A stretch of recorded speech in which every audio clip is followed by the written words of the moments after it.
boomer. Blammo, blammo, blammo. Hasan, if I say period, you say period, period, period, period, period, period, period, period, period, period, period, period, period,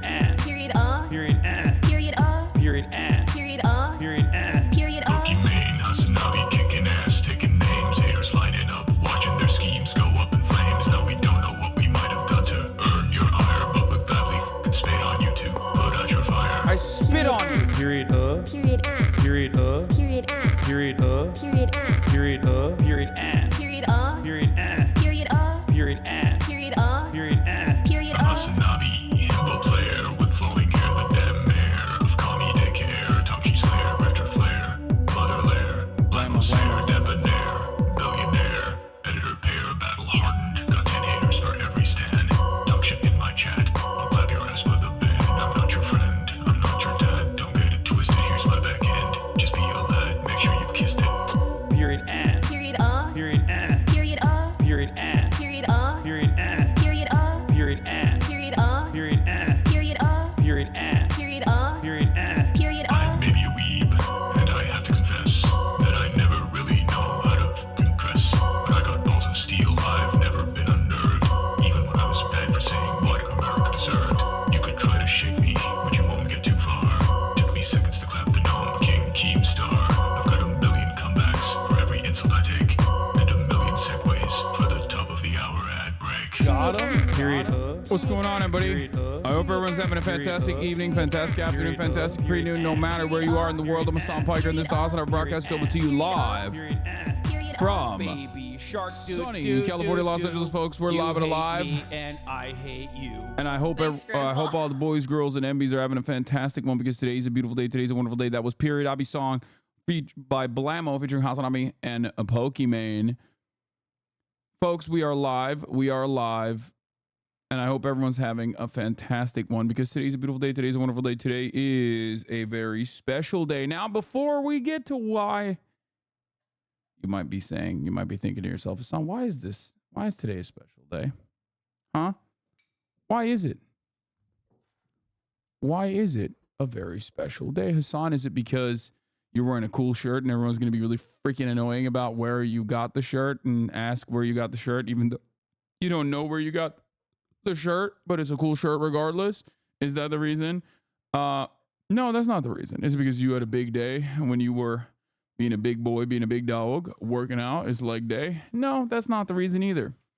Those are all some decent reasons. Is it because it's 82 and sunny in the middle of October in Los Angeles, California? No, that's not it either. It's because You know we finally here, right? it's Friday, ladies It's and gentlemen. Friday, then it's That's Saturday, right. Sunday, what? It It's is Friday, then it's Fucked Up Friday. It's Friday. It's Freaky Ass Friday. It's only 31 days out from Election Friday.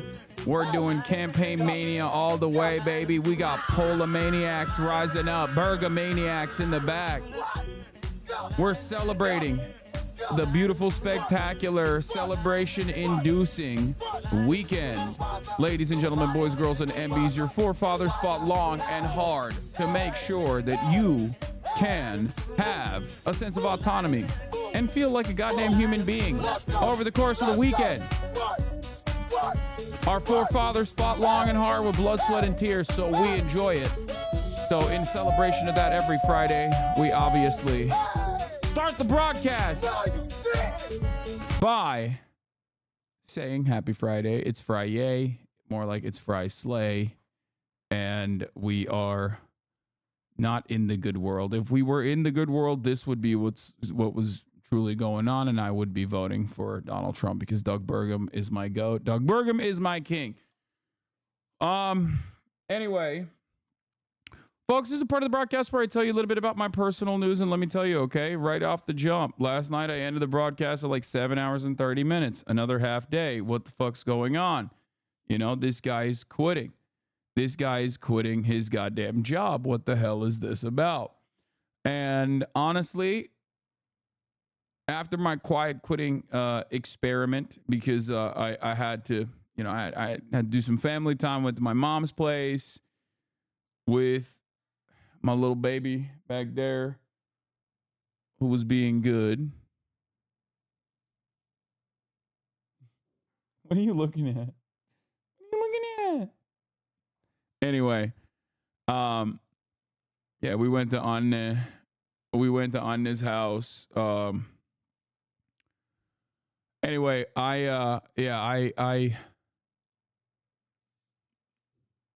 hey, Majority Report. Shouts out for the raid. Hope you had a good stream.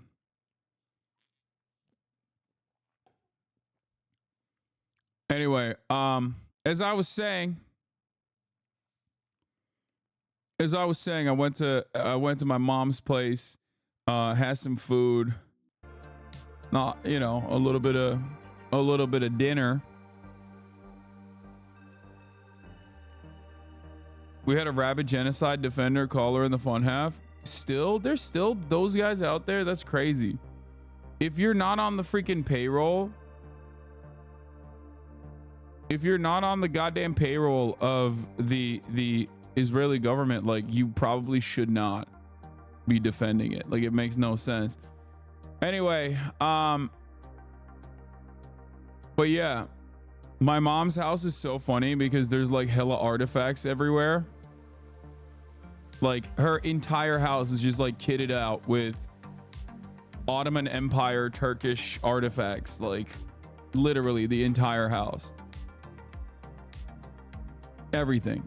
And it's pretty cool. But anyway, yeah, also I finished Wano. It's official. The last couple of episodes on Wano were so incredible. New admiral, who is OP but also kind of a pussy at the same time. Incredible stuff. We saw red-haired Shanks be a little weird. Where is he going? I don't know where the heroes are going to be going. Up next, I went to sleep. I passed out by the time Buggy was getting his ass beat by a crocodile and Mihawk. But yeah, rat-haired Shanks. Yeah, fed-haired Shanks. Rat-haired Shanks. You on the Dundadon hype train yet? The show is wild and OP goes unfathomably hard. Yeah, I heard. But in any case, it was enjoyable. Anyway, I woke up early in the morning, as you already know.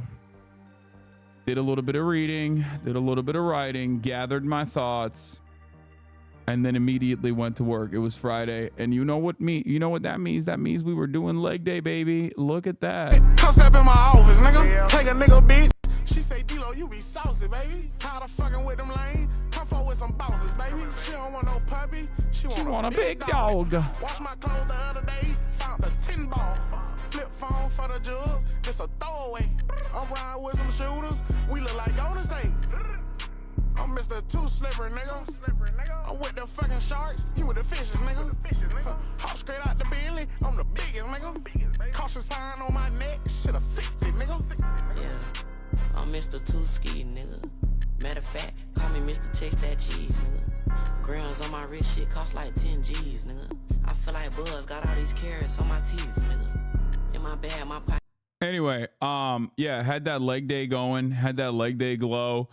I'll be honest with you, it kicked my ass. I was doing What's up, folks? I'm live and alive, and it's free. I was also doing 318 on the squats, but I didn't like the depth, and I didn't like the 318 on the squats, so I didn't post it. USC HasanAbi head shows what it's like in the audience. Oh yeah, this is sick. We'll look at this TikTok in a second. All right, you know what? We'll just do that. The lunges kill me. I'm not like the biggest fan. I'm not the biggest fan of lunges. I kind of hate them, but whatever. It's all good. But yeah, I hit 318 for 3 on my top set for my squats. You know, haven't been moving big weight on the squat front in the same way that I've been moving big weight on the deadlifts, but it is what it is. The USC video came out, I guess, on my YouTube. I spoke at USC. Yeah. Okay. 132,000 views in 17 hours. I'll take it. We got the Motaz interview. We got the USC. I spoke at USC. Bro, why are you looking hella skinny in that vid? What do you mean? This is just what I look like, man. Lindsey Graham told hurricane victims to eat shit. Israel deserves more help. I mean, am Israel high? Lindsey Graham, Israel's strongest defender. He's right. He's right.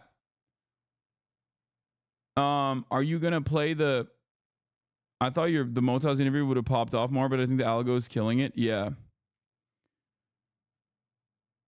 This is a real tweet from someone running for. Yeah, the hung cow guy is crazy, man. Okay. He's insane. Like, he's just like a fucking rabid reactionary.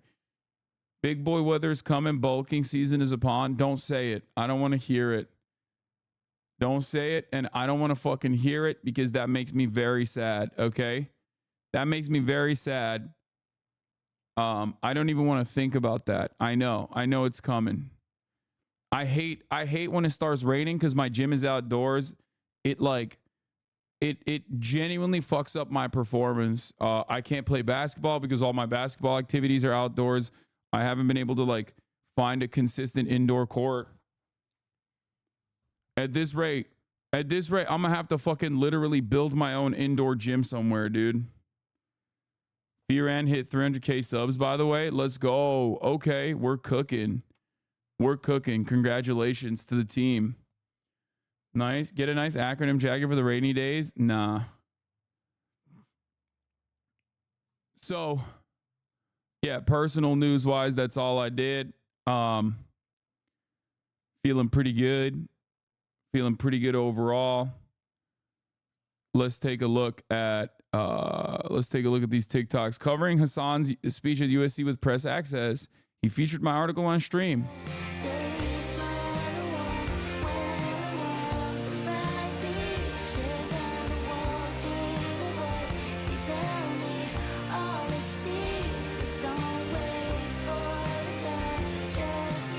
To point you to like the New York Times or I don't know, the Daily Trojan doing an article on the event that I did at USC. West Hollywood Sports Center has indoor basketball at noon on Sundays. That might fuck up your stream schedule. Yeah, that's what I mean. I can't it's a very specific time. Also, the viewer chatter that I bought the keycaps from made a TikTok as well. Some of them are magnetic, so. Yo, I gotta get this. This is crazy. That's a butt. I want the butt. The sheep. Poro. Okay, yeah. Let me get the Poro from League of Legends. The prices are highest listed. Yeah. No. Okay. I am sure. Okay. This is gonna really break the budget for me. No, I want it. I want 2 sheep and I want 2 Kirby's. You know. And I gave them to my co-hosts on the Firan podcast and also to Tina Kitten, Myung, and Valkyrie as gifts. Oh, give me a cat too. I'm getting it as gifts. Yeah, she's upselling me already. 2 Kirby, 2 Poro, and 1 cat. Dump it in there. But this one is very near and dear to me. This is from Tiny Makes Things. Oh. It's a Kirby mouse cap and it's a Kirby butt. Oh, tushy. So March has one as well. This is for you, cutie. Oh, tushy. The Kirby butt cap. is so cute. Yeah. It matches me. And Thank you.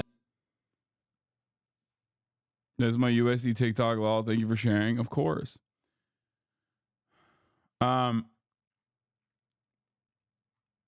Yeah, that's my favorite part of like TwitchCon Artist Alley is just like going to the Artist Alley and grabbing stuff from people that have set up shop there. That's my favorite experience overall at TwitchCon usually. HasanAbi editors need to chill. What is this? What is this? Okay, that's crazy.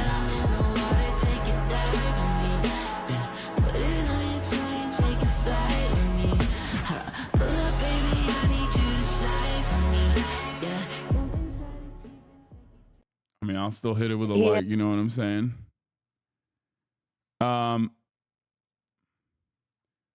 All right, let's do it. Let's blow this popsicle stand. Let's blast off. We got a lot happening. Okay.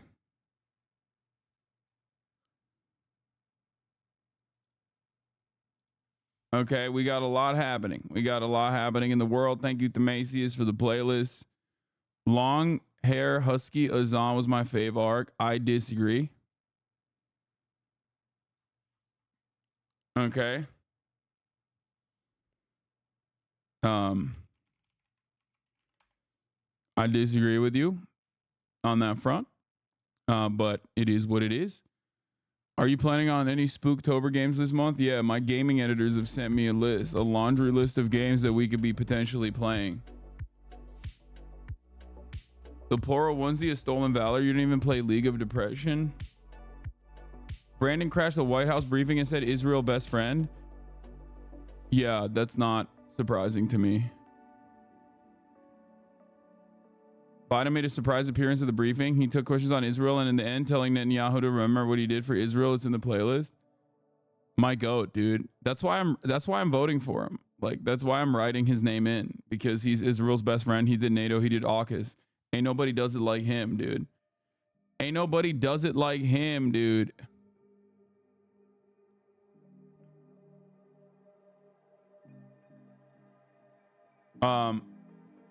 Tyler Oliveira vid in a nutshell.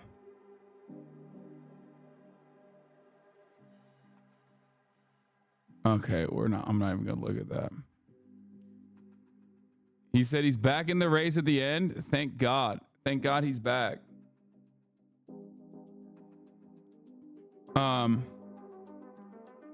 Okay. The Hill is reporting that Biden and Harris think Netanyahu was purposely tilting the election for Trump. They're only realizing this now. Man, that's crazy. Bro. If only they had a guy that they could listen to that is like more knowledgeable on this stuff from the outside looking in than themselves from the inside looking out, you know? That's right. It's shocking. Who could have foreseen this? I mean, who could have said that?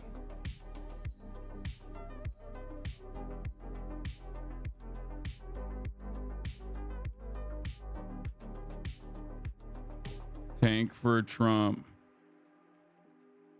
Who could have seen this coming? From election, and the polls are still tight as hell. What does this mean? Yeah, surprise Pikachu face, man. That's crazy.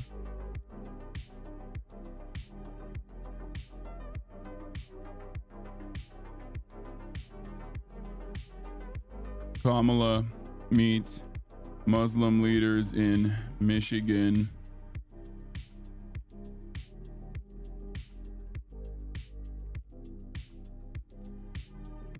Plus, we'll do a rally. Israel is still doing. Okay. Spooktober? Question mark? www.twitch.tv/HasanAbi. TikTok drama for fun. Oh, it's that lady. It's not even TikTok drama, bro. You're talking about the lady who like had a fucking cadaver in her backyard or some shit. Like this woman who thought that her house was haunted. Is that the TikTok drama? I saw that shit. That's crazy. I saw the summarization of the yo, that's not drama, bro. That's a crime. That's true crime. Israel's doing Israel shit. The IDF eliminated 250 Hezbollah fighters in 4 days. Oh yeah. It was not. It was a false alarm. Okay. Biden says Netanyahu trying to influence election. That's crazy, man. Who could have foreseen this, bro?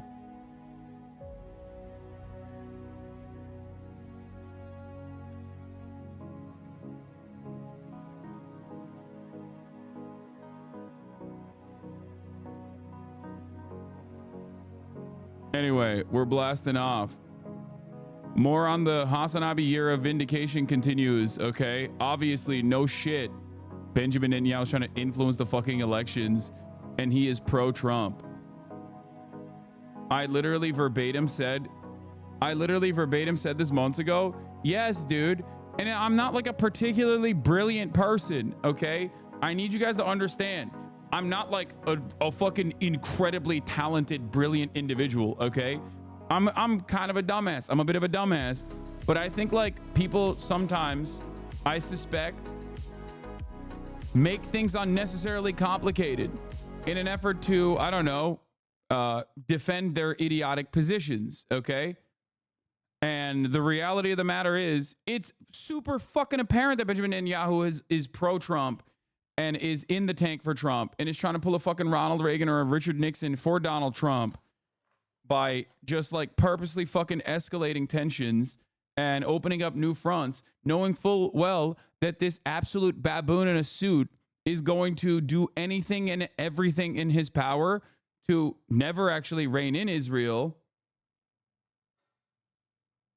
Okay? I mean, look at this shit. Look at this shit. Look at this shit. Look. They're so dumb. Bro, how about you fucking worry about the election that you have? Okay? They are so stupid. They are so dumb. They are so unimaginably idiotic, dude. They are so unimaginably idiotic. They're like, oh, Israel assassinated like a bunch of the leadership in the leadership structure of Hezbollah.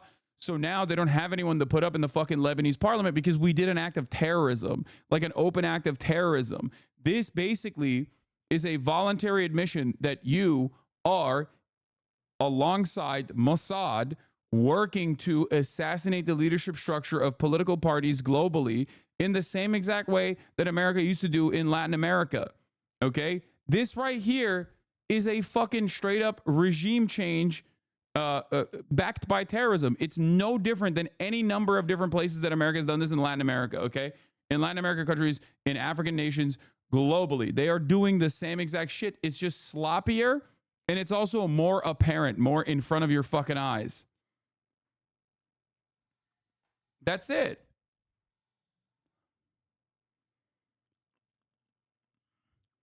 Yeah, but instead of learning about this in like declassified materials that you have to point to after like doing FOIA requests or whatever, you're figuring this out in real time now. That's the major difference here.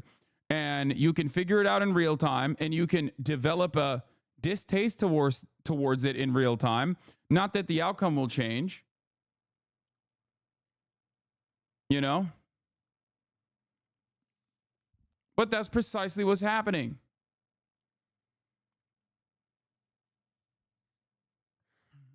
Yeah, dude, if you take out the leadership structure of like one of the most popular parties in the fucking Lebanese parliament, and while simultaneously the guys who took out the leadership structure are like actively invading the country, and then America tries to put together a fucking sham election where they, I don't know, prop up whatever kind of like Maronite Christian group that they want to make the leaders of Lebanon while Lebanon is actively being invaded. I'm sure that won't fucking yield really negative results down the line. It's very stupid. It's an incredibly stupid attitude. Okay? It didn't work in Gaza, and it's not going to work in Lebanon either. Oh my God. These people have brain worms, dude. They do not think. I think it literally comes from white supremacy. Like, this attitude stems from white supremacy. What do I mean by this? You're going to say, Hasan, what are you talking about? What do you mean white supremacy? Here's what I mean. You literally think Arabs are fucking like servile, docile dogs or something. You have to legitimately believe that you can do colonial domination to these groups of individuals in the big 2024 year of our holy fucking Lord, in the same way that you did way back in the fucking day in Africa and in Arab nations in general, especially maybe like 100 years ago. You genuinely think you can get away with doing this stuff without any sort of insurgency, without any sort of retaliation, without any sort of blowback. Technological achievements have equalized the playing field, okay?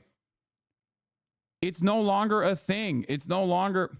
Dude, if one more person sends me the goddamn fucking chase, I'm going to lose my mind. I don't care, okay? I just started. I have a lot of news to cover. I don't care about the fucking chase, dude. Come on. Calm down, dude. Jesus Christ.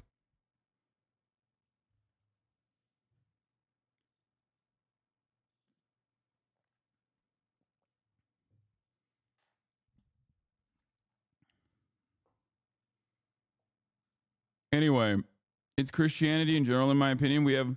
I have Lebanese neighbors who are Christian and love terrorism against their own country. No. Not every Lebanese Christian person is like, oh yeah, this is sick. Argentina's Javier Milei accused of plagiarizing UN speech from West Wing. I mean, that's great. That's fun stuff. All right, we'll get into it in a second. But once again, welcome to the I was right hour. Welcome to the HasanAbi was right once again. HasanAbi vindication hour. It's probably boring and annoying to have this happen so frequently. If you didn't want me to be frequently vindicated, then perhaps, I don't know, you could change trajectory on some of these like world-changing events, in which case I would never have to feel vindicated because then, you know, the things that I think should happen would happen. Democrats suspect Netanyahu is attempting to tilt the Trump-Harris race. Democrats increasingly suspect Israeli Prime Minister Benjamin Netanyahu is trying to interfere in U.S. domestic politics by ignoring President Biden's calls to negotiate a deal in Gaza by confronting Hezbollah and Iran weeks before the U.S. election. Who could have predicted this, I wonder? Who could have? Where's the Vorlo clip? Who could have said this ahead of time? Over and over again. It isn't just the Vorlo clip that like I've looked at before. There are many different instances where I directly said it over and over again.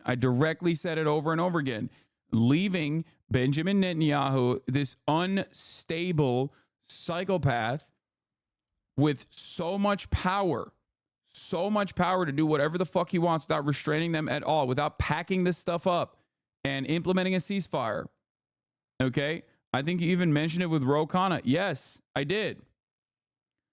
It's not even a prediction, it's an observation. Yes, I did. I mentioned it at the DNC. I mentioned it before the DNC. I've been saying it for months. I've been saying this for months. Foreign policy is not the primary focus of a lot of Americans until it becomes the only thing that they can focus on. And Benjamin Netanyahu is making sure that basically this is the only thing that America's focused on by, you know, consistently doing fuck shit.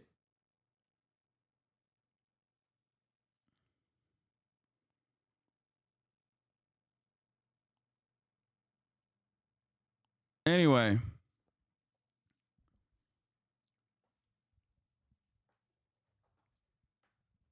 So, the rapidly escalating confrontation between Israel, Hezbollah, and Hezbollah's ally Iran has undercut Biden's efforts to achieve peace through diplomacy. Shocking. I'm honored to have included in this list right alongside many talented leaders. Thank you, Jerusalem Post, for recognizing our work in the fight against anti-Semitism. Jake Trapper, Dana Bash, and Ben Shapiro. Jews in the news. Gal Gadot, Michael Rappaport, Noah Tishby, and Eden Golan. Defending Israel with charm. That's funny. Here it is. Here's one of the many different instances where I've talked about this. This is really solid positions overall, with one obvious, glaringly obvious weakness, which is Israel, which is just like standing there waiting to be the October surprise. That is not even a fucking surprise.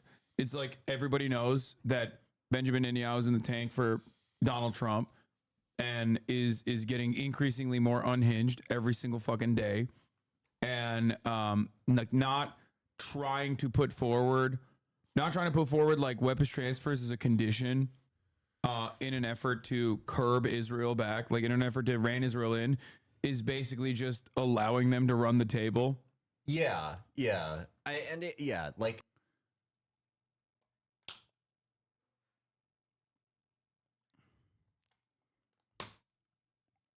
down to the motherfucking date, baby. I told you. I fucking told you. Their calculus is if we say, like, you know, weapons will never be conditioned, maybe they won't try to fuck us in October. And it's like, they're probably going to do that anyway, I would assume. I don't know if they're... Has, like, accidentally... It seems to me like Dems calling for a ceasefire feels like the most obvious posturing ever since they literally control the flow of weapons. Am I oversimplifying this? You are not oversimplifying this at all. History has shown that, especially when you look at America's relationship with Israel, time and time again, the United States has restrained Israel and stopped them after they drew some blood. Okay, no one's going to mention how accurate your analysis was either. I know that's not the point. I'm just saying. I'm telling you what the fuck is going to happen before it fucking happens. So just remember when, like, all of these losers online or wherever the fuck are like, oh, this guy doesn't know what he's talking about. His understanding of all these issues is like super surface level. There's a reason why I'm literally fucking correct. And all of those guys that say shit like this oftentimes are caught with their dicks out in the wind. Doesn't really matter ultimately, because as long as you are on the side of the State Department, your misinformation that you spread never gets brought to the forefront, because you're doing the misinformation basically alongside mainstream media anyway. So is it misinformation? It might as well be the truth. Lies might as well be the truth if everyone is saying it.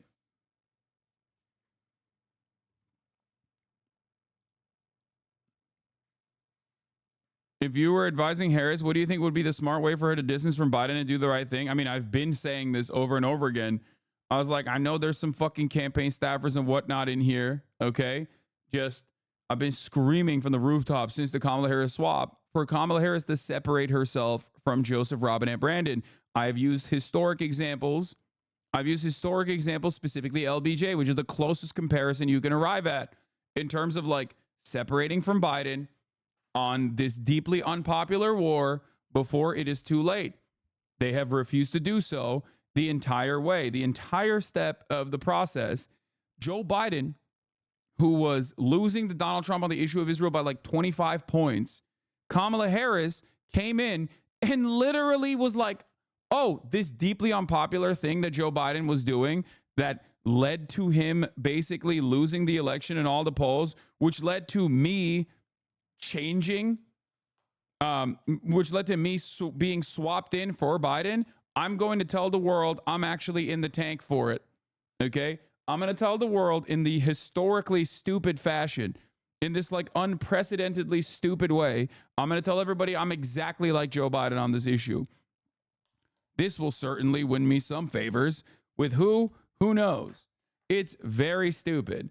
Even if the Dems don't care about the morality of genocide, not halting weapons transfers to force Israel to ceasefire is insane. Dems are leaving themselves at the mercy of an Israeli Trump, Bibi, who literally loves Trump. He will give the Dems an October surprise with war. Man, who could have seen that coming? That's crazy.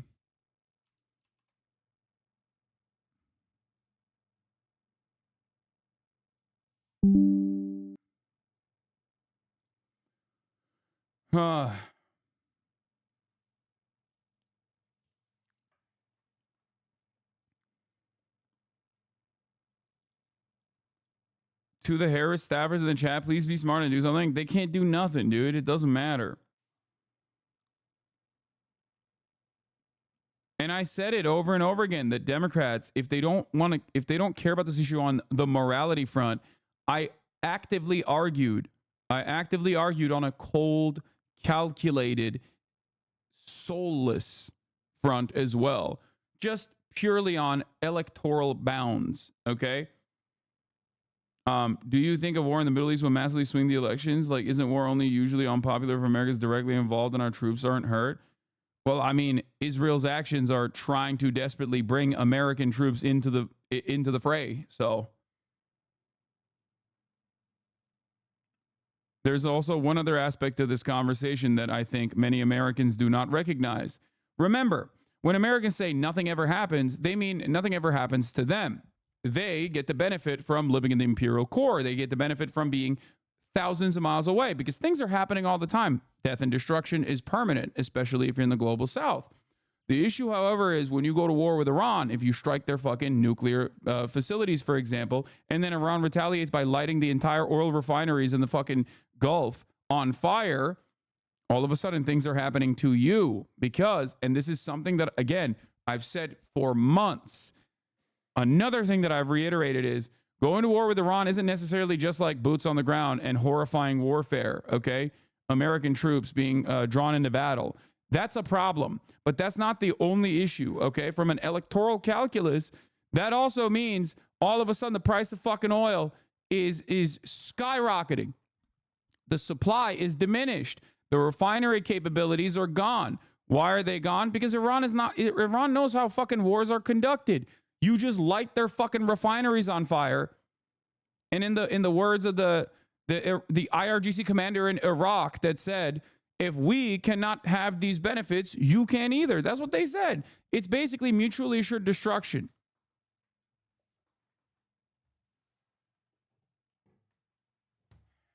Mutually assured destruction, specifically on the basis of oil, okay? On the basis of energy. Yeah, Fango Lives is in here. I have been told I should be shouting Ya Ali about destroying oil refineries. Yeah, Fango Lives is in the chat. He wasn't in the chat yesterday. He is a recent revert to Shia Islam. Our EV journalist, Fango Lives, is officially, if the oil refineries in the Gulf are lit on fire, if the oil refineries on the Gulf are lit on fire, he has said that he is going to find the light of Islam and become a Shia Muslim. And that he is that much in a tank for fucking renewable energy, okay? One of the funniest aspects of the vote blue no matter who dingus is just like the same bad instincts that they had with like maintaining this posture that Brandon, they're Brandon dead enders. They're going to go with Biden all the way across the finish line. Is the same bad instincts that they've demonstrated on this Israel stuff. They literally just regurgitate whatever the fuck the Democrats are telling them, okay? They are so goddamn annoying about it, not recognizing that Brandon is cooking the fucking books. He is cooking his own party's chances of winning the fucking election. That's what's really frustrating about this entire process, too. Is getting to a point where unless Kamala Harris does the thing that is unthinkable, okay, and you know, goes against, and even then it might be too fucking late, by the way, but it goes against the Biden administration and says, like, I'm parting ways with the Biden administration on the issue of Israel. We have to stop. We have to put an end to this fucking senseless bloodshed. We have to put weapons transfers on the table in an effort to get Israel to the table to engage in a ceasefire. Enough is enough. The entire region is about to be on fire. Unless she says that, which is laughable to think. I don't think she's going to say that at all. She hasn't said it for the past, couple of months. I heard you say the phrase most significant, least influential line over and over again. Voting is not ultimately all that consequential. And it's not all that significant in terms of like just going out and like fucking, signing the dotted line. But with the minimal amount of effort that you spend doing that, you do end up playing a role in the outcome of the elections in a certain way. Okay. But especially in terms of like voting locally, I think it's a very important thing to do. I always advocate to vote down ballot and also vote for ballot measures in general. I think a fresh celebrity endorsement will save her campaign. Yeah, totally. They should do another they should do a Lin-Manuel Miranda, Tim Kaine and the membrane thing, and that'll definitely fucking fix it. I aggregated 21 polls showing a ceasefire weapons embargo would help Harris win. It's not shocking, but just aggregated them for reference. Use these numbers, .ghost.io. Thank you, chatter. Here are 21 polls that show a ceasefire and weapons embargo will help Kamala win. The post is very simple. I've aggregated 21 polls that show immense popularity of a ceasefire and emphasize the positive impact of a weapons embargo would have on Kamala Harris's chances of winning the election. If she is desperately looking if she's desperately looking for voters, there are hundreds of thousands of them that would literally change their outcome and change their outlook. Okay? They already Hamilton? Oh no.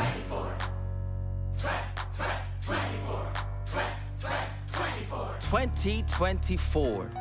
How does the bastion of the West democratically search out how to stay united as we churn out vitriol and bots and memes and try to work out how we can rebuild the trust and boost the turnout? Apathy, finger-pointing idle institutions, threats of retribution and a threatened constitution. Not so fast, see, our founding fathers brought the wisdom, listing ways to coexist with our election system. It hasn't failed us yet, and though it feels contentious, it's the only free and fair arena for consensus. It'll never not be weird to me, and maybe I need like a black American person to explain this concept to me, but like it just feels so weird to talk about the founding fathers in a positive manner as a black person. Like I just don't understand it at all.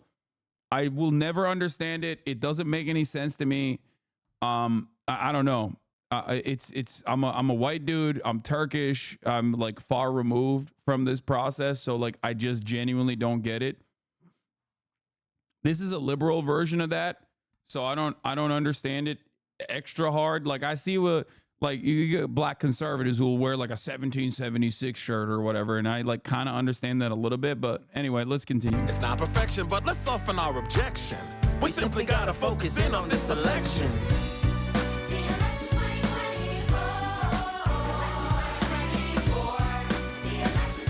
It's like loving altitude against Armenian. Yeah, straight up.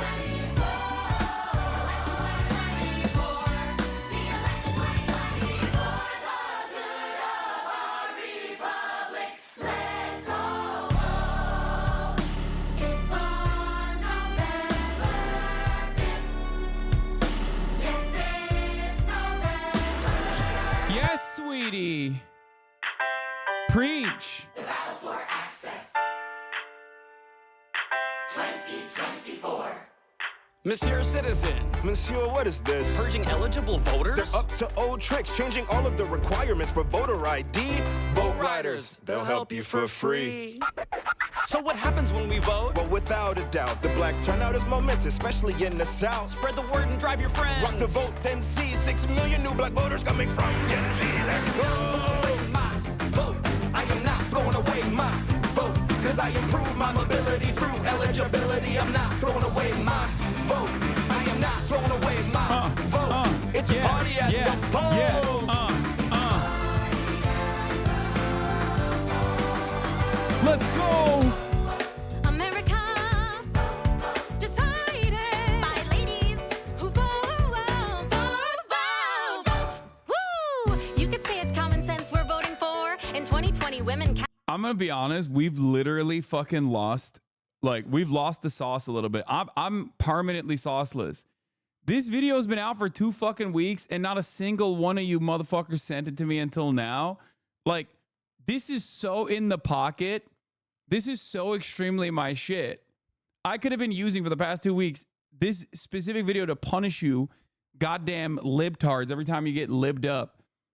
And for the past 2 weeks, I didn't even know this existed. It's fucked up. 10 million more. You say the loss is destructive. I say it's reproductive. So let my message be instructive. We've won each time our rights were gambled, and we're picking reps who will persist. And if you call me a suffragist, then check the internet, cause here I'm a suffragist. Work! Look it up, check your status at whenweallvote.org. Look it up, check your status at whenweallvote.org. Next DM or text 3 friends. That's like, dude, this is so ass, dude. When you put a .org in the song, dude, it's so, god damn, it's so ass. Someone in the chat said, maybe I don't need all of my senses. Hey, yo, this shit is, oh my God, this is so deeply 2016. I love it. I love it, dude. This is, whoo, look it up. Whenweallvote.org. Next DM or text 3 friends to check for sure they are registered in the state or city they live now.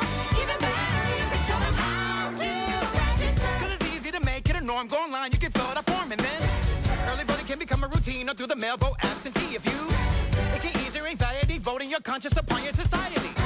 Make a healthier habit when you fill out a ballot. Incoming! Election season, the moment we've been waiting for. I am not throwing away my vote, folks. We need all the help we can get. Go call your friends, sign up, organize, make sure they don't forget. Okay, what else? Find your polling location. This nation depends on participation. Go right to Congress to enact voting rights and rally to fight any efforts to disenfranchise. Do you guys understand why this shit sucks? Or like, aside from how fucking cringe it is, because there's a lot of people who are like, oh, you don't understand. At least they're trying. Like, at least they're trying their best. It's like, no, they're not. This demonstrates the major problem with the Democratic Party politics. This entire song is about, oh, just go out and vote. Let's go get our friends to also go out and vote. Let's register to vote. What about the access to be able to vote? They're trying to take that away. That's a trick. They don't want you to vote. Bro, there are no issues in this fucking song whatsoever. It doesn't like address any of the problems. Just simply saying go out and vote is not going to fucking move the needle.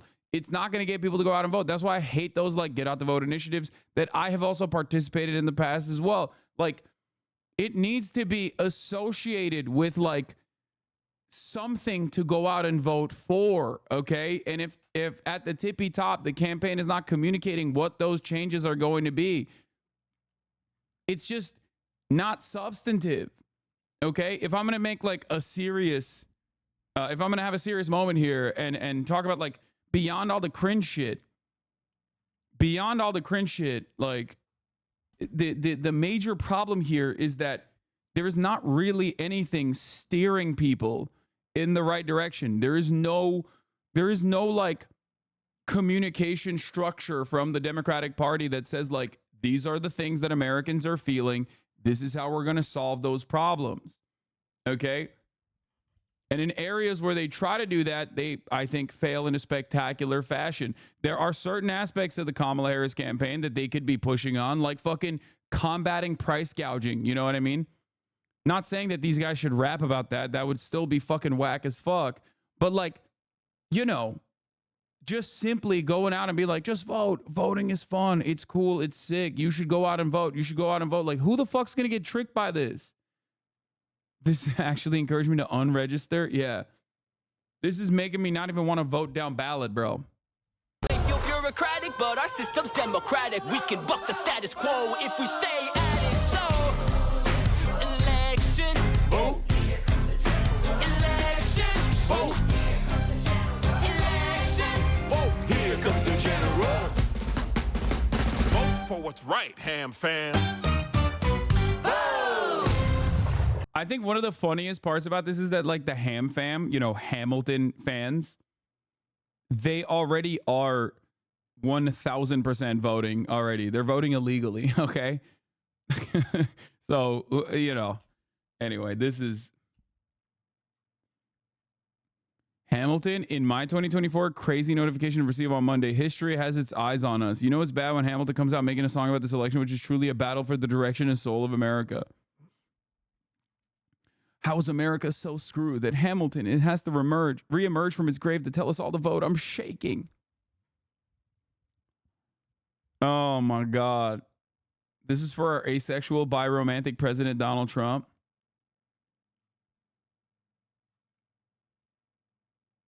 Bro, no deadass. This makes young people hate progressives is suicide. I'm sure there's like libbed up ass young voters out there too that get like hyped up about this.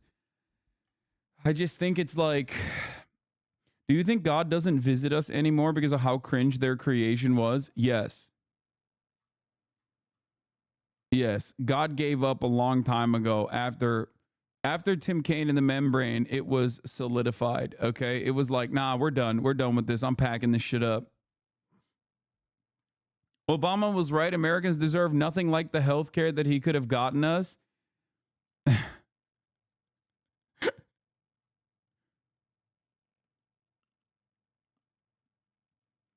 I just like I've repeated for the past month or so, there are like 4 or 5 different key issues that are supposed to be like the perfect thing that Democrats can address as a counterweight to the Republican mania and madness that have occurred in the past month. Okay, like just straight up devastating things that Republicans and like reactionary right-wing politics are directly responsible for, whether it be mass shootings and gun violence, whether it be fucking massive hurricane damage, okay? And, or whether it be like insanely fucking right-wing sentiment about undocumented migrants, like lies about them, you know, direct lies about them, all of these things, or, you know, endless war in the Middle East. These are all supposed to be in the past things that the Republicans advocate for and the things that the Democrats are supposed to fight against. They have completely dropped it. Most of those things now the Democrats themselves push for. So they can't even use it. And if you can't use it, well, then you lose it, you know? Who the fuck's going to who's going to listen to you?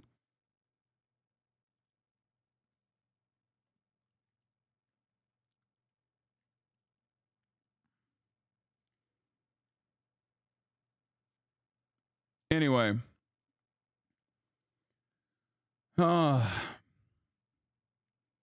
is there not enough movement for another party to emerge? It's just not. That's not how this works. Play this on election day when Kamala loses. I mean, look, man, things are not looking great for Kamala Harris. Okay, things are not looking great for Kamala Harris at all. Okay, it's not. There's no reason to fucking sugarcoat it. The polls are insanely fucking tight. At this point, like, you're looking at potentially a marginal victory in Pennsylvania. If that doesn't come, cooked. Okay? If Pennsylvania doesn't swing, it's cooked. Okay? It's Jover. Not to be a Nate Silver, Nate Bronze type Andy over here, but straight up.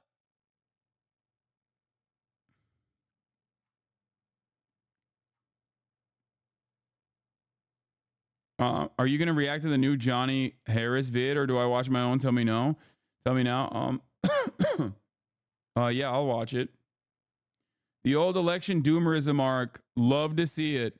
I mean, it's not. It's like not even an arc. It's just it's like the October surprise being an October promise, right?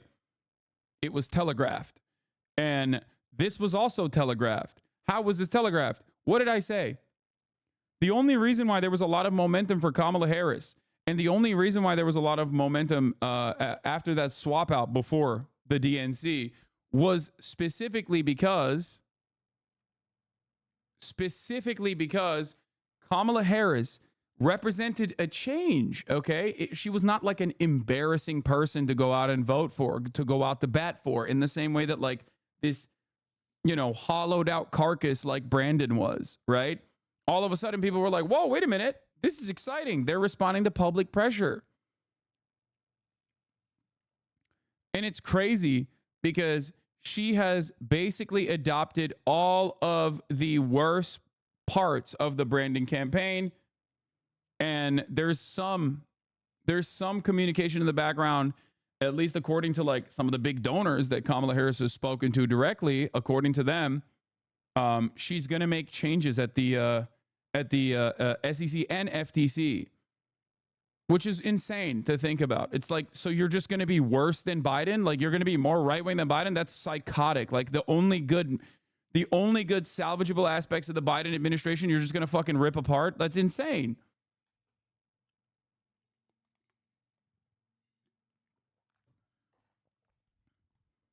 All the worst aspects of the Biden administration, permanent genocide, you're on board with. Everyone has been, no, I'm not going to look at the fucking naked Trump statue. I don't care. I know. It was in Nevada. There's one in Arizona too, okay? I don't give a shit. During the Teamsters September meeting with Harris, a board member asked Harris for a commitment that she would keep cain in place at the FTC. According to people familiar with the exchange, Harris declined to make any promises. That's not what I'm talking about. There's another person. New reporting came out literally today, I'm pretty sure. of two donors that spoke to Kamala Harris directly that got assurances that changes would be coming. I'm sure you can find it. Is it the Financial Times article? Oh, here it is. Yeah. Two finance executives close to Harris said she had reassured them she could appoint new officials to the Securities and Exchange Commission and the FTC who would take a less aggressive stance than the current respective chairs Gary Gensler and Lena Khan, according to FT. And I trust FT a lot more than I trust Wall Street Journal. This is the real shit. Where did the Kamala Harris thing go? Oh, Harris's Wall Street charm begins. Is this the one? Is this the article? Fuck.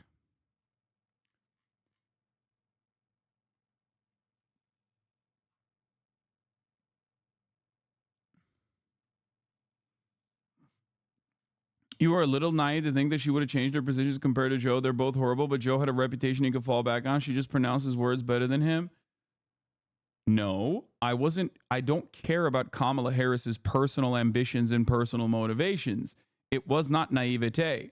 I was reacting to the unceremonious and unusual nature of the Democratic Party behaving like a competent party, albeit for a brief moment. Okay? That's it. That's it. It was the appropriate reaction at the time. Do you understand?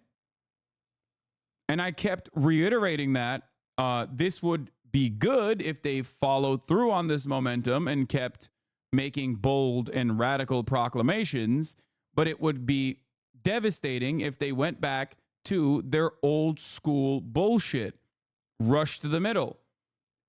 And I openly stated that. I told you that. I told you that it would be awful. It would be dog shit if they rushed to the middle, and I was afraid that they would. And then they started communicating that they were rushing to the middle. And predictably, it cut the momentum entirely. It directly cut the momentum of the Democratic Party and the ticket. Let's not fucking rewrite history here, okay? And I saw it with my own two fucking eyes at the DNC. It's not backtrack Andy. It was correct Andy.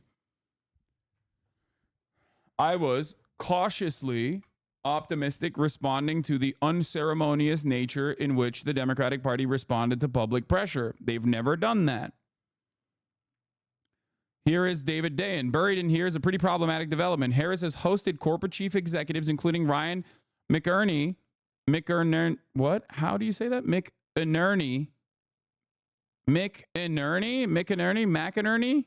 who is the CEO of Visa. The Justice Department just filed an antitrust suit against Visa for making pay to delay deals to sustain its payment duopoly. The CEO of CVS, Karen Lynch, was also listed as someone who got direct outreach from the candidate. The FTC has sued big three pharmacy benefits managers for jacking up the price of insulin, including CVS. Its Caremark division is a top PBM. These are the heads of companies under federal lawsuit, likely witnesses in the cases, getting direct access to the potentially next president. Whose administration will take over those cases? Good thing Republicans don't read the Financial Times, I guess. The Republicans don't give a shit because they would do the exact same thing. That's the problem.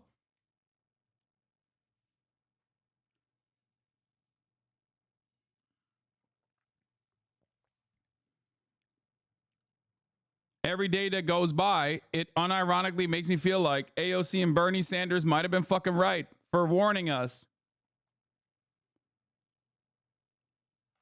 You know?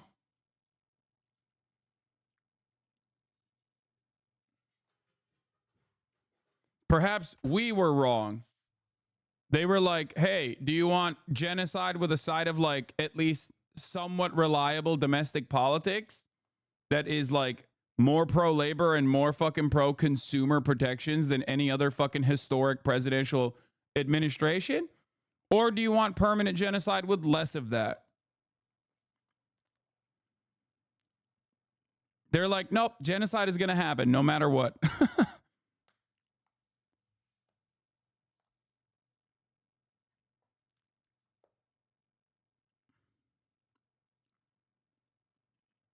I don't know.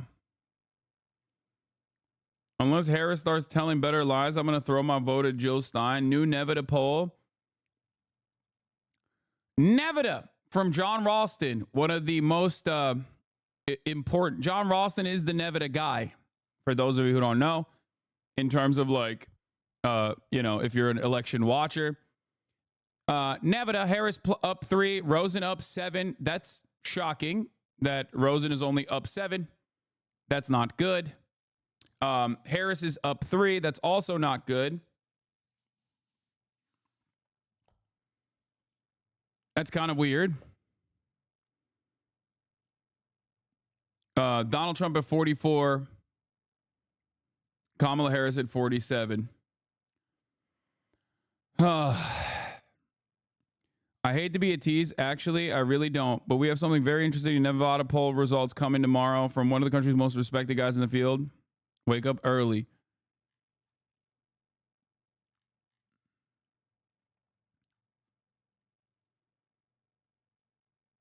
Worth mentioning that Jackie Rosen is one of the most Zionist psychopaths in the Senate, unfortunately. Yeah, that's neither here nor there. The person that Jackie Rosen's up against is also a non-entity who is polling genuinely horribly. He's the troop that is like, who was lit on fire. With no fucking, like, Sam Brown is a perfect demonstration of like the new Republican Party and how they just like fuck the bag up for no reason. Okay. And Jackie Rose has been putting up like LeBron numbers against this dude for the longest time. The fact that it's like now down to 7 points is actually a little surprising. Don't forget, Ralston is a turbo asshole who still brings up the 2016 Dem primary stuff. Yeah, I don't care. He is from Nevada and he is consistent and reliable. So I'm obviously gonna fucking listen to what he has to say.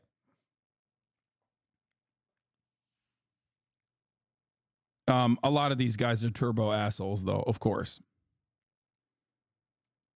Here's the thing. I'm trying to look objectively at it. Isn't what she's doing what's necessary to flip purple states and win over Republicans? I feel coming out in opposition of isn't real and going super left is what would cause her to lose the election. Here it is. I'm neurospicy. Doesn't she need to flip Republicans, not appeal to minority left? No, that's not the truth at all. There are hundreds of thousands of fucking voters. There is like, you're looking at a massive boost if she were to flip the script on Israel. What do I mean by this? There are no actual voters, right? There are no voters that are like, I'm invested in permanent genocide in Gaza and also more war in Lebanon. There's not a single voter that is a likely Democratic Party voter that wants that demands that. They do exist. They are just at the base of support some of the most firmly committed Republican voters, right? These are the evangelicals. They love the fact that like abortion is restricted. They want Israel to do genocide. They think, Jews are the chosen sons of daughters of God and they must maintain Israel, the greater Israel, so that like the rapture can happen, all this stuff, right? They're insane. They are some of the most committed Republican Party voters out there. So those voters do exist. It's just they're never going to vote for the Democratic Party. In terms of like the broad majority of the American population, they just either A, don't want to fucking think about Israel ever again, right? They're just like, please stop this fucking war shit. I don't want to see blown up children on TV. I just don't even want to think about it. My kids are annoying me about fucking Israel, Palestine. I just don't care. Just stop. That's like a lot of likely voters for one reason or another that want a ceasefire to happen. Like the most overwhelming majority support for a ceasefire. How do you get there? If you're the administration that is supplying Israel with weapons, you get there by making one phone call and saying no more weapons transfers unless you fucking get to the table, unless you stop bombing. These are the conditions. Okay? Permanent genocide is a deeply unpopular position, and it's not even in existence within the Democratic Party's base of support, or even within the independent voters, or even within, like, it's not even in the margins, right? Like, there's no one that's like, I really, really, really want Israel to continue pummeling Gaza and kill as many people as possible. So that's number one. Number two, the idea that there's like a marginal voter, like a marginal base of leftist voters is also a silly one, because if Kamala Harris came out and reiterated her commitment to combating price gouging, that's a radical leftist policy, right? Donald Trump keeps calling it like Commie Harris. Kamala Harris is a comrade. She's insane. She's a Marxist. It's her most popular policy. It has only polled higher every time she's mentioned it. At the starting point, it was at like 76%. Now it's at 83%. In that same time frame, from 76 to 83% popularity, Donald Trump kept calling her a fucking Marxist, said this is going to be like Venezuela. Why? Because Americans don't give a fuck. They're like, I'm hurting. My pockets are hurting. Inflation is eating away at the marginal gains that I've made in my wage growth. I want the shit to be fixed. When Kamala Harris actually addresses that, which is an incredibly, profoundly radical and profoundly leftist policy, Americans don't give a shit. They like it. The greatest example of this is motherfucking Tim Walz. Tim Walz is Kamala Harris's vice president. Tim Walz also happens to be the governor of Minnesota. Tim Walz did a lot of these radical, bold policies in Minnesota, and they were objectively popular. He was able to do this with a one-seat majority in the state Senate in Minnesota. They literally showed the method. They showed exactly what can be done if you have even if you have a marginal majority, okay, with a one-seat majority, you can bring about paid family leave. You can bring about programs where, you feed children for free. These are all things that are objectively popular, okay? And that's what's so disastrous about this with respect to Kamala Harris's campaigning strategy, hyper-focusing on like these supposed key Republicans in the suburbs that are going to flip for her, that are going to go for her and not for Donald Trump because they hate the aesthetics of Donald Trump. And there is so many voters out there that could be motivated to go out and vote if you address their problems.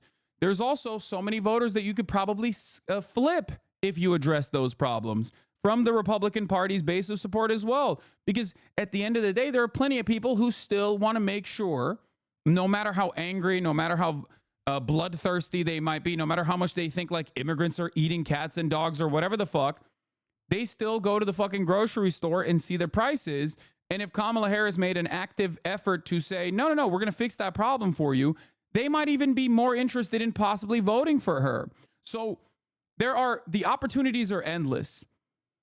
The problem is the Democratic Party actively campaigns to the center, actively campaigns to the right, and then the media tells you, the voters, and everyone else that pays attention to this, because you guys are high propensity voters. You are incredibly informed. Even if you're not going to go out and vote, you're still incredibly informed. This is a community comprised of people who are a million times more informed than the average voter, for good reason or for bad reason, whatever. Maybe you're just, it's your hyperfixation, doesn't matter. You are extremely informed. This is not for you.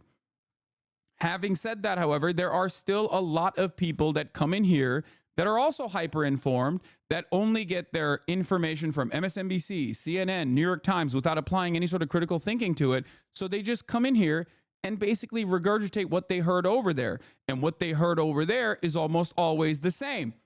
The Democratic Party is doing this because there's a method to this. There's a reason for this. They're doing the smart move by moving to the center. They're doing the smart move by moving to the right. They're going to flip all of these fucking voters in the suburbs and they're going to win. Except it doesn't show in the polls at all. That has not showed up in the polls. If that was the case, the Democratic Party has massive coffers. They have a massive war purse that they've been able to put together due to the original swap out and the momentum that came from the original swap out between Joe Biden to Kamala Harris. They raised $1 billion fucking dollars in a very short period of time, and they've been pummeling these key swing states and key districts with ads, reaffirming the Kamala Harris's like shitty ass campaign strategy. Okay, repeating over and over again, and yet the polls have not moved. What does that show you? What does that show you? That shows you that the messaging is not working. Kamala Harris, unlike Donald Trump, is a dynamic candidate. She is, when she originally came onto the scene as the presidential candidate, she was a lesser known entity. There was a lot of advantages to being a lesser known entity that close to the actual fucking election. She could have used that blank slate that the American population gave her as a way to say, this is the bold, radical, this is the bold, radical change agenda that we're going to put. 65% of American voters, according to that New York Times poll that we looked at a month ago, wanted change. 65% of all voters wanted change from the Biden administration. Remember that, 65%. Only 25% thought Kamala Harris represented that change. That is a devastating poll. These are alarm bells after alarm bells ringing in a competent campaign that looks at that and goes, oh my God, we got to change our messaging. We got to change our communications. We shouldn't be hugging and kissing Joe Biden this aggressively.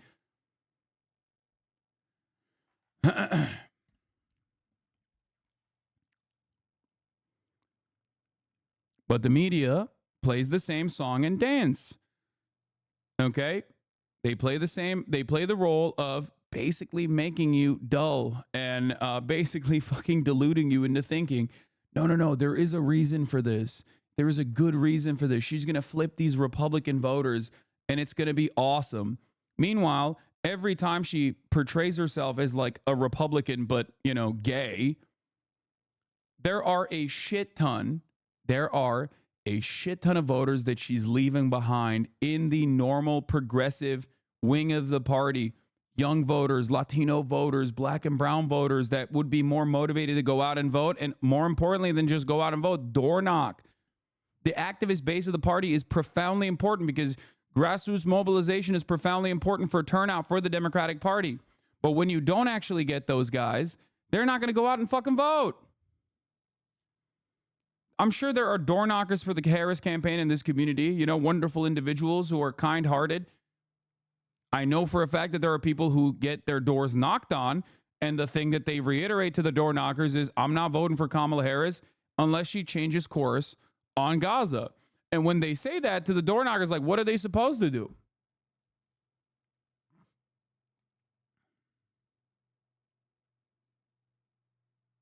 Hasan, you're saying it's a bad idea that they're going after 9 people instead of 90 million? Yes.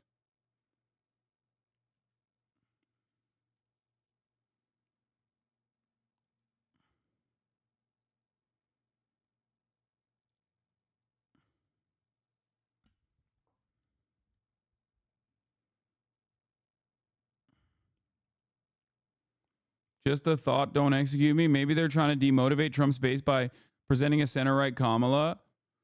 Why do you think they're targeting the center and right so much? Because they're right-wing, dog. That's it.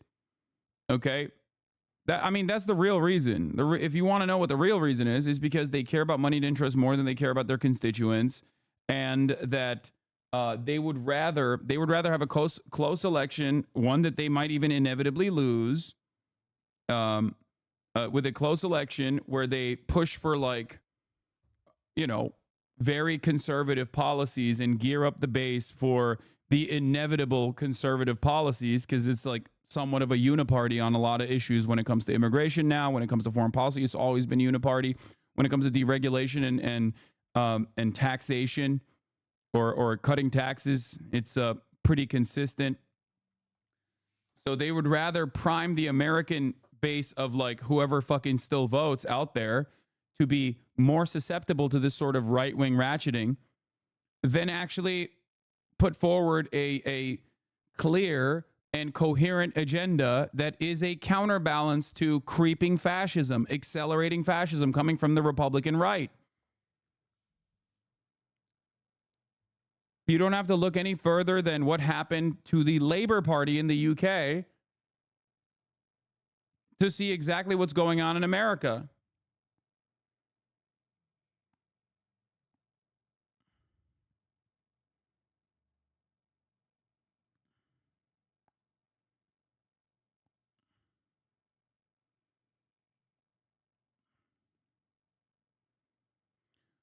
Are you discounting how many Zionist Democrats are out there who are progressive except for Palestine? Look at campuses at University of Michigan, UCLA. Yeah, you're crazy if you think that this constitutes a decent base of support within the Democratic Party. You're out of your mind.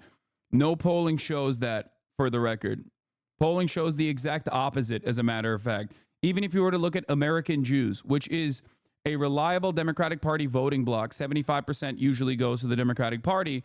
Israel is like their 9th priority out of the top 10. Okay?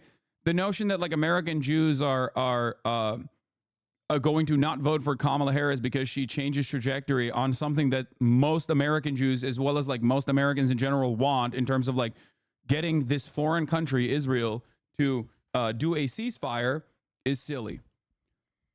That's another lie that people tell you. That's another lie that the media reiterates and people don't think about it critically.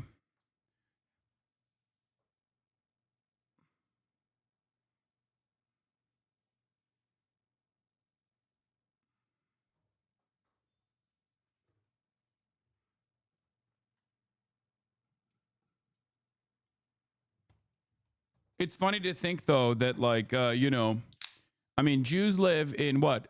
In large numbers, Jews live in Florida, New York, and California. Okay? Like, they are not a monolithic voting bloc regardless, and Israel is not their single issue regardless. But even if it was, it's pretty funny to think like, what, you think Kamala Harris is going to change trajectory on Israel, and then this voting bloc is going to turn around and what, turn fucking New York red? No, of course not. Anyway, it's not necessarily just about Israel regardless. There's plenty of other things that the Democratic Party should be doing on the domestic front that they're not doing at all. And it's very frustrating to see as they desperately gear towards like further and further right-wing policies. Obviously, immigration is very important to me. It's something that I am genuinely frustrated by in terms of the way that the Democratic Party is communicated. I think it's very, very dumb. Okay?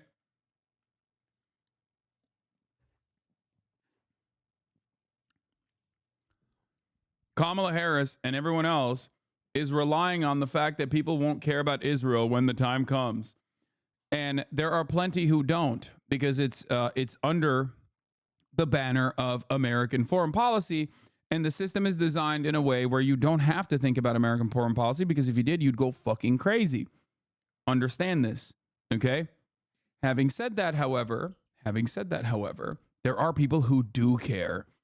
And if you're trying to win as many voters as possible, you can't on the one side say, well, Americans don't really give a shit about Israel. It's not up there, okay? It's not really up there on the list of priorities, even though there are hundreds of thousands of people in key constituencies. It is a very important priority. In states like Michigan, for example, okay? If you are desperately looking for as many votes as possible, then why the fuck aren't you looking at those people when there is no downside, only upside? No downside whatsoever. There is no downside to changing trajectory on Israel and only upside. It is mind-boggling.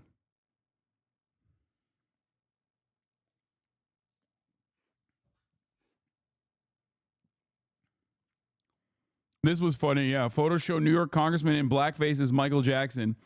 Representative Mike Lawler, a Republican locked in a tight race for re-election, dressed up as the pop star for Halloween as a college student in 2006. His response to this was really funny. He was like, it wasn't blackface. It was the furthest thing from my mind. I actually was doing cultural appreciation.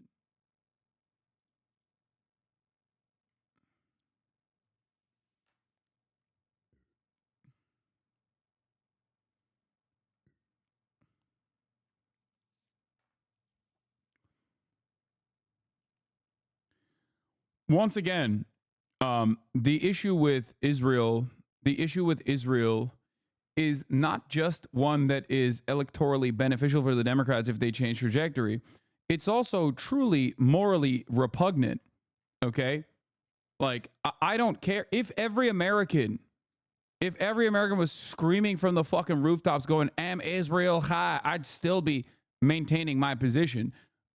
Okay? I would still be saying the same damn shit as, and you can point to the evidence of the past 10 years of my advocacy on this issue when obviously the dynamic was very different in terms of the way that Americans thought about Gaza or Palestinians or Palestine or Israel at all.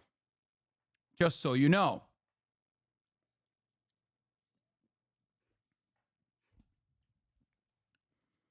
But I do find it not only morally repugnant, but I also, recognize the reality that most people don't see the situation in the way that these dummies of the Democratic Party see the situation as. It makes. What is this? Yes. Yeah, of course they are. It's been a terrible response from the White House. They're missing $1 billion that was used for another purpose, and nobody's seen anything like that. Now, from that standpoint, it's been terrible. He's answering questions from alongside Governor Kemp holding a press conference in Evans, Georgia, talking about hurricane relief. They got a Chick-fil-A box right there. That's my goat. Much bigger than anything else, but we're thinking about lives, a lot of lives lost, a lot of people missing, and that's what I'd be focused on right now. President, you talk about the economy a lot out on the campaign trail. It's a very important issue to you and to your voters as well. Jobs are up, the stock market hit that all-time high. Do you acknowledge that the economy is improving? No, it's not. It's inflation has devastated our economy. It's one of the big problems we have. And on jobs, we have the illegals have taken more jobs than anybody else. You have illegals coming in and they're taking the jobs. And when you look at the numbers from that standpoint, it's a shame. We have to get the jobs to the people that have lived here for a long time. I'm actually shocked that he hasn't said that illegals are responsible for the hurricane yet. Like, all things considered, it's like, who's getting the jobs? You know, it's been that's the one aspect that he hasn't really polished. My answer is, at the top of the hour, there's a 3-minute ad break. Back in the day, Americans used to get gifted subs. Now, it's illegals that get the gifted subs at the HasanAbi broadcast.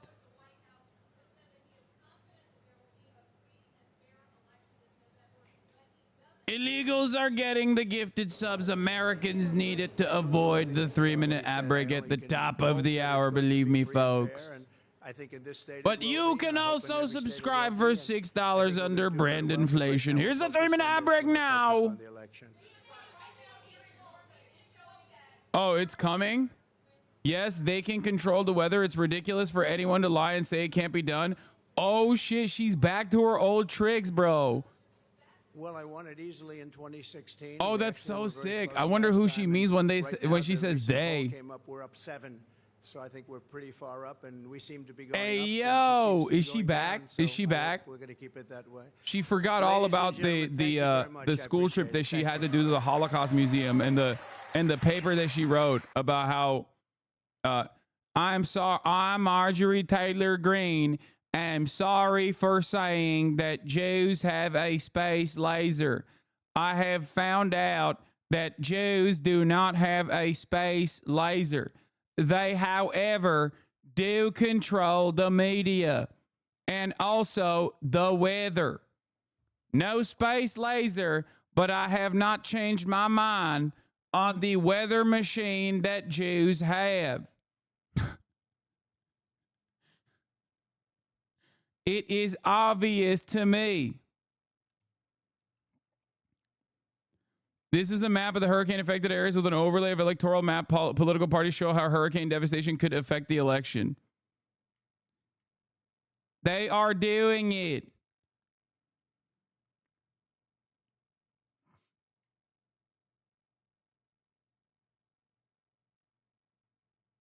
Anyway.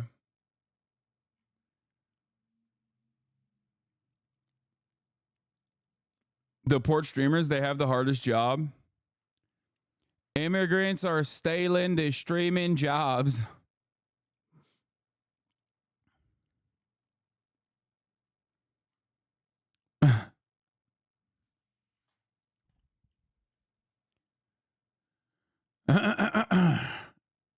Anyway, good stuff. Cool stuff. Asheville, North Carolina is very liberal, but I guess they did a bad job by moving the weather machine over Asheville, North Carolina. Or I have decided that that God did that because there are gays in Asheville, North Carolina. That's probably what happened.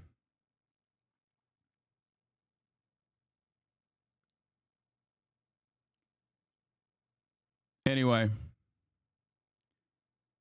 What is it? A second black Nazi Republican just dropped? What? What? I don't even know what you mean by that.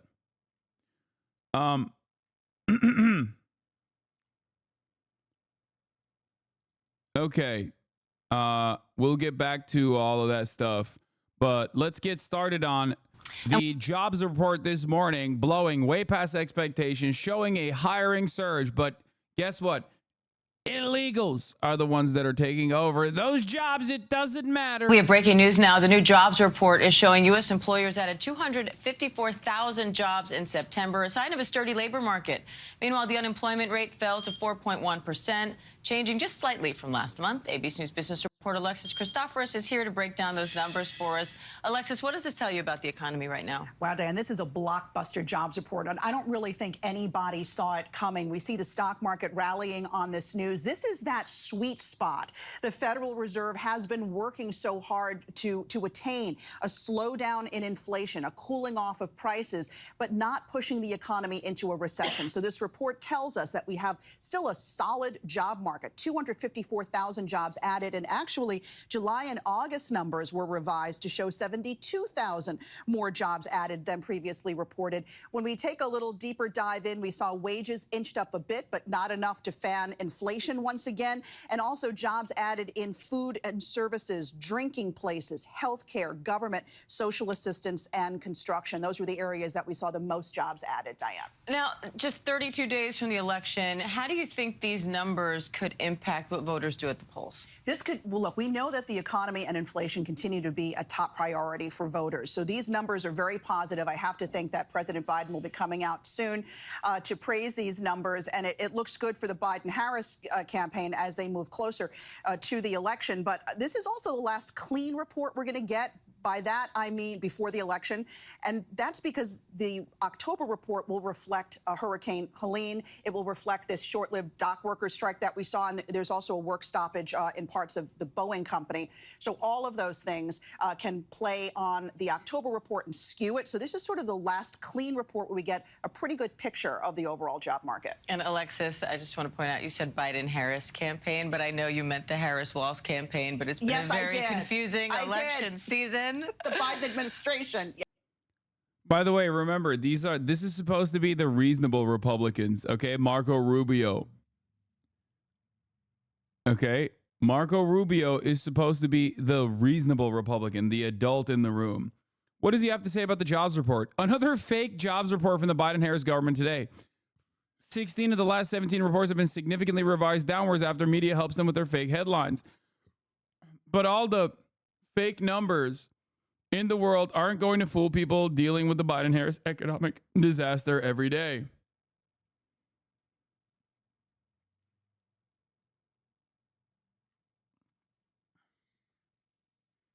Here's the Fox News reaction to the jobs report. What, David Barton is with us this morning. Great to have you here, David. All right, strong jobs report. What do you think? Yeah, I mean, I agree. It's funny because Fox Business is a business program. So while being objectively right-wing, they still have to do accurate analysis on things like this. Unlike Fox Editorial on the Fox News front, they can say whatever the fuck they want. They can be like, these jobs are fake. Okay, the economy's in the pooper. But these guys still have to be relatively accurate. because it's the business side. You know what I mean? So let's hear what they had to say. I agree with Warren. It's really hard to put a negative spin on this. It was a good jobs report. Yeah. The unemployment rate lower, the total jobs number higher. Because I'm a long-term, big picture macroeconomist, I'm always worried about the lower labor participation force. I want more people in the workforce. But as far as the percentage of people that are in the workforce and looking for a job, a good portion of them have one. It's pretty easy right now to hold a job, but at the end of the day, wages are what a lot of people are looking to, Ash, and real wages have kept up pretty good here as of late, so it's a good report. Guess what? David Bonson. I can't conceive how Biden has 50 years of political experience and can't come up with a shitty deal to stop the strike. Reagan would never let this happen. Thankfully, capitals became lazy as fuck at fucking the labor movement. Wait, what? I mean, Biden literally objected to putting a Taft-Hartley on the strikers. Like, listen, do not ever expect me to lie to you, okay? I will always be honest. If you ask me something that Biden is doing that's good, I'm gonna tell you, okay? Honesty is the policy here. And he straight up was like, nope, I'm standing with the ILA strikers. I believe in collective bargaining. He said those words. Okay. This is, by the way, the second time. I don't know if this is real or not.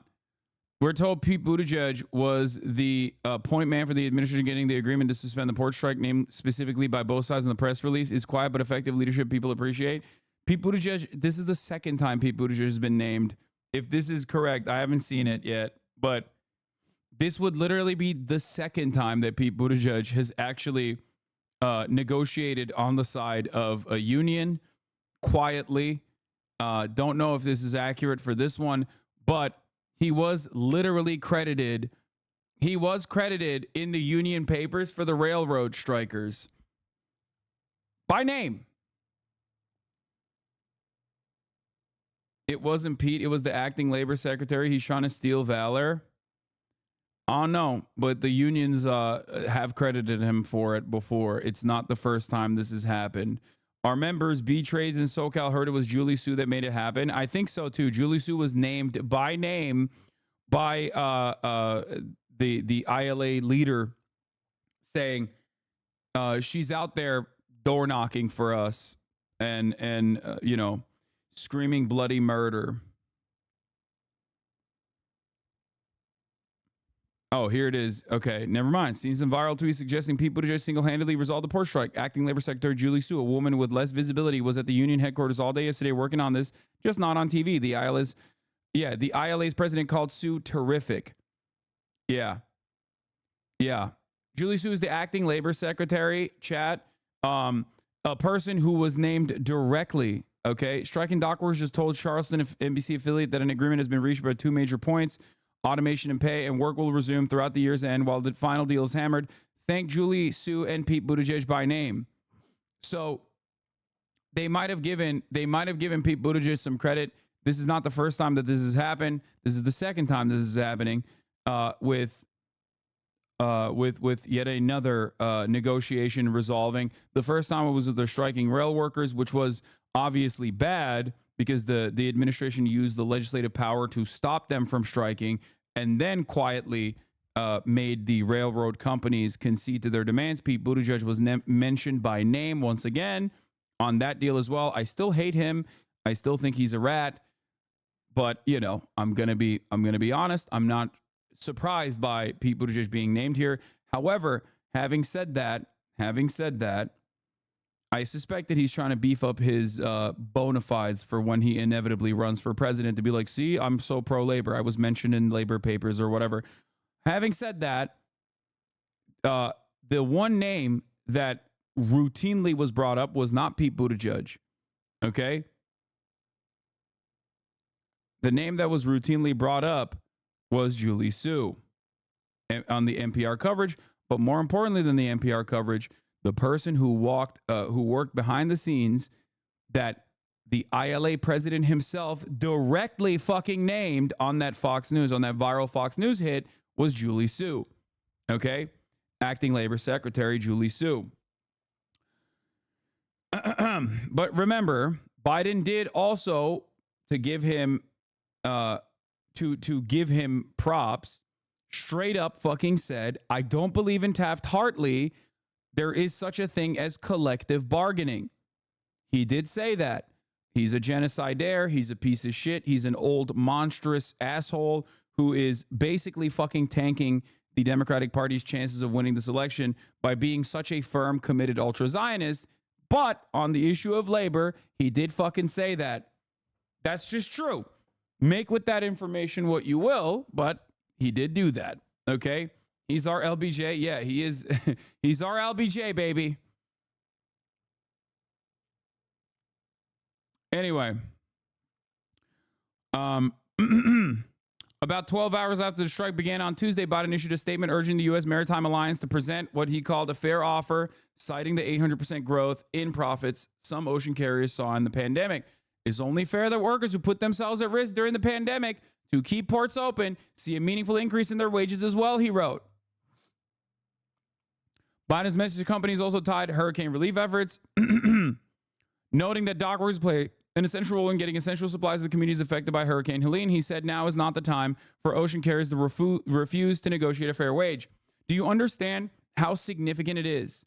Do you understand how significant it is that the sitting president is communicating the real villains of the story when mainstream media refuses to do so? He is directly addressing the companies. He's saying that the companies should do what is fair. This is very important, okay? This is utilizing the bully pulpit in a positive way for labor, okay? That's why I'm writing for. That's why I'm writing in Biden, okay? This is you want to ask me why I'm writing Joe Biden in? This is it. There you have it.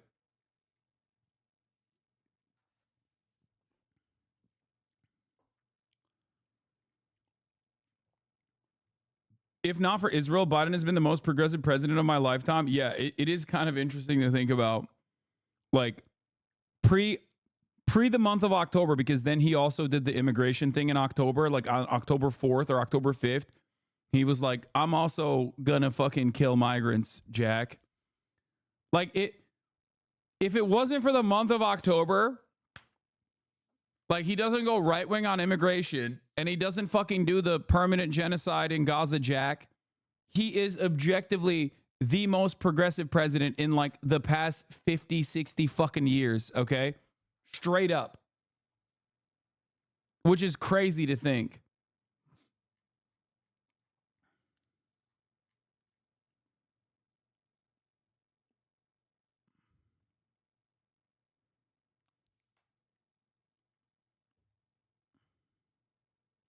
Dude, you're voting Clamato? It's a tomato clam drink? Nah, this is glaze. If he didn't do blank, what are you talking about? I'm just being fucking honest with you. Like, imagine a world where the month of October does not exist, okay? You're staring down the barrel of a guy who uniquely, as the president, stepped on a fucking picket line and also sided with the workers on a major fucking UAW contract renegotiation process, okay? You are looking at a guy who geared the NLRB and the FTC to do whatever the fuck they want in terms of like going after trusts and doing trust busting on the FTC side, who is like going after abusers on the NLRB side, actively being pro-labor, openly communicating that he's being pro-labor. And on top of that, he pulled out of Afghanistan, okay? On the foreign policy front, on the NATO end, yes, there were, there are a lot of issues that leaves, he certainly could have been better in terms of like trying to get to a deal, trying to get to the table with a deal. But beyond that, okay, and that's like obviously foreign policy. That's just uniparty regardless. But beyond that, he would have been fucking, he would have been hailed as like an incredibly progressive carcass. And then the month of October came around, and he was like, I am the most right-wing that the Democrats have been outwardly in the way that we're going to fucking kill migrants, Jack.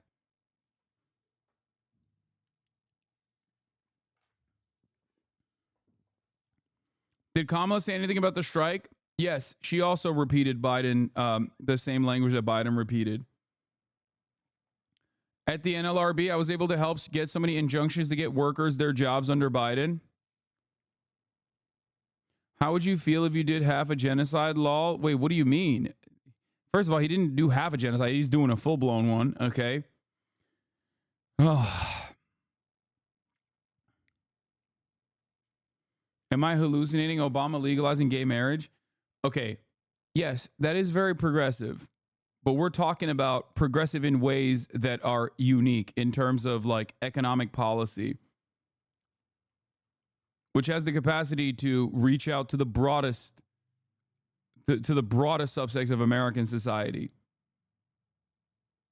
Also, it's not like Barack Obama was like, don't look at what Barack Obama and Joe Biden's statement on gay marriage was.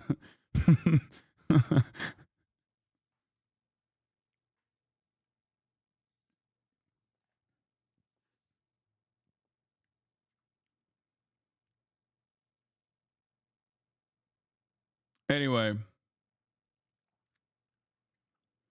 Meanwhile, senior leaders in his administration, including National Economic Advisor Lael Brainerd, White House Chief of Staff Jeff Zients, and Acting Labor Secretary Julie Su, were holding a flurry of calls to the foreign shipping companies and with the union, according to a source familiar with the discussion who was not authorized to speak. After several days of pressure, the companies agreed to put a higher offer on the table. The union accepted that offer and also agreed to extend the contract so negotiations over all other issues could resume. On Thursday night, after the tentative deal was announced, Biden issued a statement thanking all the parties for acting patriotically to reopen the ports. And the economic disaster was averted. More than $2 billion worth of goods typically flow through these ports daily, from chemicals to clothing to bourbon to bananas. The affected ports from Boston to Houston normally handle more than half of all cargo containers coming into the U.S., about 1 million containers a month, as well as more than 300,000 containers heading out of the country, according to the freight tracking company Vizion. So,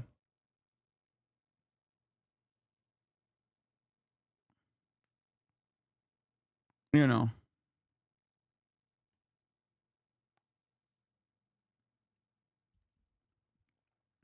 How is Biden anything but a centrist, borderline conservative? If Joe Biden's considered progressive, we're fucked. I am rating Joe Biden's administration's policies on labor on a curve. Okay? That's just it. And the reality of the matter is, on that curve, American presidents have historically been openly and overtly anti-labor. Biden has done a bunch of shit that is openly and overtly pro-labor. So if you're comparing him to other American presidents and other American administrations, yes, his policies on labor are above and beyond, okay? It is an incredibly low bar to set, but it's still true. This isn't like me saying I'm in the tank for Joe Biden, even though I am riding with Joe Biden and I will be writing his name in the upcoming election. Anyway, here's Julie Su. Back to the jobs report. 254,000 jobs were added in the month of September, much higher than expected. Lydia Hu is outside the Labor Department with Acting Labor Secretary Julie Su. All right, Lydia, it's all yours. Take it away. Hi there, Ash. Thank you so much. We're so pleased to be joined by Acting Labor Secretary Julie Su to talk about this morning's surprising jobs report. 254,000 jobs added when 140,000 were expected. Unemployment ticking down to 4.1% when 4.2 was what was expected. I'm sure that you will probably say this is a strong jobs report, but I do want to start with this because it seems like this is changing direction. We have had a series of job reports this year that have indicated a cooling labor market. So my question to you is today's report really an exception or an anomaly? I mean, let's look at what the jobs report have told us really since the Biden-Harris administration began, we have had a record recovery, right? The numbers of jobs created, the record low levels of unemployment. This is not just like, 4.1% once. It has been the longest stretch of unemployment at or below 4%, near 4%, since, most of us were born. That's not. Michael Moore warns Kamala Harris move to the center could cost her the election. Don't shun progressive base. Republicans against Trump say no. Dog, who are you? What do you mean Republicans against Trump? Like, who the fuck are you guys? This is what's so frustrating. It's like, dude, you're a newcomer, okay? How about you suck my dick? How about you fucking shut the fuck up and vote for Kamala Harris, okay? Like, that's what's really frustrating about this. It's like, no, those are the guys who need to shut the fuck up and hold their nose and vote for Kamala Harris, as Kamala Harris is supposed to, in a normal world, advocate for, progressive fucking policies, all right? If you absolutely despise Donald Trump, then yeah, go out and fucking vote for Kamala regardless.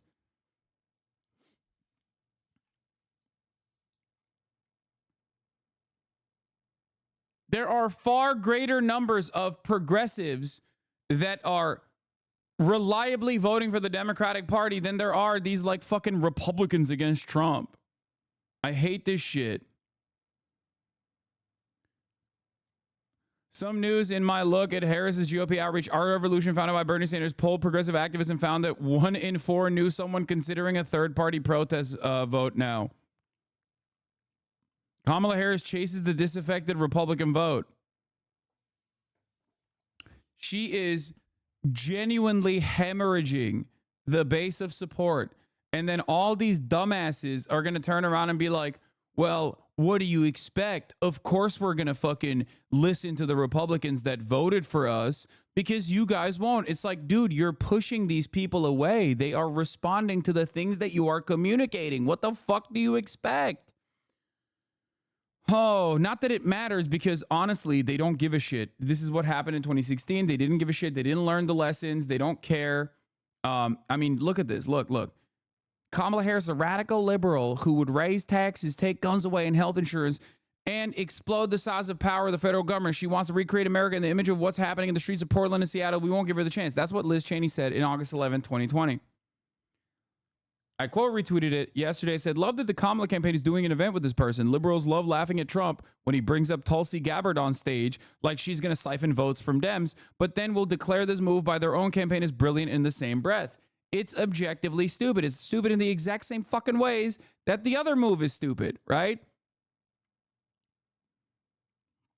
Another thing I brought up in terms of about the Kamala Harris campaign with Liz Cheney was Kamala Harris is currently talking alongside Liz Cheney, celebrating Dick Cheney's endorsement instead of changing course on the objectively unpopular neocon policies of the current admin she's supposed to replace. Stopping Israel is not only the moral imperative, it is also popular. And yet, nobody cares. Everyone keeps pointing to like how low in the interests of the American voters Israel actually is. When you should be, that should be my argument. Yeah, it's low, which is why you can change trajectory without incurring any sort of penalties in an effort to legitimately bring new voters to your side in much larger numbers.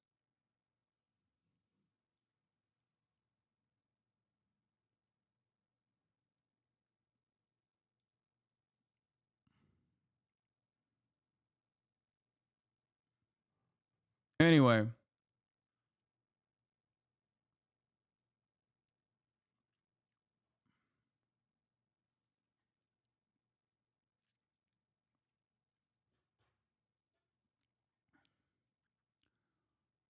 But nobody listens to me, okay? What do I fucking know? After all, I'm just some dumb fucking Twitch streamer. What do I know?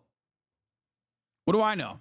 not an anomaly. And the fact that we continue to see robust job growth across multiple industries, not an anomaly. Now, the story of this economy was definitely not predicted, though, right? 4 years ago, let's just think about exactly where we were 4 years ago. In the last administration, it was September. Back to school meant back to Zoom. We're in the middle of a global pandemic, and there was no national strategy to get it under control. October, kids were being told trick or treat is being canceled. We're in a very different place now, not because of 1 month, but because of really strong economic policies that have powered a historic recovery. Well, let's talk more about this data, because baked in here too, we are seeing some revisions. And what's different in this report is that we're seeing revisions to the upside. From July, for example, excuse me, adding 55,000 jobs. That is a change from what we have seen over the past year. Coming into this report, we had actually seen revisions to the downside. The Labor Department reporting that they had over-reported job growth by 800,000. So I'm wondering, how can we even trust that this data is accurate when we are seeing wild gyrations in the revisions? Well, I would dispute the characterization of wild gyrations. Again, month after month, there has been job growth, period, to the tune of some 16 million over the period of this administration. The last administration was one of only 2 to lose jobs from the time they came into the time they left. But let's talk about the revisions, because the reason why these numbers are considered the gold standard, the reason why they're relied on for everything from markets to economic policy, is because it really is the most robust collection of data about the state of the job market. If that's so, then how can we see revisions 8,000 to the downside before, and now we see job revisions to the upside? I'm glad you asked that, because revisions are a part of the process. We report the data as it comes in. The reason I can come out here every month and report them is that we give people a very narrow window to tell us what happened in the month. They have 13 days to report it.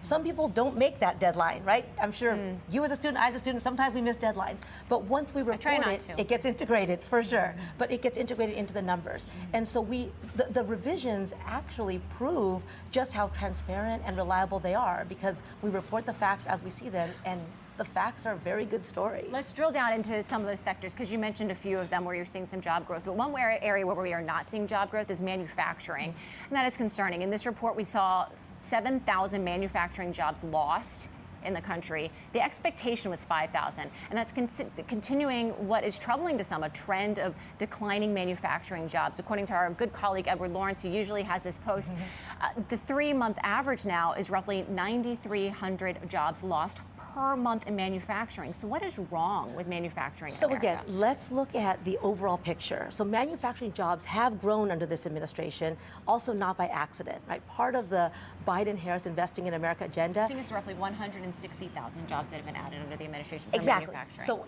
added is the point, right? It is inaccurate to say that we haven't grown manufacturing, and we've grown it not by accident. What's the trend now? Why are we seeing it seems like a change? Because for the month after month recently this year, we're seeing a downward decline in manufacturing jobs. So the reality is, we are now opening up manufacturing facilities in parts of the country where they had been closed in the last administration. I visited them. Jobs where people had to leave their community, leave their families to go work somewhere else are now able to come home. You're right, though. We're not done. We've got more work to do on this. It's weapons, isn't it? A big part. I mean, weapons are a big part of it for sure. That's why Zelensky was literally at the Scranton, Pennsylvania manufacturing facility.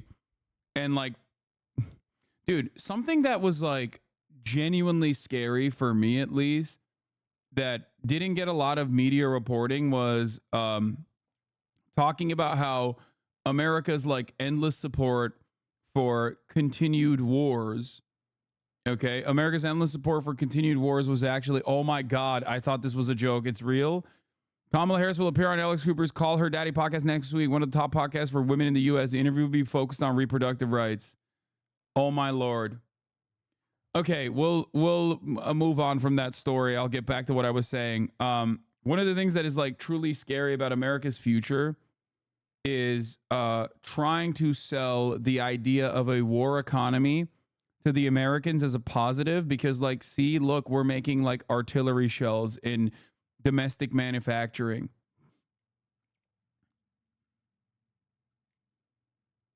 Do you see what I'm saying?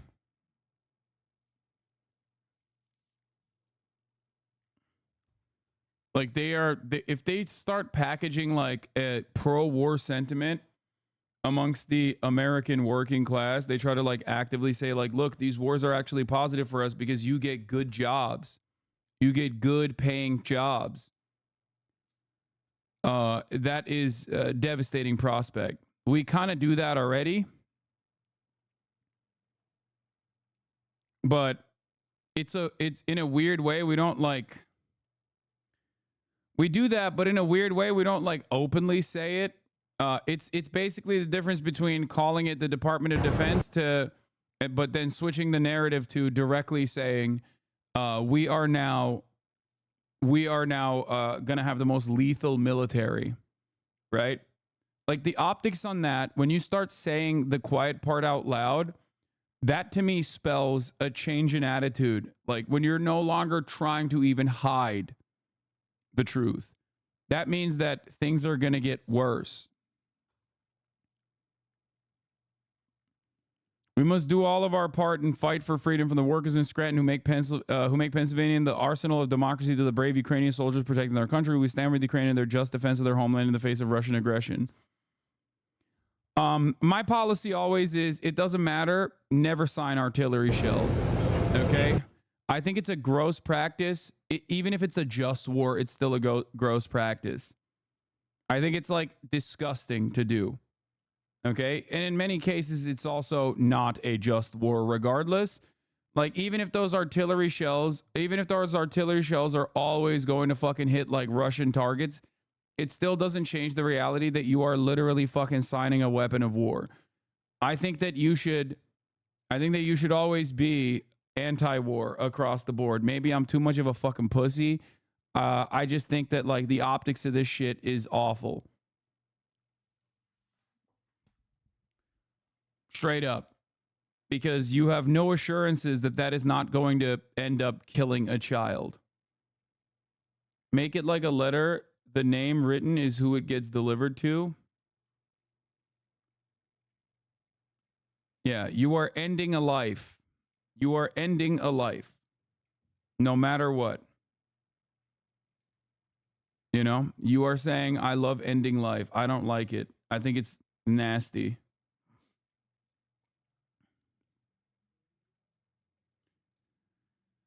Thought you weren't an optics, Andy. I mean, the only reason why I care about optics in a situation like this is to point out that like these are the people who care about optics. So if they're dropping the optics side of the equation, that means they're gearing up for more and more right-wing sentiment. Do you understand? It's a terrifying prospect for the future of America, where we are going. That's what it feels like. When the optics guys, the liberals for the most part, are dropping the optics, they're basically saying this is the direction that we're moving towards, and I don't like that.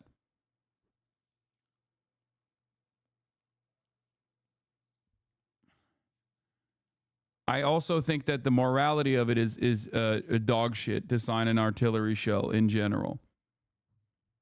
But it is what it is. So yeah.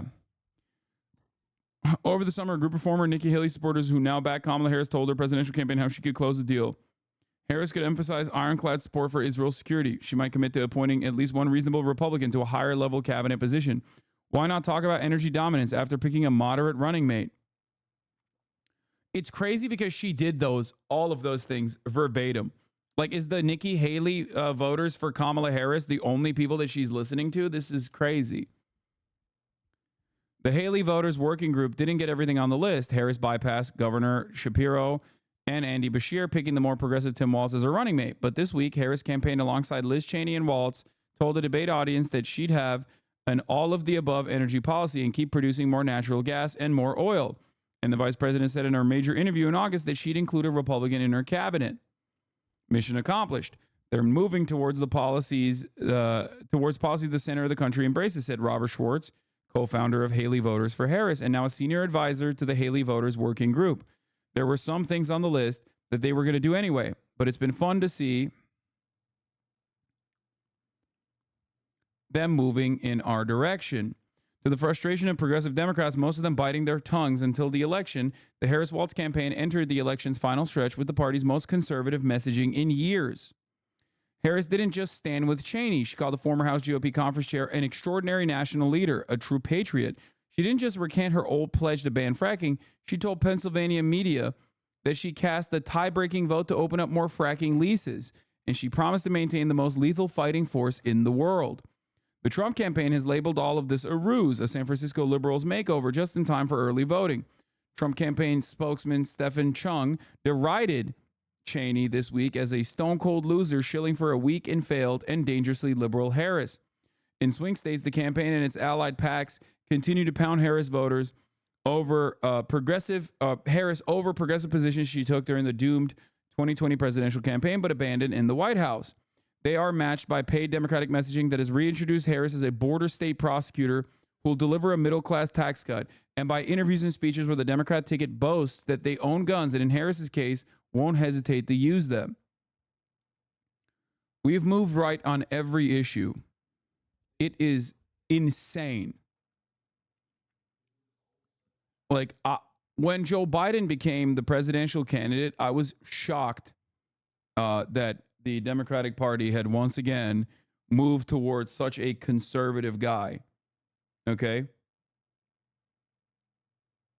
What's even crazier now, however, is that Kamala Harris is up the ante in terms of her conservative messaging. It is crazy.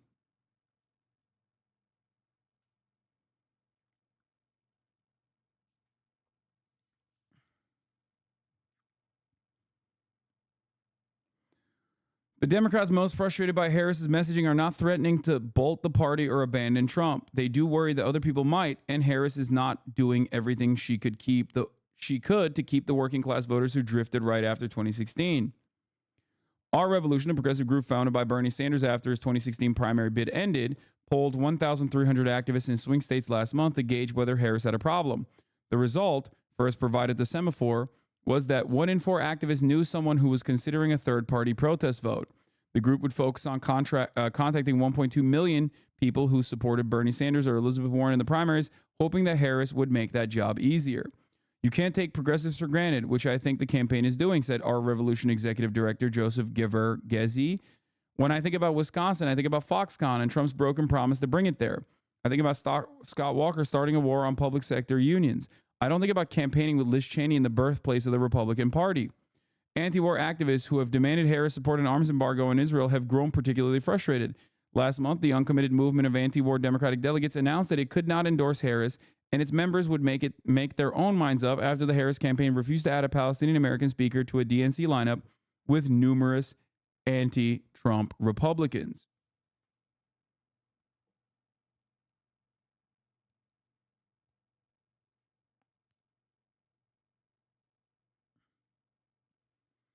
I think that Harris is doing the right thing, drifting more right at the start of the election. The left voters are cemented. She needs to collect the center.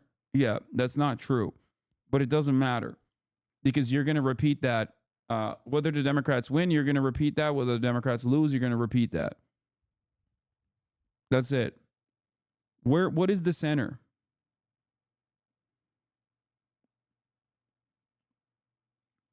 What a lot of people fail to recognize in the dynamic American median voter's mind is that there are incredibly contradictory things that they believe.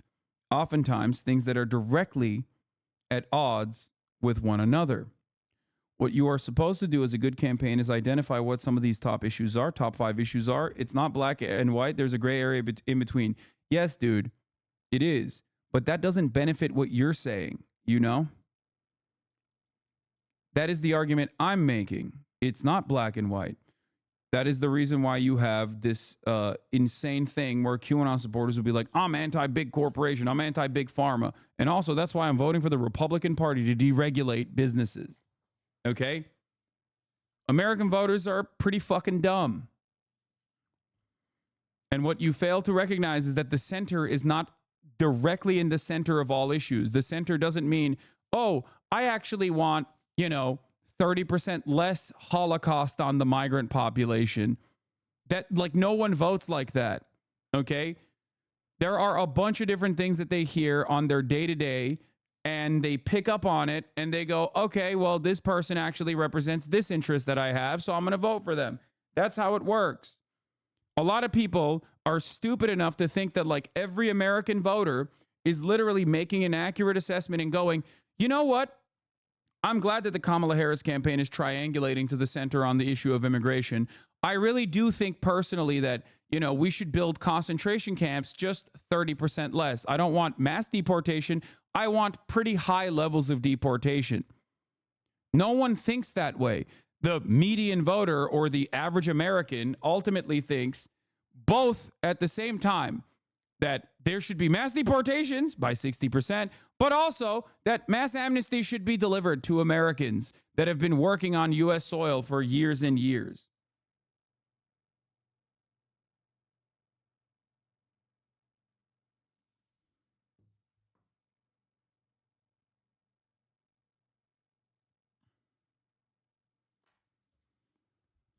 I'm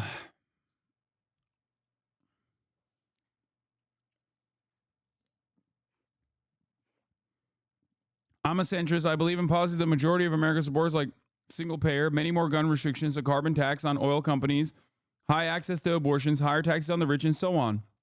All majorities support, all definitionally centrist positions. Exactly. That's what's funny about this process is that, like, Fango Lives is correct. Okay? Those are majoritarian positions. Okay? And yet, none of these things are represented by the Democratic Party, and they're not represented by the Republican Party either. The Democratic Party is presenting a false narrative that there is a reasonable voter in the middle there that wants like the Republican Party's positions, but just like a little bit less than that.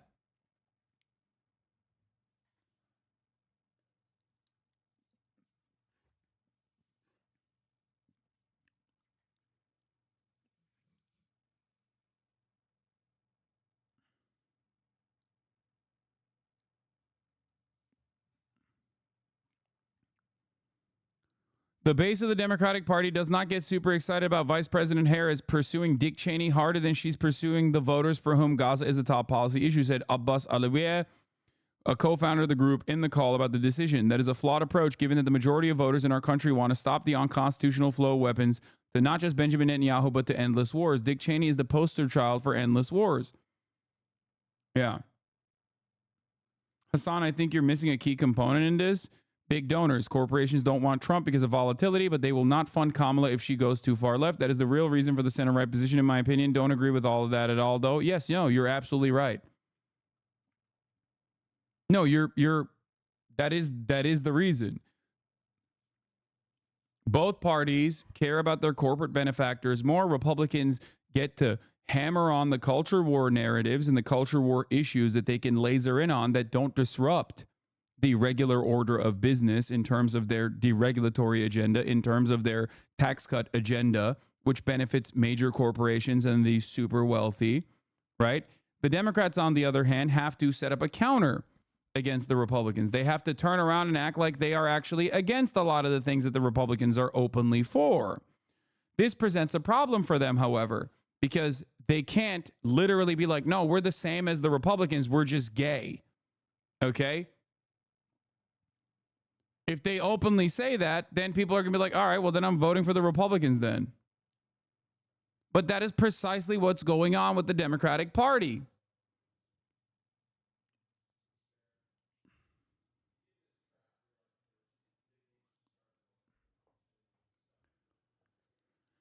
The reason why the Democratic Party does that, however, is that they create a sense of stability that the Republican Party has lost in the eyes of the corporate benefactors, or at least some key sectors that care about that sort of thing.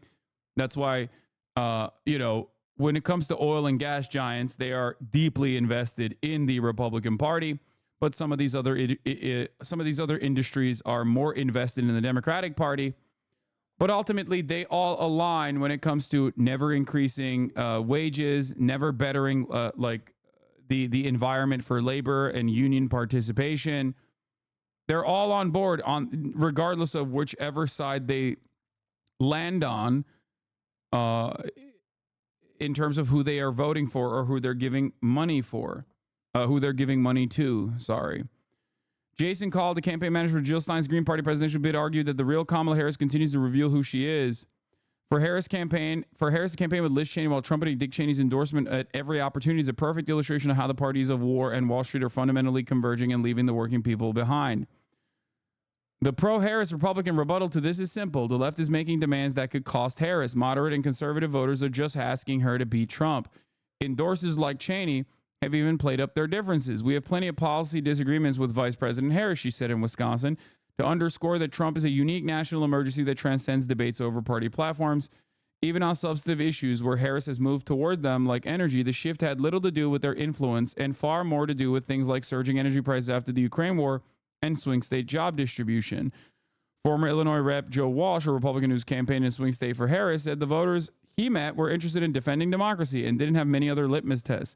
Promising to be a conventional president who governs for everyone may be enough. Okay, if that's the case, well, she's definitely going to defend democracy. Now she can actually fucking advocate for more progressive policies then. It doesn't make any sense. It doesn't seem like these guys only care about that, do they? Because if they only cared about that, then they wouldn't also say, if you don't fucking do all of this stuff, if you don't become the gay version of the Republican Party, we will literally not vote for you ever. Seems like they don't give a shit about the defending democracy angle all that much. It's about who you take for granted in terms of voters and who you don't, who you are willing to cast aside. Kamala Harris's campaign has actively made the choice to cast aside any kind of fucking progressive base of support. But it is unfair to simply call this the progressive base of support. And I don't like the framing on this article by friend of the show, Dave Weigel, for that reason. Because it's not just the progressive base of support that find these policies popular. Okay? That is precisely the reason why you see incredibly progressive ballot initiatives win by larger percentages than whoever the fucking state swings for in the general election always. Okay? That's it. People slap on the progressive sticker and say, oh, you just want a fucking pony. You want a unicorn. You want everything. Blah, blah, blah, blah, blah. We can never get this stuff. You're so stupid on issues that pertain to the real material problems that most Americans face. Okay? This is why I always go back to the one thing that Kamala Harris, either on accident or deliberately landed on, that was objectively considered radical by the media and yet was very popular. Price gouging. I am going to fight against corporate price gouging in the grocery sector. 83% popularity rating on that point, regardless of the litany of attacks launched against it. Why? Because Americans see the fucking prices of eggs and go, that's unacceptable, dog. That's it. The lesson you have to learn from that is that this is not about the progressive wing or the progressive base of the party. This is about the party being objectively popular across the board. That's it.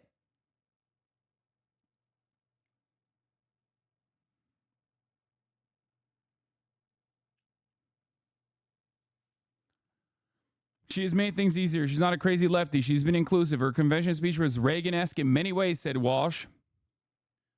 I'm Brian Kilme. David's view. The progressives who don't like the Harris campaign's approach disagree on what needs to change. Some believe that there are popular pro-labor Biden policies that Harris doesn't talk enough about, enabling Trump to rush in the gap with his promises. Trump and Vance repeatedly claimed that they, not Biden, put a cap on insulin prices for seniors, which is a bit of a tell here. That's right. That's a good one. Some are focused tightly on Arab American voters, warning that Biden and Harris are getting played by Benjamin Netanyahu, who wants Trump back in the White House and would benefit it if anti-war voters give up on the Democrats. I see two things happening here. One, the electorate has moved right on immigration and crime since 2016 when Hilary Clinton distanced herself from the Obama administration's deportation policies, and since 2020 when anger at Trump's family separation policies peaked. Democrats have taken their openings when Trump has been callous or dishonest about immigration. Walsh said in his debate with Vance that the GOP ticket exploited the city of Springfield, Ohio to dehumanize and villainize Haitians with temporary residency status. They did it once. That is like such a minor note. They should have been fucking literally screaming from the rooftops every single damn day about how insane it is that Republicans are literally sending bomb threats to a Republican district in Springfield, Ohio, because Donald Trump and J.D. Vance lied about Haitians eating cats and dogs, an objectively racist depiction of documented migrants living on U.S. soil and participating in the American economy in meaningful ways. I am losing my fucking mind. That's not enough. They should have been saying it way more. Because if they were saying it way more, more people would write about it in the news. More people would read about it in the news. Commentators have the capacity to change people's opinions a little bit, especially if there is a shit ton, of media movement on this process. Republicans do a very good job with this. They laser in on a non-issue and turn it into a major issue all the fucking time, especially when it's electorally beneficial for them. Democrats never do this. Democrats literally sit around and wait for a fucking issue to drop on their laps, and even then they still flub it. But the broader context is Trump gaining with non-white voters as he promises mass deportation and Democrats having to concede ground in response. Part of that reason is because there is no counter narrative against the undocumented migrant problem. It is not a problem at all. As material conditions worsen, Americans become more reactionary. Okay? On the one hand, the Democratic Party is supposed to advocate to solve these material problems that the American working class is experiencing. And on the other hand, communicate that these people are not any different than you. But they're not doing that. And that's how we are going towards Nazi Germany. I don't know how people don't see this. You have to be fucking delusional not to recognize this, okay? Economic instability and economic volatility turns people into fucking angry demons. And if there's only one party that's saying, I see you, I know why you're mad, and I can tell you exactly what the reason is, it's the people that don't speak your language. They're scary. You're going to go, okay, well, I agree with you. Yeah, I am angry. You are recognizing that I'm angry. If the other party is saying, no, everything is fine, actually. Everything is fine. You just want a $50,000 tax credit for your fucking startup, for your startup podcast. We're going to do the opportunity economy. You're going to turn around and be like, fuck you. Fuck you. Suck my dick. No, I believe that other guy. That other guy at least recognizes that I'm mad. Yeah, he's right. I think it is the Haitian migrants, actually. That's how it works. That is precisely how this shit works.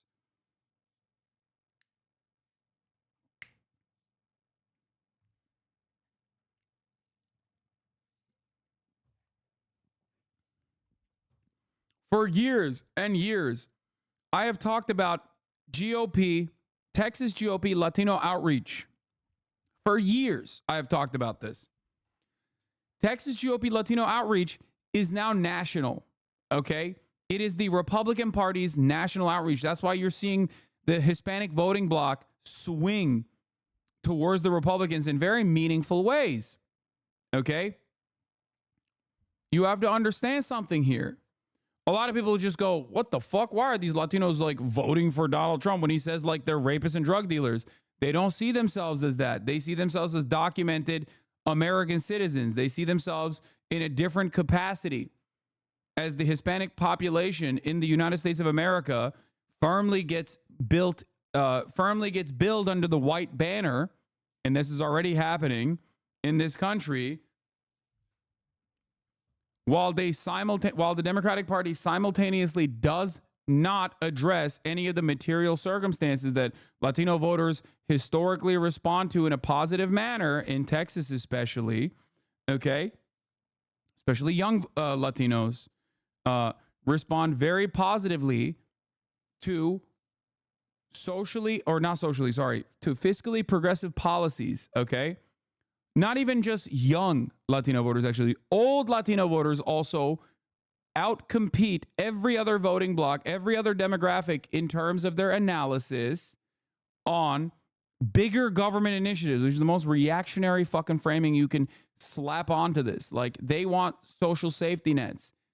If the Democratic Party does not do that and then does not present that to them, then they're not really presenting anything to them. And then the Republican Party can turn around and beef up the Catholicism angle. The Republican Party can turn around and say, guess what, dude? These guys don't want to do anything except for transing your youth, okay? They want to fucking make your children gay and transgender. They want to fucking do bottom surgery on your youth.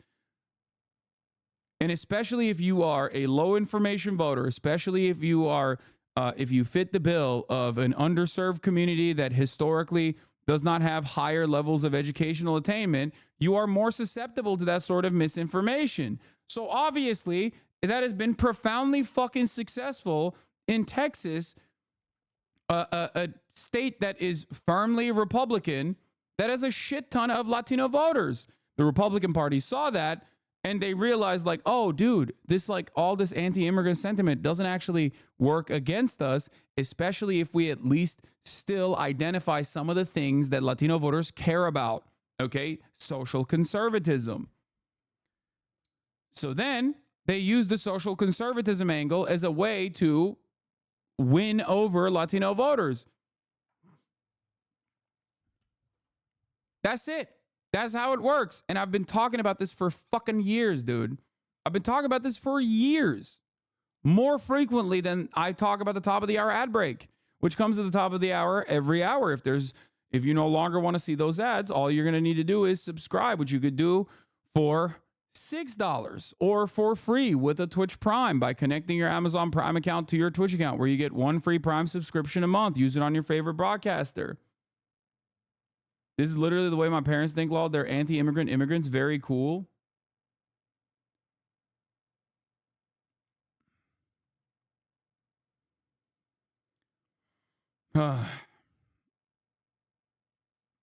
Los Peoples, thank you for the 5 Get the Subs, allowing 5 people to no longer see the ads at the top of the hour. Here's a 3-minute ad break now.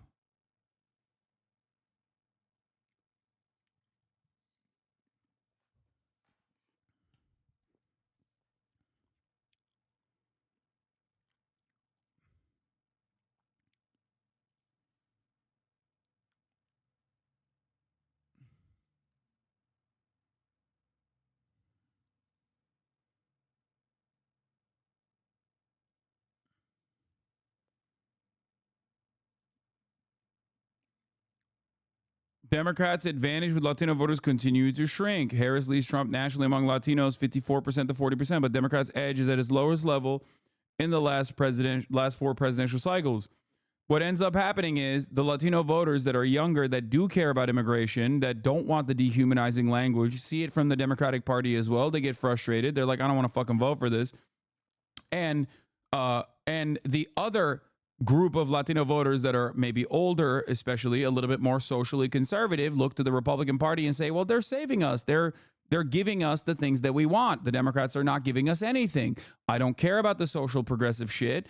I would still vote for the Democratic Party if the Democratic Party at least, like, you know, defended my material interests, but they're not doing that. So I'm just going to vote for the Republican Party. This is something that I always talk about. People vote for people that give them something, okay? The expectation that you're always going to be in a defensive posture when you're voting is only going to shrink your base of support year over year, and that's precisely what the Democrats rely on. It is a very stupid way to try and win elections. You cannot specifically use the duopoly to your benefit like this every election cycle and hope for the best possible results, unless you lose. And then people remember how fucking shitty it is when Republicans are in power, and then they fucking turn around and vote for you. And that's precisely what happened with Donald Trump in 2016. But people have a short memory. They have forgotten how shitty it was for the Republicans to be in charge. One major thing that the Democrats could have used in the Haitians are eating cats and dogs narrative that was going on is the arrogant and entitled way in which some of the dumbest, most racist fucking assholes in society were screaming from the fucking rooftops despite the fact that they were wrong. That is a immediate reminder for everyone what it was like when Trump was president. Okay? That's it. You could just point to that. You could point to abortion. You could be like, look, remember, this is what happens when Republicans fucking win.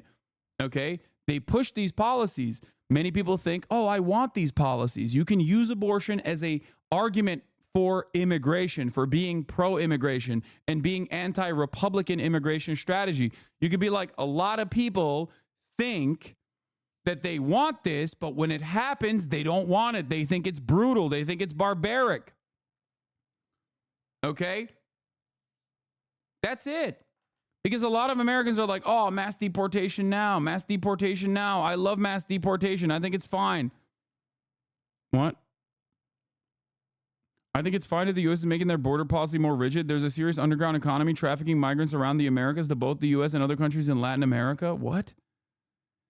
I think there's a real angle about illegal immigration that you miss. There's a real underground. The migrants aren't themselves the problem. The people who are moving them are.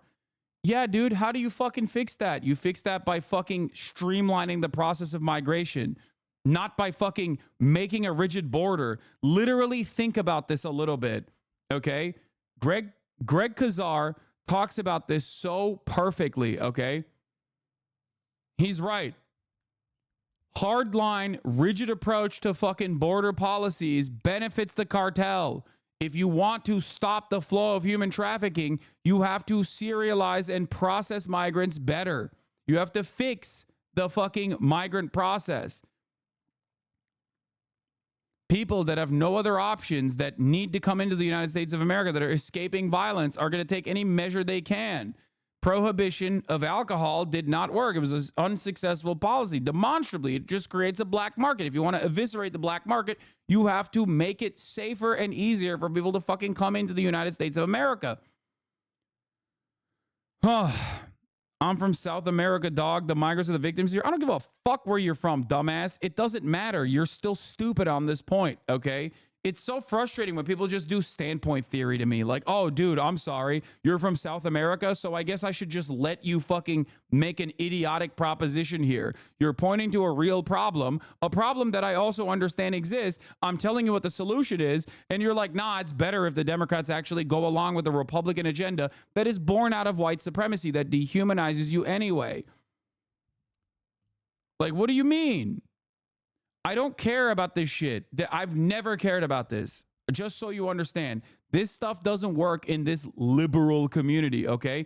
Maybe in other liberal communities, you could do standpoint theory. You could turn around and be like, listen, you don't understand. I'm Latino. I'm from South America, okay? How dare you speak to me like this? This is not one of those communities. Plenty of people come in here and they're like, well, Hasan, I'm a black person and it's really inappropriate that you're telling me what it's like. I don't care. I don't care.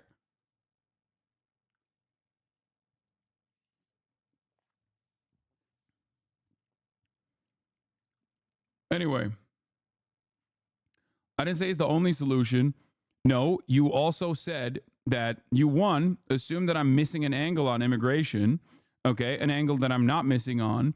You assumed that the Democratic Party's solution, which is white nativist, right-wing immigration bills that they're writing as alongside the Republican Party is the adequate solution to this problem. It's not. It's only going to worsen the problem.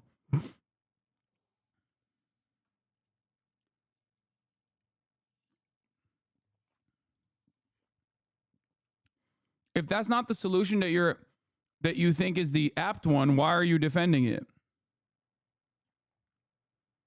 The only thing HasanAbi doesn't suffer from is making generalizations from his own experiences.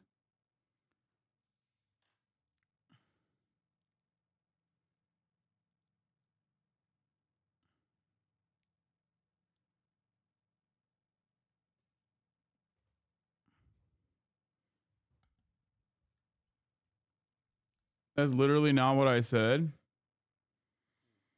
I think it's fine that the U.S. is making their border policy more rigid. There's a serious underground economy trafficking migrants. The U.S. making their border policy more rigid unironically helps the fucking underground economy trafficking migrants. That is my point. And I don't think you're understanding that. Okay? This is the silliest way to backtrack on your point. I don't know why we're still debating this issue. We're going to move on for the sake of your own, so that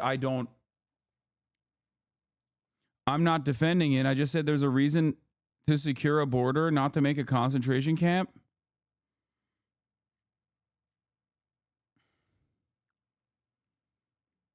We're done. That's fine.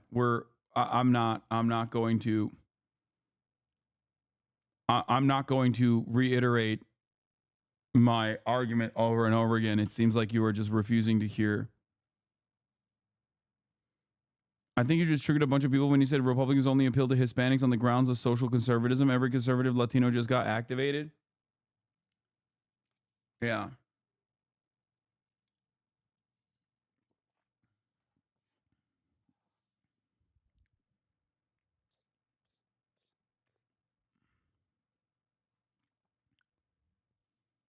I already ran the 3-minute ad break at the top of the hour.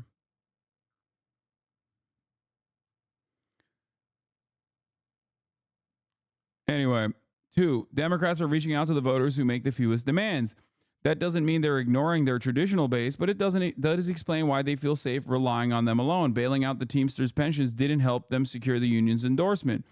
It's at best an open question whether Biden marching in a picket line with UAW and Harris backing striking longshoremen will help them with rank-and-file members. Democrats can mitigate their decline with union voters on economic issues, but they can't in a few weeks abandon the environmentalism or cultural liberalism that has moved many of them towards Trump. I don't think it's the environmentalism that moves many towards Trump. I just don't. Okay, cultural liberalism, certainly. That definitely is the thing. Because by and large, I think the median American voter, if we're being fucking super serious and super honest about this, by and large, I think the median American voter is a fucking Nazi. Okay, what do I mean by this? I mean, I'm exaggerating, right? They have nationalistic sentiments. They are socially not very progressive, okay? But fiscally, they are. Like, that literally is the case. So if you want to defend marginalized communities, okay, you have to package it with popular, progressive economic policy, okay? That's it. Most Americans either don't give a shit about the gay stuff or they just kind of hate it, okay? But you know what they do like? Money in their pockets.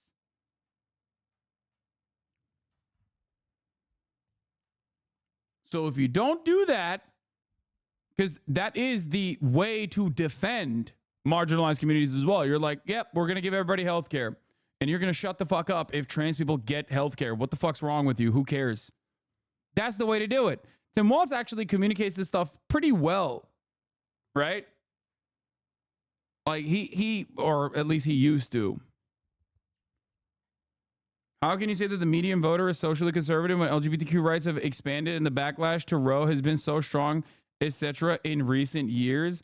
Like, socially conservative in the sense that if you make that your major point, if you make that your agenda, most people are going to be like, oh, I don't really care. How does this help me? They're selfish. It comes from a place of selfishness.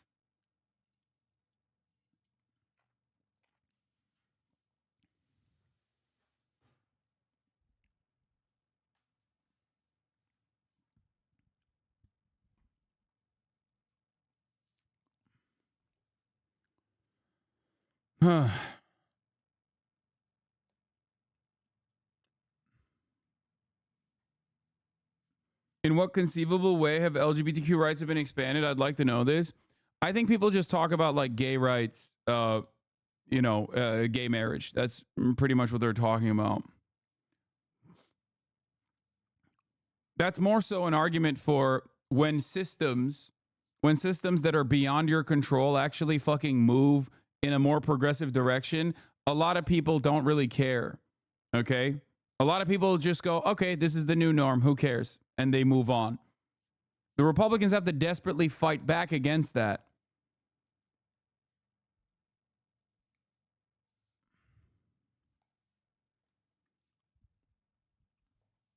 The problem, on the other hand, is that a lot of people just broadly fucking gesture towards like this is the argument I make for trans rights all the time, okay? The argument I make for trans rights all the time is that most people just by and large don't care, okay? Republicans do a very good job of making you care in a negative way, but that oftentimes also causes a lot of people to go, ugh, you're kind of gross. Why do you care about this so much? You seem a little crazy. All right? That's basically what happened in the 2022 midterm elections. The trans panic stuff came across as weird to the, average voter, to the normal voters. Okay? But that does not mean that, like, if the Democratic Party was, like, exclusively running on, like, defending trans rights or whatever, that most Americans would be like, this is great. Because by the numbers, there aren't that many trans people. People don't have access to trans people. People don't see the humanity in trans people. Every trans person understands this, right? So the way to convincingly defend trans rights is to say, we have a broad agenda that is human focused. We do not want you to hate your neighbors, okay? Doesn't matter what their background is. It is unacceptable to do so. And we're going to give everybody health care, and everybody includes trans people as well, okay? That's it. That's the way to do it, with fiscally progressive economic policies that you tack on social liberalism into, not the other way around.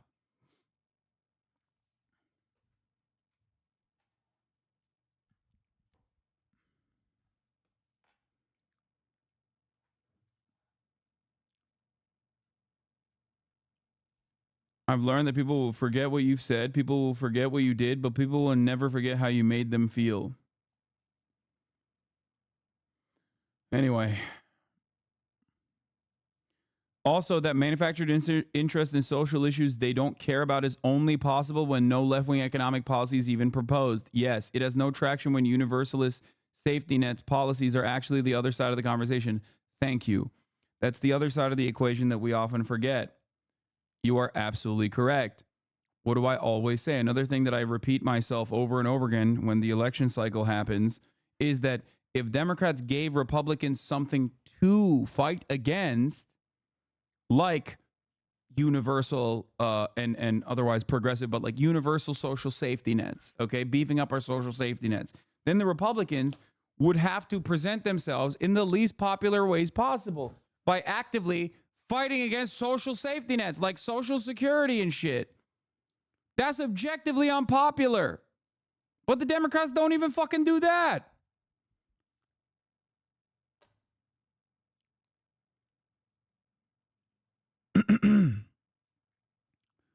Similarly, anti-war organizers insist that Harris could shift votes if she broke with Biden administration support for Israeli war funding, and polling shows that it could be popular even as it would set off an explosive political fight. But soft Republican voters and their advocates are asking for no change at all. What's the harm in thanking them for their freely offered support and seeing how deep that sentiment runs? I just don't think that it is a successful strategy, especially if it comes with the purging of like normal Americans, not just progressives, not card-carrying activists, okay? I'm talking about like regular-ass Americans who are just like, yeah, I don't really feel like the Democrats have my interest in their minds. A lot of Americans feel left behind, okay? They feel forgotten. They feel like the Democratic Party does not have their best interest in mind. And the Democratic Party doesn't do enough to actively communicate against that. As a matter of fact, in many instances, the way they communicate to the broader majority is that they don't actually care about your material interests. That's the problem.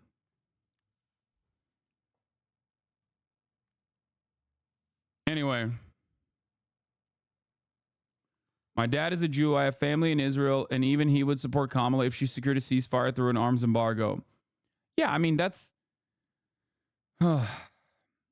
I don't know. I don't even know if your dad is a single issue Israel voter, but there are single issue Israel voters who also want this. I mean, the fucking hostage families, for example.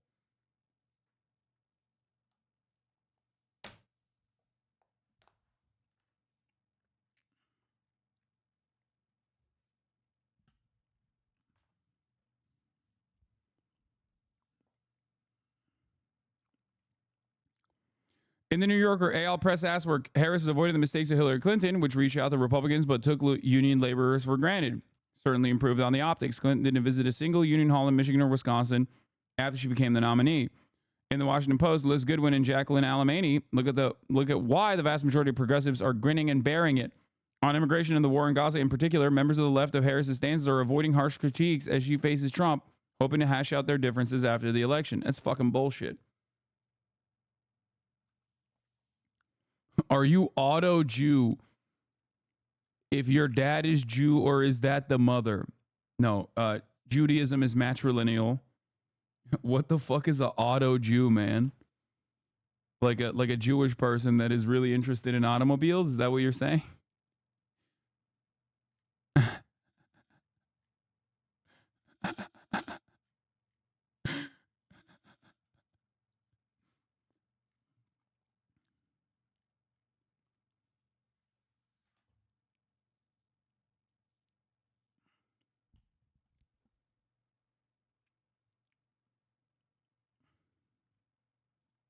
Auto Jew.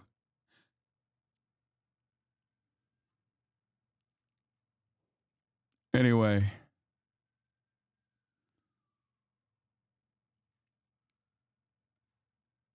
Let's get back to the jobs. We talked about the jobs report pretty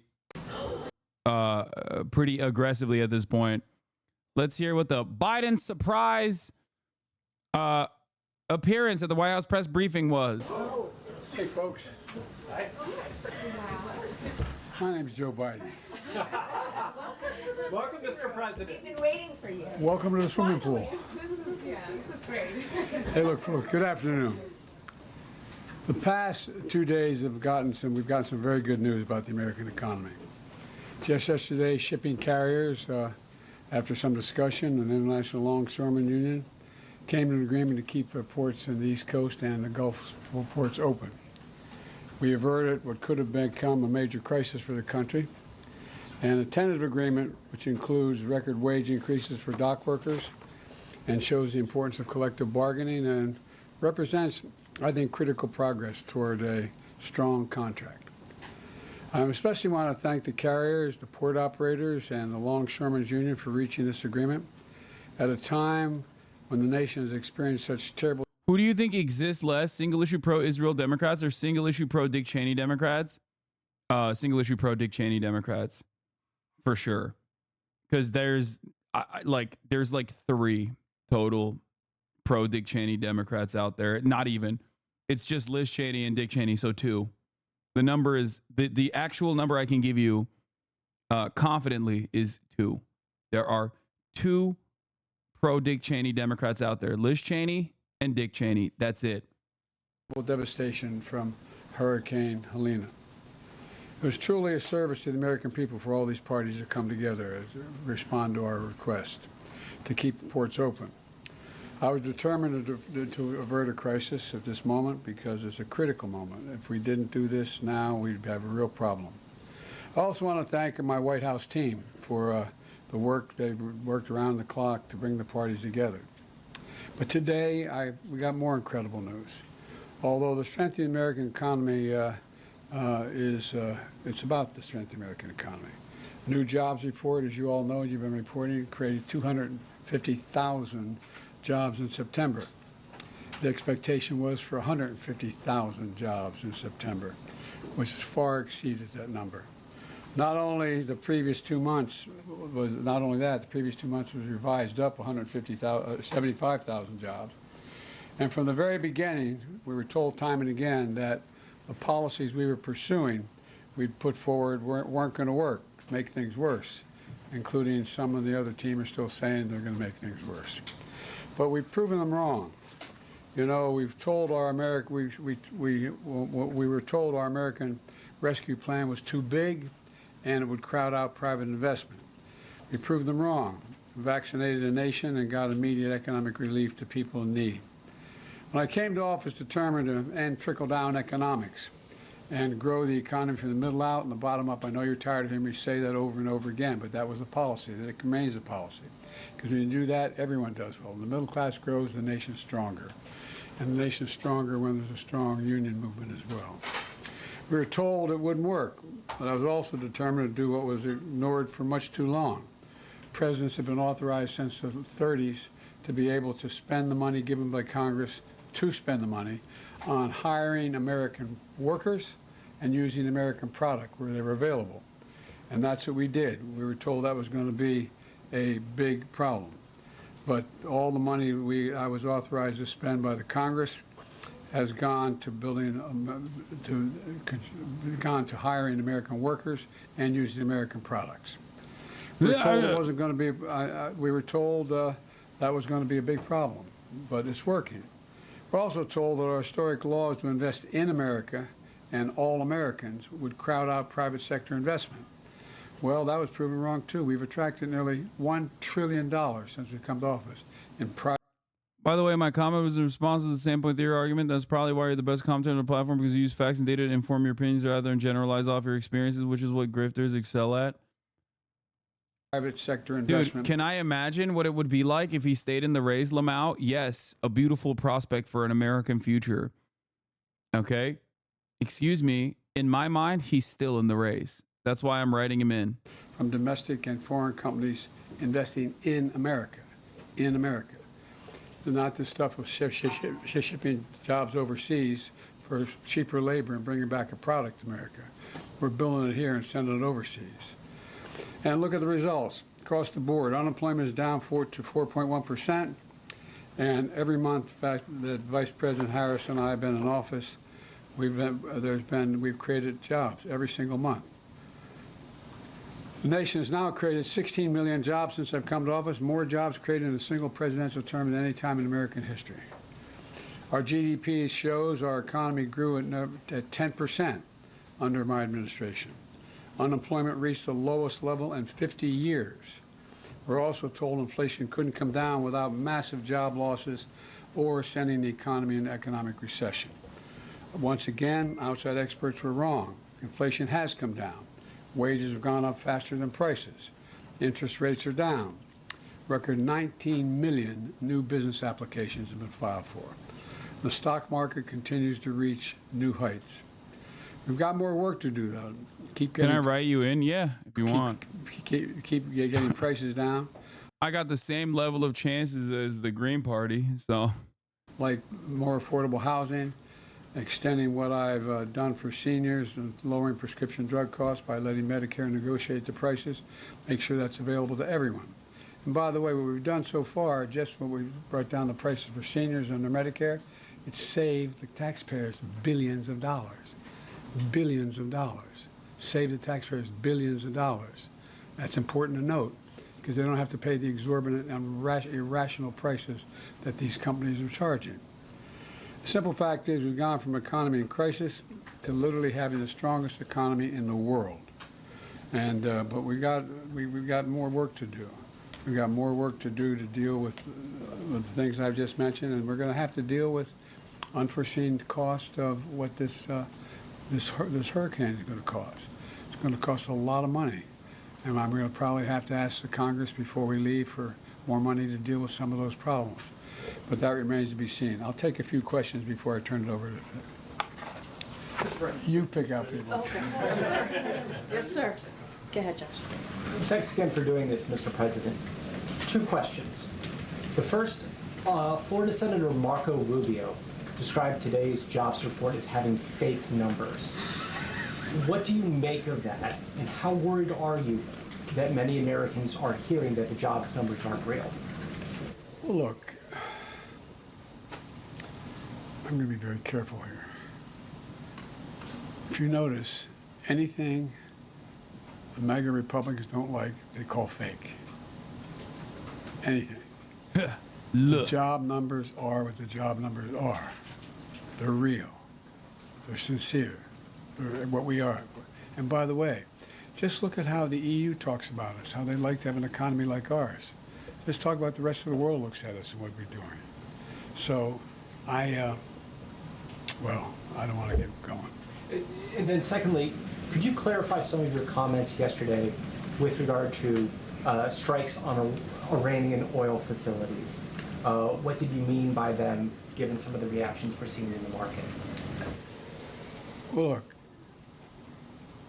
the Israelis have not concluded what they're going to do in terms of a strike.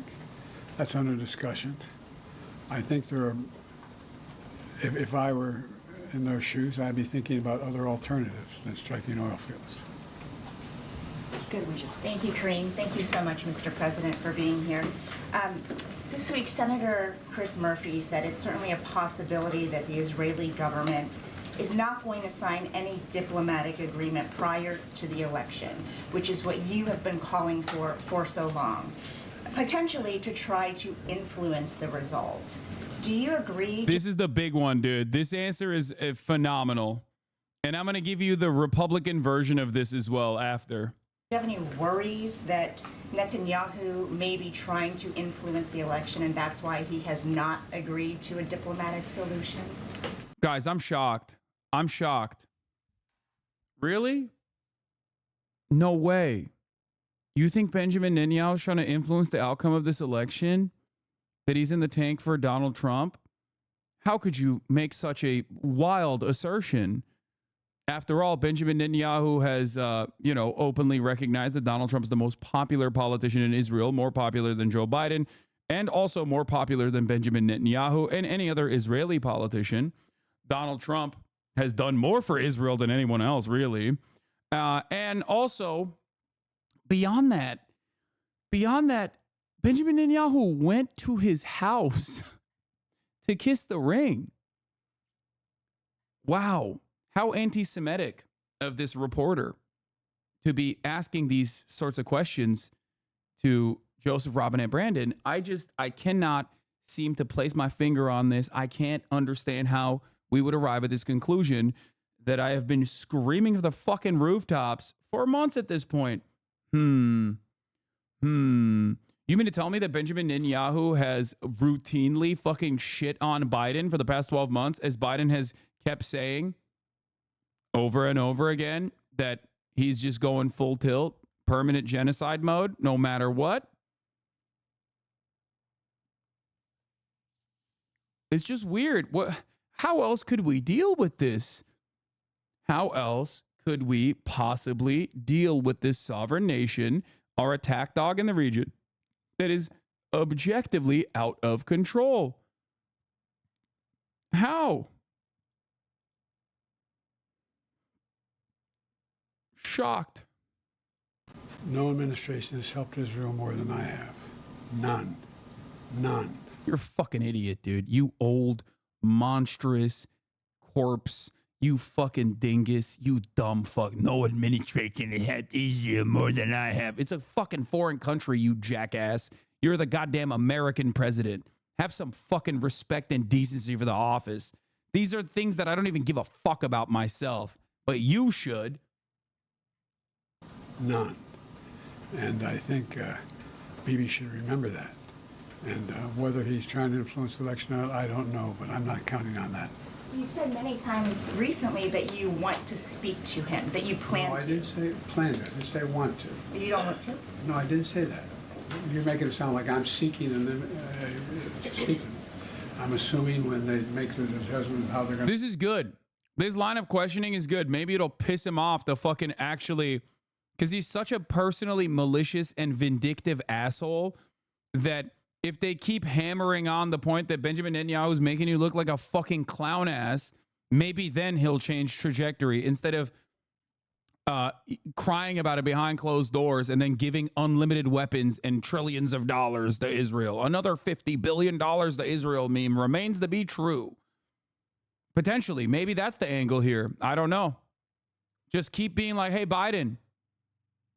Another thing I've also mentioned, by the way, was that like Benjamin Netanyahu is going to ruin his legacy over and over again. Maybe they should communicate that to Biden directly if they have opportunity to meet with him. Hey, Biden, you love your legacy. You care about it, right? You want to be known as like the great elder statesman that saved this country from Donald Trump and then was a transitional candidate that allowed for a new American future.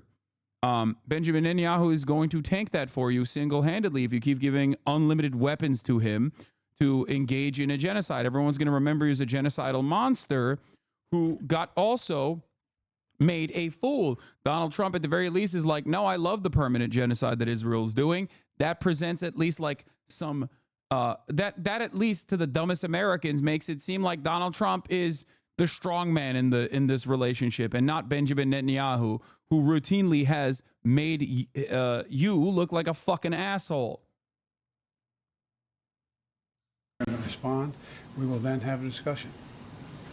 Thank you. Thank you, Mr. President, for being here. What are you advising the Israelis to do in terms of their retaliation to Iran? And at this point, you still haven't spoken to Netanyahu. Is it fair to say that you have little personal influence over what he decides to do? No.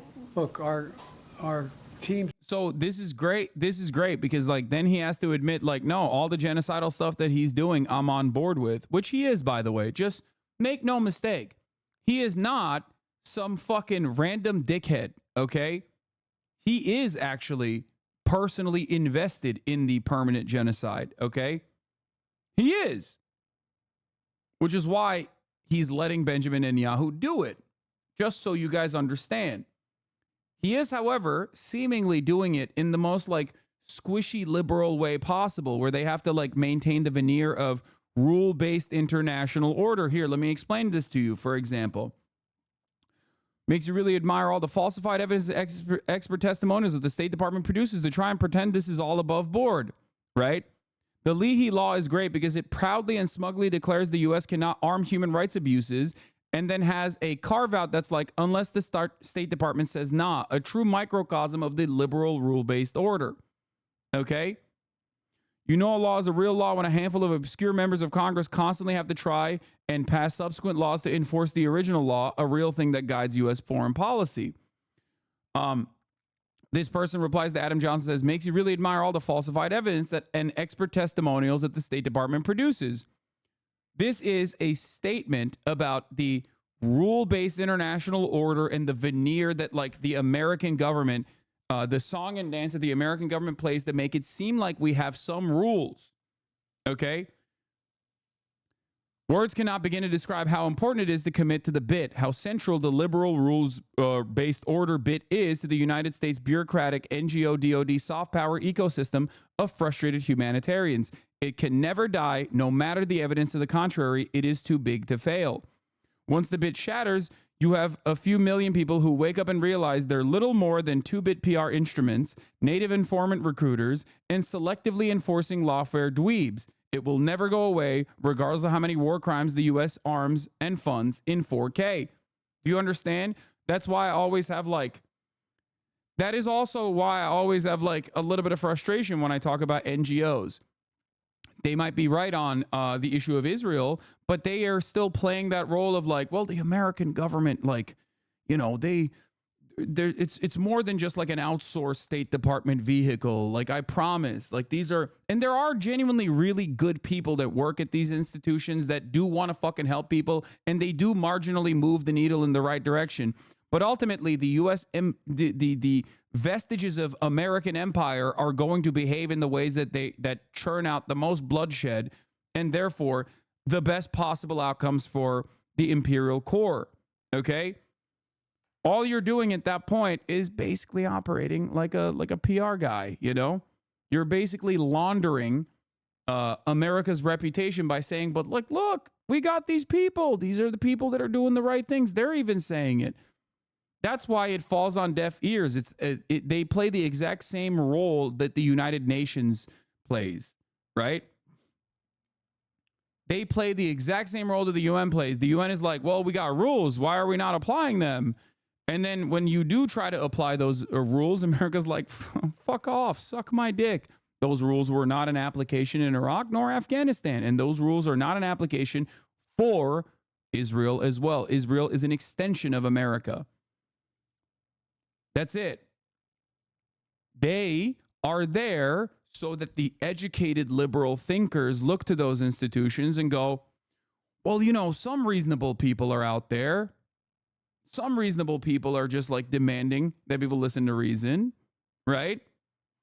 Like, well, I guess maybe this is above board. I don't know. America would never do this if it wasn't above board. There's a bunch of people. There's a bunch of people that do actually feel this way. The New York Times readers, for example. Okay? The problem is Israel is so glaringly, obviously in violation of human rights that most people are losing faith in these institutions, even the educated liberals. The older educated liberals are not, because they're firmly committed to the bit. They believe America is, at the end of the day, the best possible version of global dominance you can get.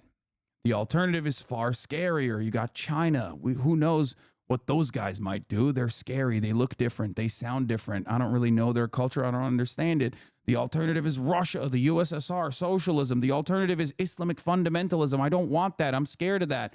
That's usually the way that people go about it, where they're like, yeah, American empire, they sometimes do evil things, but ultimately it's far better than the alternative, right? It's far better than this spooky alternative. That's the way that a lot of people look at this. That's the way that a lot of people look at this situation, you know, not really recognizing that, like, America has beefed up the Islamist fundamentalism in an effort to fight against the USSR back in the day, for example. Anyway, but having said that, it is pretty funny that, like, they still try to make these, like, specific lawfare carve-outs in the own song and dance that they're playing at a time when most people are no longer believing the song and dance. Do you see what I'm saying? Young Americans have checked out, okay? An entire generation of Americans is lost in terms of, like, believing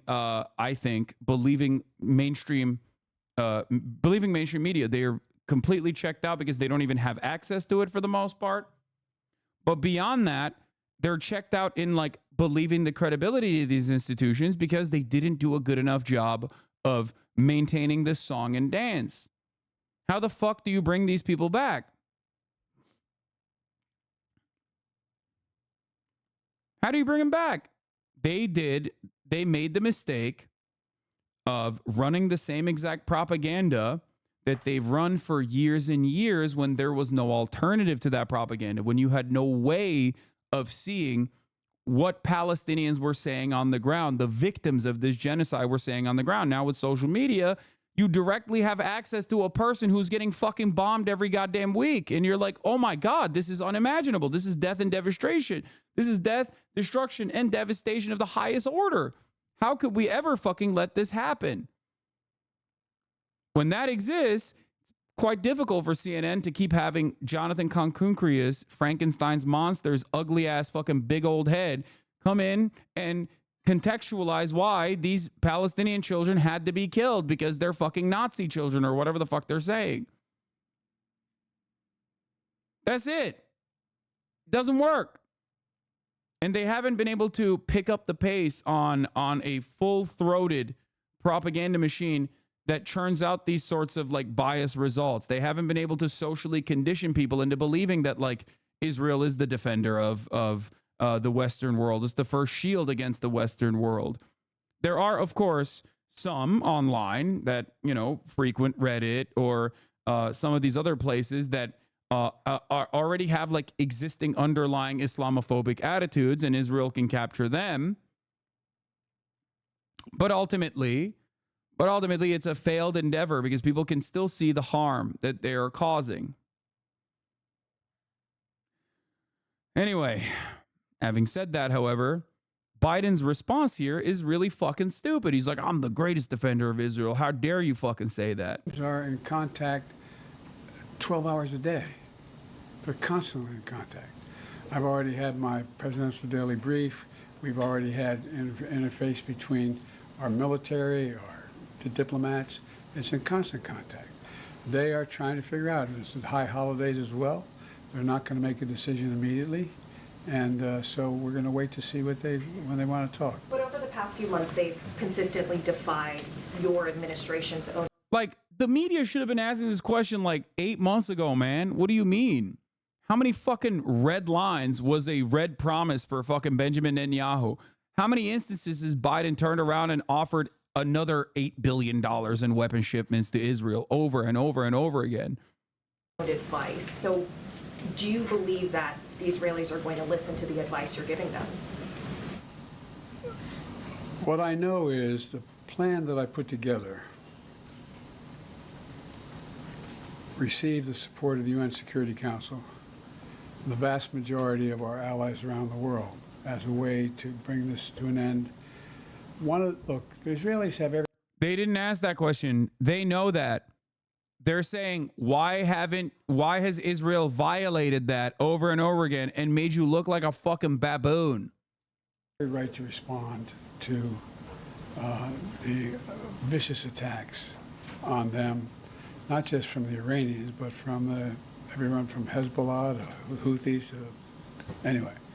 And but the fact is that they have to be very much more careful about dealing with civilian casualties. So how should they respond? You expressed concerns about attacks on Iranian oil facilities. How should they respond? That's between me and them. All right, we got to move on. Go ahead, Tam.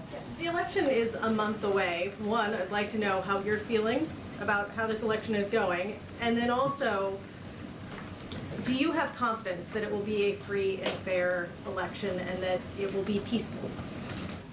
Two separate questions. Very much. I'm confident it'll be free and fair. I don't know whether it'll be peaceful. The things that Trump has said and the things that he said last time out when he didn't like the outcome. That's my president, dude. I'm voting for him. If you vote for him, he will win. Just saying, chat. We're very dangerous. If you notice, I noticed. I gotta pee. That the vice presidential Republican candidate did not say he'd accept the outcome of the election. They haven't even accepted the outcome of the last election. So I'm concerned about what they're going to do. Are you making any preparations, getting security briefings related to domestic security? I always get those briefings. All right, we got to move on. Go ahead, Keila, and then we have to do a couple more. Hi, Mr. President. When are you considering imposing sanctions on Iran, and would you include oil in those sanctions? That's under consideration right now, the whole thing. I'm not going to discuss that out loud. And just on your comments yesterday on the port strike, you said, by the grace of God, it's going to hold. Is there any reason you think that this Well, there's more to temporary do. suspension? A month from now, there's more to do in terms of everything from the whole notion of mechanization of the ports and the like. There's more to resolve. Go ahead, Daniel. Thanks, Green. Thank you, Mr. President. Last night you said that there's still a lot to do to avoid an all-out war in the Middle East. I mean, firstly, aren't we pretty close to that definition already? And secondly, what can you really do to stop that happening? There's a lot we are doing. The main thing we can do is try to rally the rest of the world and our allies into participating like the French are in Lebanon and other places to tamp this down. And but when you have proxies as irrational as Hezbollah and the Houthis, and it's a hard thing to determine. Got to lose. I gotta go, kid. Okay, I know. Please tell me. I said I'd take a couple questions. Participating like the all-out war in the Middle East. I mean, firstly, aren't we pretty close to that definition already? And secondly, what can you really do to stop that happening? There's a lot we are doing. The main thing we can do is try to rally the rest of the world and our allies into participating like the French are in Lebanon and other places to tamp this down. And but when you have proxies as irrational as Hezbollah and the Houthis, and it's a hard thing to determine. Got to lose. I gotta go, kid. Okay, I know. Please tell me. I said I'd take a couple questions. All right, you're the last. I think she's increasing her credibility with it. You have to take some more. Toulouse, you're going to be the last one. Thank you, Mr. President. Thank you for spending some time here with us. There have obviously been a number of crises that the country has been facing over the past several days with the hurricane, with the port strike, with the situation in the Middle East. Can you talk about how your vice president, who is running for the presidency, has worked on these crises and what role she has played over the past several days? Well, I'm in constant contact with her. She's aware we're singing from the same song sheet. She helped pass all the laws that are being employed. Do you think Bibi's kind of blackmailing the Dems for more dollars and weapons by expressing support for the Republicans, or is he really in it for Trump or for both? No, Benjamin Netanyahu is in the tank for Trump. It doesn't matter because he knows fully that like the influence that like the pro-Israeli lobby and its prominent influence on American politics is already set. So neither party is going to swing away from that. Neither party is going to swing away from that. Came to check on my dad, and he's literally doing the meme. That's hilarious. every Lebanese dad. That's fucking hilarious.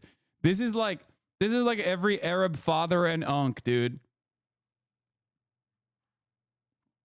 I don't think Benjamin Netanyahu has to blackmail anybody. Now, she was a major player in everything we've done, including passage of legislation which we were told we could never pass. And so she's been, and her staff is interlocked with mine in terms of all the things we're doing. Mr. President, did you ever think about Totally up to you, sir. All right, go ahead. Yeah, Nandita, sir, no, sir. I didn't call on you, sir. I didn't call on you, Nandita. Thank you. Nandita, go, Nandita. Mr. President. Pope Francis going for a day of prayer and fasting. Prayer and fasting this Monday, October 7th. Your reaction, sir? I will prayer and fast. Okay, that's acceptable to you in terms of Israel's response. How long are you okay with Israel bombing Lebanon? What is acceptable to you? All right, Get out of here. Asking a question like that. Get out of here, libtard. What the fuck do you mean? Get out of here. Come on. That's it. Thank you, everybody. Thank you, Mr. President. Thank you, sir. What a ridiculous question. Oh, what are you, a journalist? What are you, a fucking journalist? Get the fuck out of here. All right. Let's get back to the dock workers reaching a tentative agreement we found out yesterday before anybody else in the news because we had some ILA workers striking in the chat. Finish the video. He says he's back in the race. I don't care, dude. Yeah, okay, we got it. He said he's back in the race. All right. We're going to start with the breaking news this morning. We're talking about that dock workers strike that threatened to cause severe damage to the U.S. Here, let's watch this. Decision on long-range weapons? Do you want to reconsider dropping out of the race? I'm back in. He's back in. He's back in. He's back in the race. We're riding with Brandon. So before we move on to the dock workers strike ending with the tentative agreement, I do want to mention a couple things. Okay? There's a couple things on Israel-Palestine that I would like to bring close to your attention, bring up for your attention. Number one, if you want to understand the fucking uniparty attitude, here is I am Israel Ha Lindsey Graham talking about the hurricane victims. You can thank Donald Trump and Elon Musk for that. You know, I've been going all over South Carolina like most people. I hadn't slept much. But look what's going on in Israel. Our friends in Israel are surrounded by people that want to kill them, destroy them, a second Holocaust in the making. And Biden says be proportional. What is the proportional response to people who want to kill you and your family? They're running out of ammunition in Israel. We have to help our friends to keep the war over there from coming here. They're willing to. You can thank Donald Trump and Elon. Yeah, I don't care about the hurricane victims in South Carolina. We need to help Israel. Even my dad hates this clip, by the way, calls Graham a neocon, warmonger, or grifter. Well, your dad is like super pro-Israel. I don't understand. Here, let's hear this again. One more time. I want to hear this one more time. You can thank Donald Trump and Elon Musk for that. You know, I've been going all over South Carolina like most people. I hadn't slept much. But look what's going on in Israel. Our friends in Israel are surrounded by people that want to kill them, destroy them, a second Holocaust in the making. And Biden says be proportional. What is the proportional response to people who want to kill you and your family? They're running out of ammunition in Israel. I love that, dude.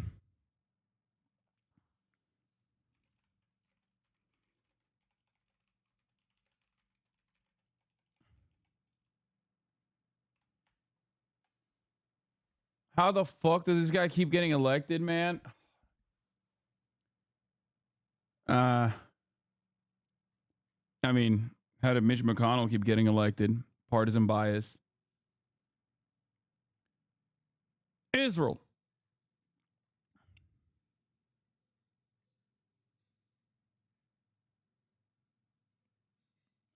Anyway, So here's a couple things I want to hit on quickly. Hümeyra Pamuk, Reuters deputy U.S. foreign policy editor, a Turkish journalist, works for Reuters, has a scoop. I reviewed 3 sets of internal email exchange between senior Biden administration officials who were warned just days after October 7th that Israel was risking committing war crimes by ordering more than 1 million Palestinians in northern Gaza to evacuate.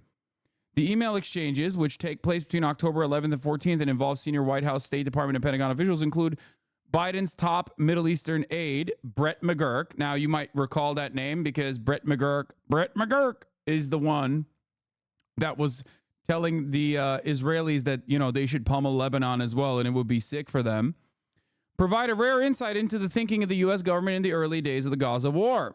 The emails are striking even after almost a year because the humanitarian catastrophe that the U.S. officials are warned of at the time has materialized. 40,000 people have been killed.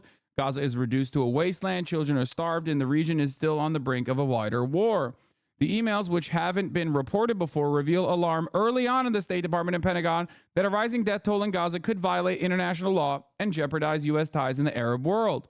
The messages also show how the White House resisted calls for a ceasefire in those early days and in the internal pressure in the Biden administration to shift its messaging to including sympathy for the Palestinians. It started on October 11th when the State Department's top public diplomacy official, Bill Russo, in an email told senior state officials in Washington that was losing credibility among Arab-speaking audiences by not directly addressing the humanitarian crisis. The U.S.'s lack of response on the humanitarian conditions for Palestinians is not only ineffective and counterproductive, but we are also being accused of being complicit to potential war crimes by remaining silent on Israel's actions against civilians, Russo wrote. The State Department's top Middle East diplomat, Barbara Leaf, forwarded Russo's email to the White House officials, McGurk. She warned that the relationship with Washington's otherwise would-be stalwart Arab partners was at risk due to the kinds of concerns raised by Russo. McGurk replied that if the question was whether the administration should call for a ceasefire, the answer was no. He added, however, that Washington was 100% in favor of supporting humanitarian corridors and protecting civilians. On October 13th, Dana Stroul, then a top Middle Eastern official at the Pentagon, relayed to the White House a blunt warning from the ICRC that Israel's mass evacuation would be a humanitarian disaster and could violate international law because it was ethnic displacement, also known as a genocide. Okay, ethnic displacement, ethnic cleansing, genocide. ICRC is not ready to say this in public, but is raising private alarms that Israel's close to committing war crimes. This was on October 11th. Israel has committed those war crimes since then. Stroul said in her email addressing senior White House, State, and Pentagon officials, she added that the ICRC's assessment had left her chilled to the bone. Replying to Stroul, McGurk likened the situation to the U.S.-led military operation against ISIS militants in Mosul in 2016, an assault that left the Iraqi city in ruins. He said that the military and humanitarian strategy in the Mosul assault had been planned hand in hand. Two officials on the email chain replied that it would be impossible to put in place the necessary infrastructure with so little time. One reminded McGurk that the Mosul operation was the result of much longer planning. Our assessment is that there's simply no way to have this scale of a displacement without creating a humanitarian catastrophe, Paula Tofro said, a senior White House official in charge of humanitarian response in this email. It would take months to get structures in place to provide basic services to more than 1 million people, Tufro said, and asked that the White House tell Israel to slow its offensive. We need the government of Israel to pump the brakes in pushing people south, she wrote. Andrew Miller, then a senior official at the State Department, urged his colleagues to act fast. If we're inclined to weigh in with the Israelis to dissuade them from seeking mass evacuations, we will have to do it soon, at a high level and at multiple touch points, he wrote. You want to know the most damning side of this story? We had the capacity to stop them back then. By the way, a shout out to Brett Murphy, who published a great story today on how the State Department's pipeline of weapons to Israel worked, overruling concerns of civilian harm. This is from ProPublica inside the State Department's weapon pipeline to Israel, which is the other side that I wanted to cover as well. Where is that story? Hold on. There was one aspect of that story that I wanted to point to. Oh, here it is. This is one of the most damning aspects of the story. Israel bombed the homes of U.S. Embassy's own Palestinian employees in Gaza, and the U.S. didn't even blink and let the arms flow uninterrupted. I repeat again, homes of the embassy's own Palestinian employees had been targeted by Israeli airstrikes. So it's not like they didn't know that civilians were being destroyed. Civilians were being directly targeted and harmed and killed by Israel.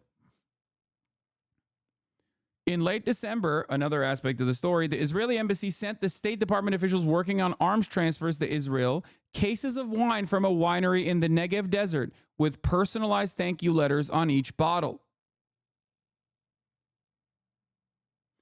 Highlights are Ambassador Jack Lew urged Washington to give thousands more bombs to the Israelis because they have a decades-long proven track record of avoiding killing civilians, which is a lie. Thank yous came in the form of, once again, wine boxes to thank them just before Christmas. A lobbying push. Defense contractors and lobbyists have also helped push along valuable sales by leaning on State Department officials and lawmakers whenever there's a holdup.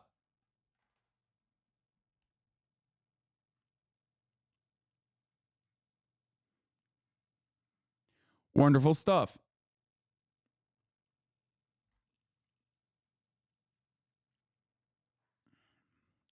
But it's weird because, like, you know, Israel keeps destroying all of these fucking red lines over and over again.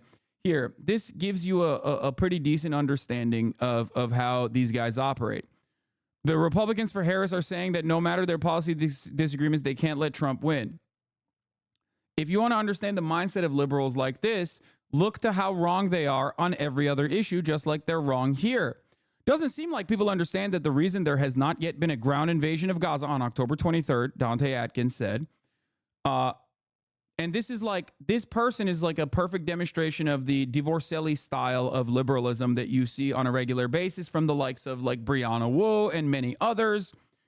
They are consistently wrong, right? And seemingly there is no end to how wrong they can be.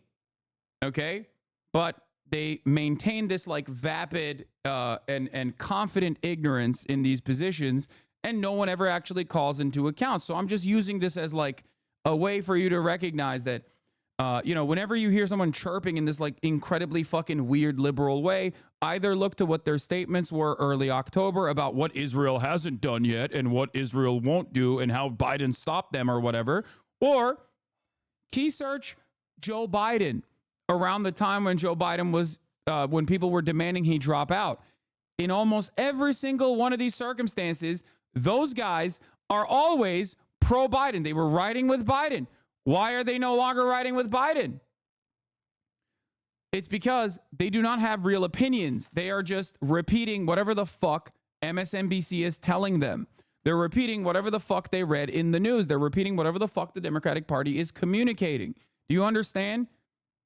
And they never get punished for being wrong. And they can just consistently continue being wrong over and over again. There's an entire marketplace for this. Okay? Doesn't seem like people understand that the reason there has not yet been a ground invasion of Gaza and that humanitarian aid is slowly getting into Gaza and that Israel hasn't expanded the attack to Hezbollah is pretty much single-handedly because of Biden. Oh, well, guess what? That did happen. It's the same exact principle. It's the same exact principle that remains, okay, for the Hezbollah pager attacks. If you recall, everyone that lauded and celebrated the Hezbollah pager attacks celebrated it. How? They said it's super targeted. What more do you want? They don't want to carpet bomb Lebanon. This is a significantly better attack than that, right? They celebrated that act of terror by pointing to the fact that Israel had not carpet bombed Lebanon yet. And then they did carpet bomb Lebanon. And then they're like, okay, well, at least they didn't invade Lebanon. And now they've invaded Lebanon. There is no mechanism of punishment for being wrong in the direction of the State Department. Okay? That's it. That's it. So when you hear people go, oh, well, it was limited, or, oh, well, it's whatever. It's just like, at least they didn't carpet bomb. And then they fucking carpet bomb and they go, oh, well, at least they didn't invade. And then they invade. Like, they're just moving the goalposts and they're just Like, they have a position. That position is America's good. America's enemies are bad. Israel is good.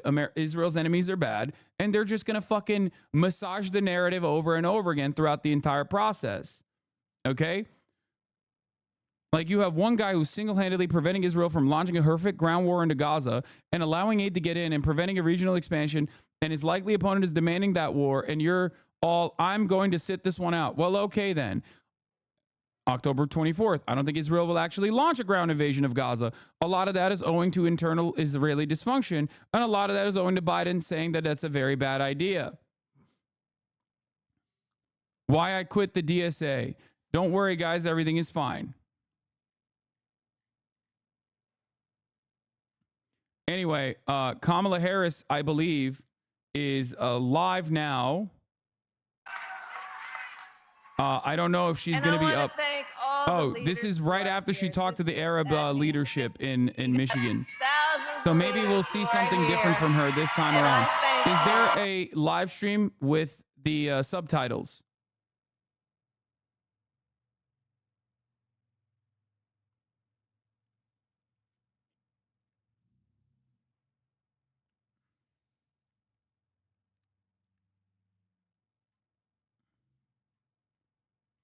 Do we? Isn't all this voter shaming saying you're letting Trump win, just like the ways they shit on the unions when they're killing the economy? Like, no, the shareholders were killing the economy by not meeting the demands, and Democrats are letting Trump win by actively refusing to engage in policies that will earn their votes? Yes. Remember his number? 32.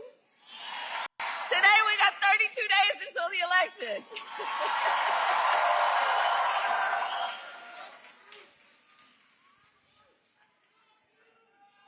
So 32 days. Oh, 32 days. Okay, we got some business to do. We got some business to do. Let's see if she All says right. anything different. 32 days. And we know we will do it.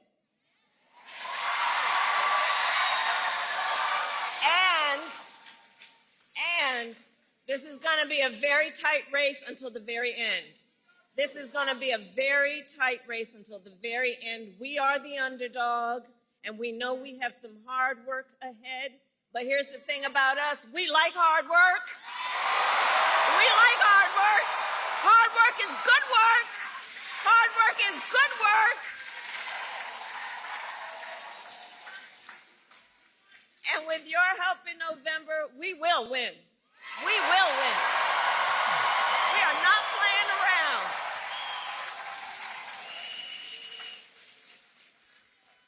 So listen, we know this election is about two very different visions for our nation. One focused on the past, and ours, which is focused on the future. We are fighting for a future where we tap into the ambitions and the aspirations of the American people and build what I call an opportunity economy, so every American has an opportunity to own a home, build wealth, start a business. I love the opportunity economy. I love that. I'm the opportunity economy voter. I'm going to speak about do we have small business owners in the house right here? Right? Okay, so on the economy, I'm just going to spend a minute on small businesses.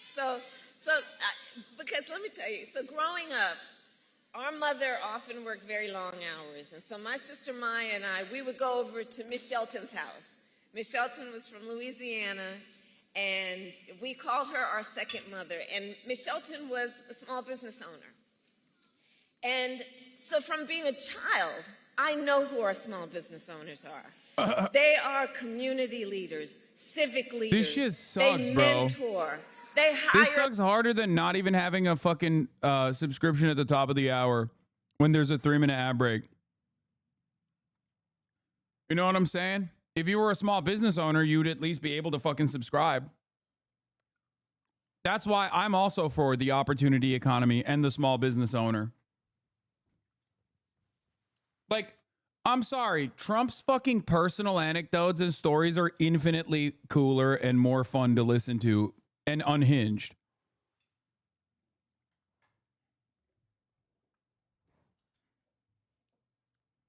Here's the 3-minute ad break now.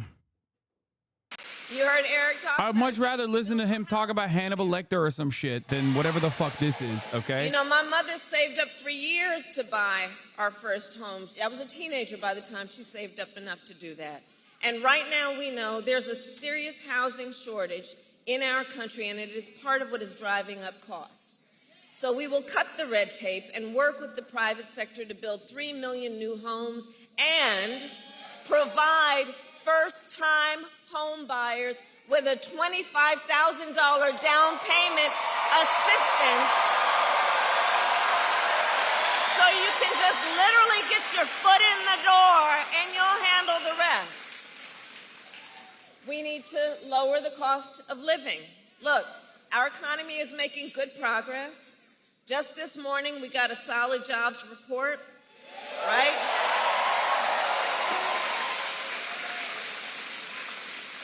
Over 250,000 jobs created last month. Unemployment fell. And just a few weeks ago, the Federal Reserve cut interest rates, which helps.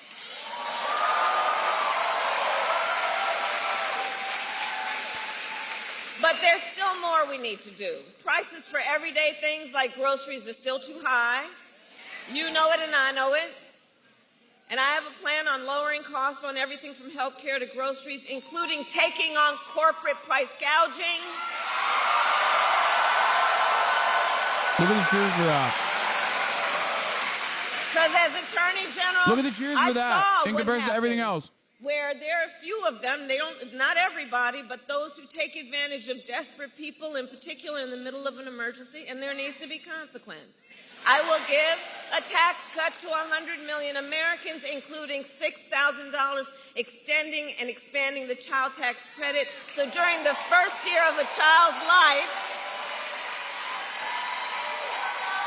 young parents have the support they need to be able to buy a car seat, to buy a crib, to take care of their child during that first year of their life, knowing it's about setting them on a path to do everything they have a natural desire to do.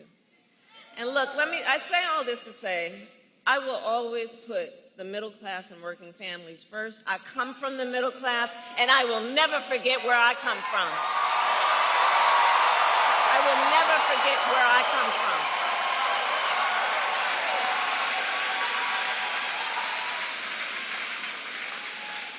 And we know we cannot have a strong middle class without American manufacturing.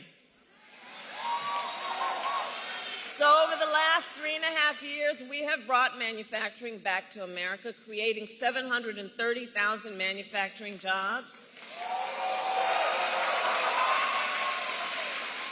We announced the opening of more than 20 new auto plants in the United States. And we did it by investing in American industry and American workers.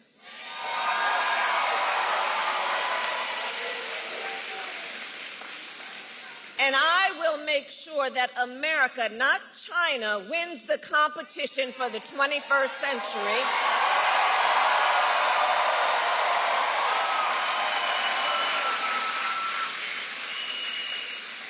Which is why, under my plan, we will invest in the industries that built America, like steel, iron, and the great American auto industry. I see you, Sean.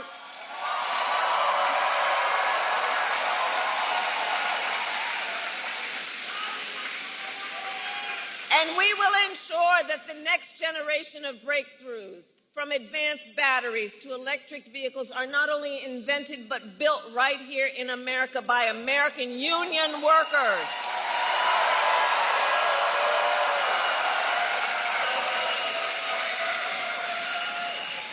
And Michigan, let us be clear, contrary to what my opponent is suggesting, I will never tell you what kind of car you have to drive. But here's what I will do. I will invest in communities like Flint.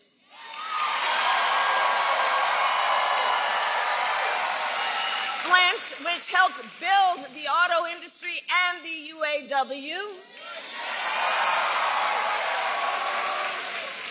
We will will retool existing factories, hire locally, and work with unions to create good-paying jobs, including jobs that do not require a college degree.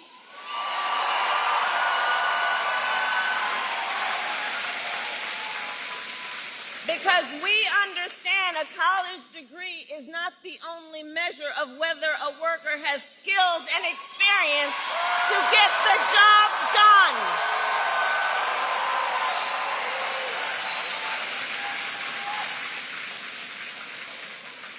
In fact, part of my plan is to outline all of the federal jobs that should not require a college degree and make that clear. And when I'm elected, I'm going to challenge the private sector to take on the same approach. Well, yeah.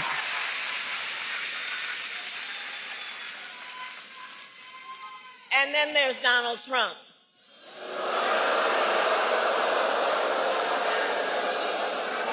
So Donald Trump has a very different approach.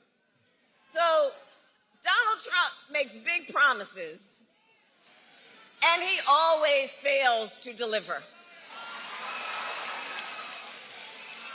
He said he was the only one who could bring back America's manufacturing jobs. Remember that? And then America lost nearly 200,000 manufacturing jobs when he was president, including tens of thousands of jobs in Michigan. Mm-hmm. And those losses started before the pandemic. Mm-hmm. Yeah, they did. Making Donald Trump one of the biggest losers of manufacturing jobs in American history. Where is she? Michigan. Oh.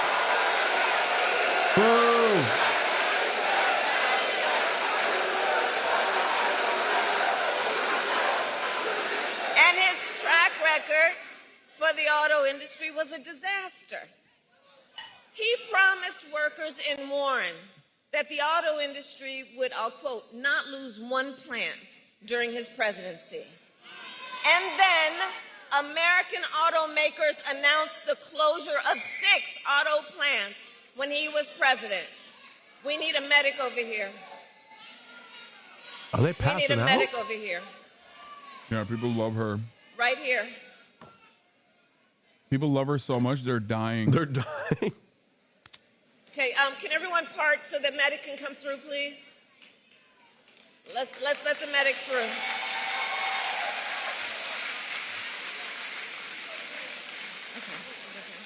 Okay. Okay. He's okay. All right. We're good. They didn't need We him. got each other. Good. Good. Psyop. So, remembering again what Donald Trump talked about versus what he did, then American automakers announced the closure of 6 plants when he was president, including General Motors in Warren and Stellantis in Detroit.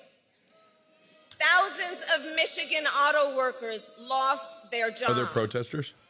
And when it Probably. came to building the cars of the future, I haven't heard from them Trump yet. sat on the sidelines and let China dominate. And then he talks down to American workers, saying we can't compete with Chinese workers. Yeah, I hate the Chinese. And make no mistake, Donald Trump is no friend of labor. He encouraged here they are. automakers to move their plants out of Michigan so they could pay No, their never mind. workers less. And when the UAW went on strike to demand higher wages that they deserved, Donald Trump went to a non-union shop, don't forget. And he attacked the UAW. You hear the protesters? I And do. he said Yep. striking and collective A little bit. bargaining don't You hear them make, in the background? quote, a damn I bit think of so. difference. Remember how he's talked about striking workers, that you should fire them. That's how he talks about union labor. That's how he talks about workers. But Flint, we know You hear them. strong unions mean higher wages, better health care, and greater dignity for union members and for everyone.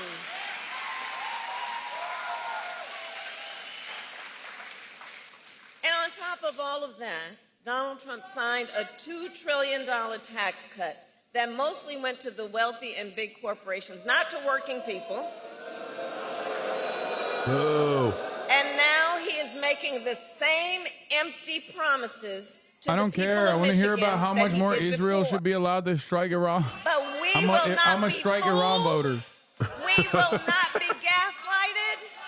Donald Trump's track record is a disaster for working people.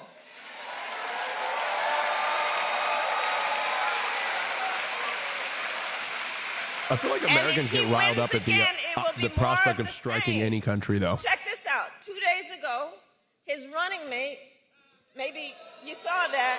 No, but how about that Tim Walz, by the way?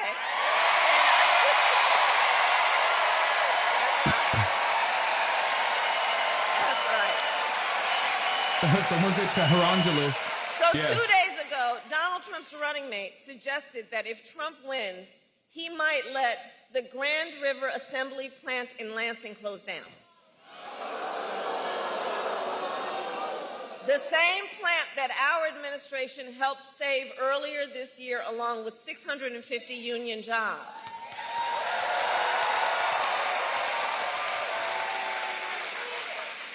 Michigan, we together fought hard for those jobs, and you deserve a president who won't put them at risk.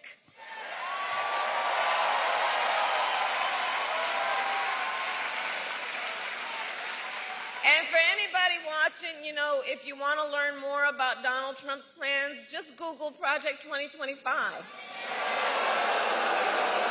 Boo! It is a detailed and dangerous blueprint for what he will do if he is elected president. Donald Trump will give billionaires and corporations massive tax cuts, attack unions, cut Social Security and Medicare, and impose a Trump sales tax, a 20% tax on everyday basic necessities, which will cost the average family nearly $4,000 a year.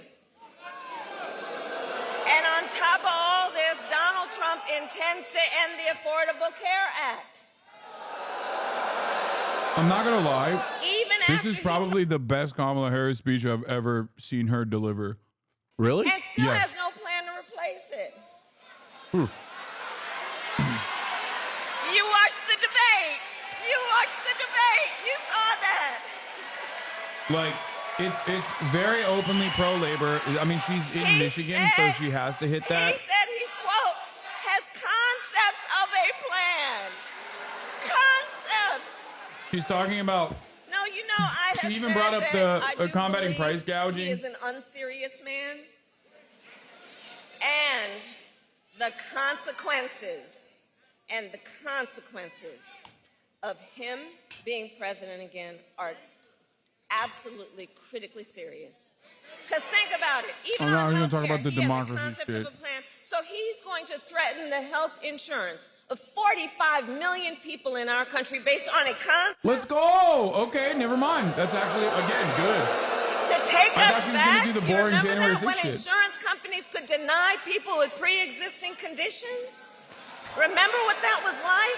I do. Well, Michigan, we are not going back. That's right. We are not going back. We're not going back. We are not going back. No, we are not going back. No. Because we will move forward. Ours is a fight for the future. Ours is a fight for the future, and ours is a fight for freedom.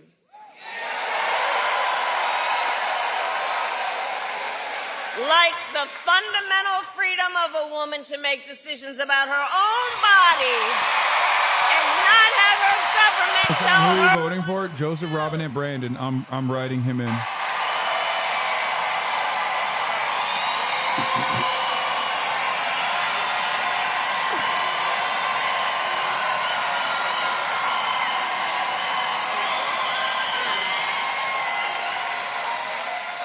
And these 32 days out from the election, it's important that we remind people how we got here.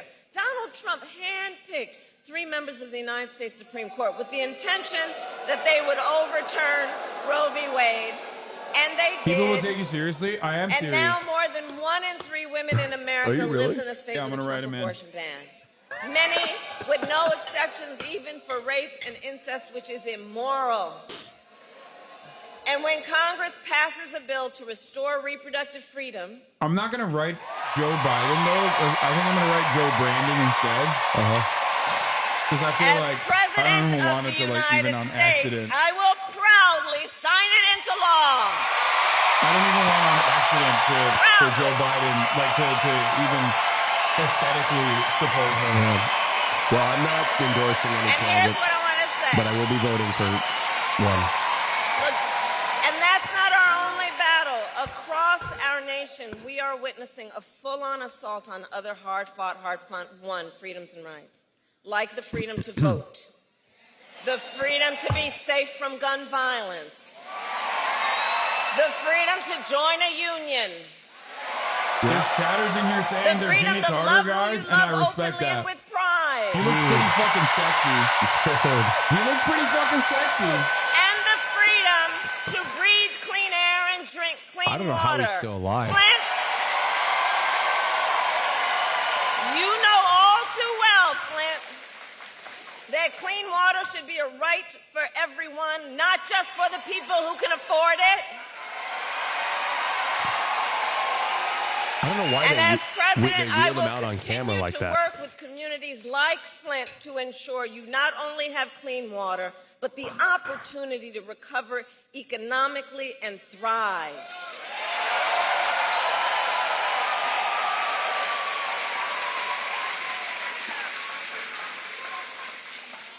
So, Michigan, it all comes down to this. We are all here together because we know what is at stake, and we love our country. We love country.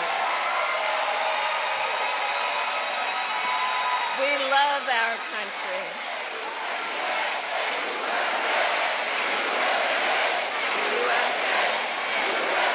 Hell yeah, brother. And because we love our country, we know it is one of the highest forms of patriotism to then fight for the ideals of our country and to fight to realize the promise of America. That's what this is about. That's what this is about.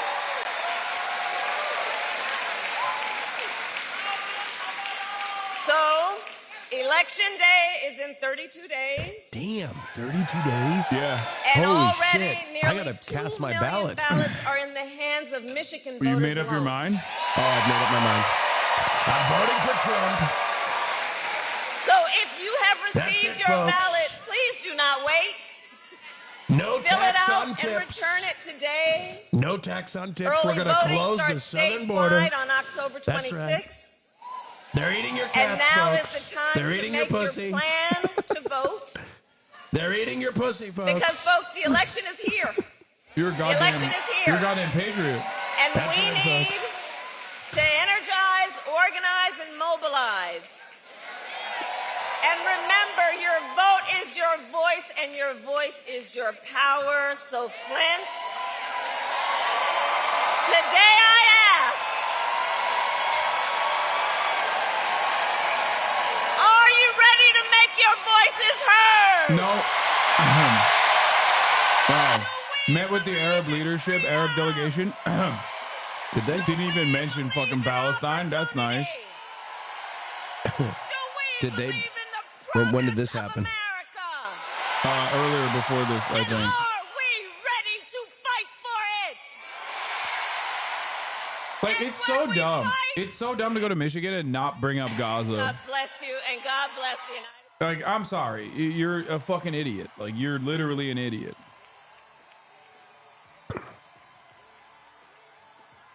Does she still have the same response when there's protesters? Joe Biden and I have been working around the clock, and we need a ceasefire now. Is that what they're still saying? He's a bot, bro. Yes. Is that what they say? Around the clock, 24/7. Not a moment that goes by.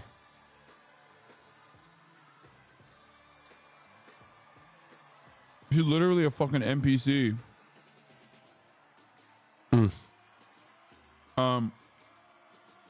Is Trump speaking today? Yeah, of course. Wait, really? When? You missed it already. What?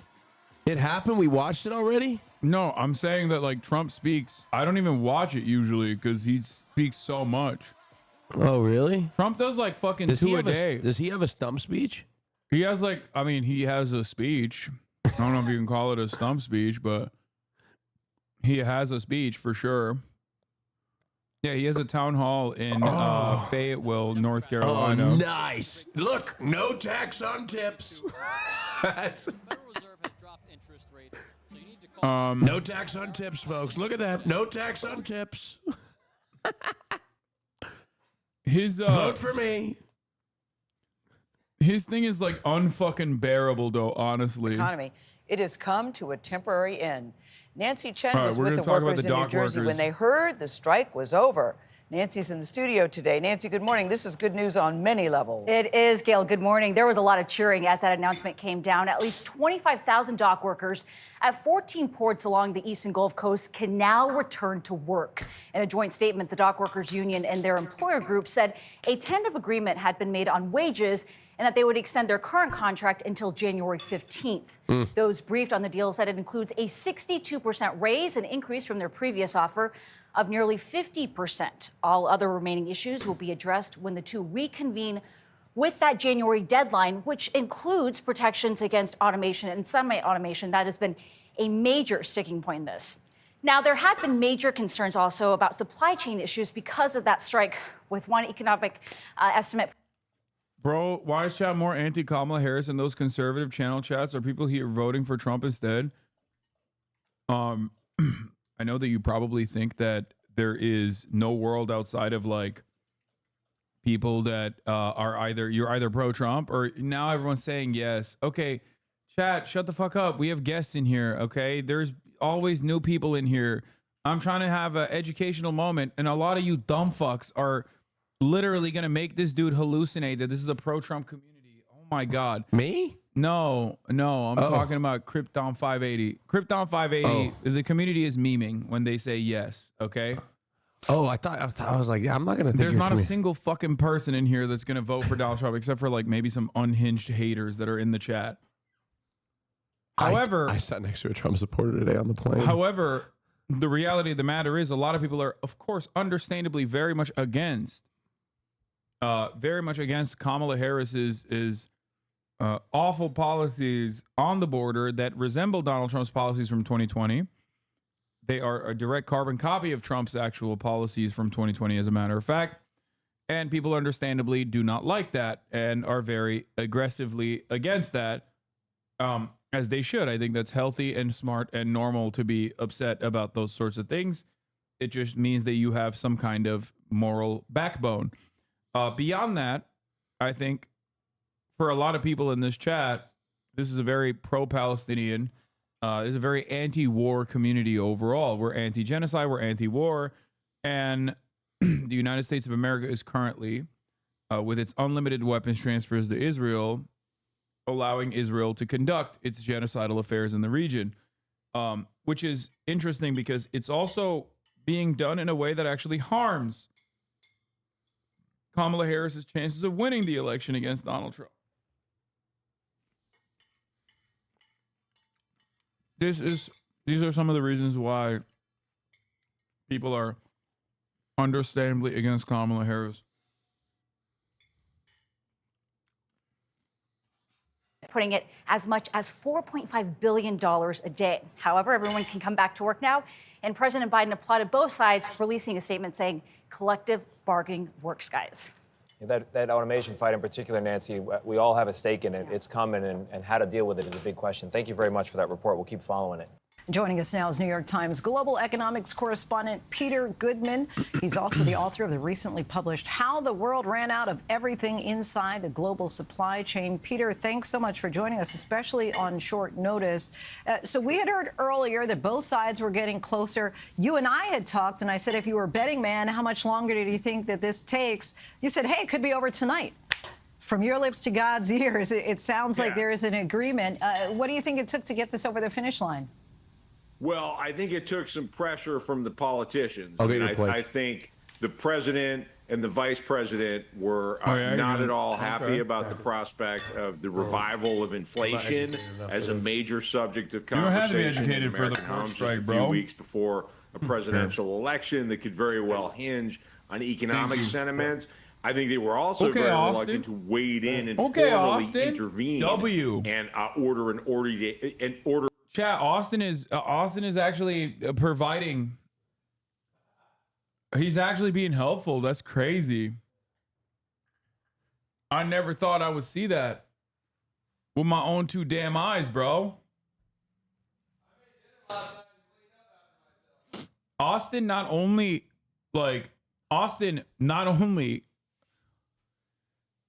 in a very unique move, cleaned up after himself. He cleaned up after me too. I've never seen that happen before. I think I'm gonna make him a breakfast sandwich tonight. I think he's I found him deserving, worthy of a breakfast sandwich for tonight. Straight up. Extremely rare Austin cleanliness W. That's crazy. That's crazy.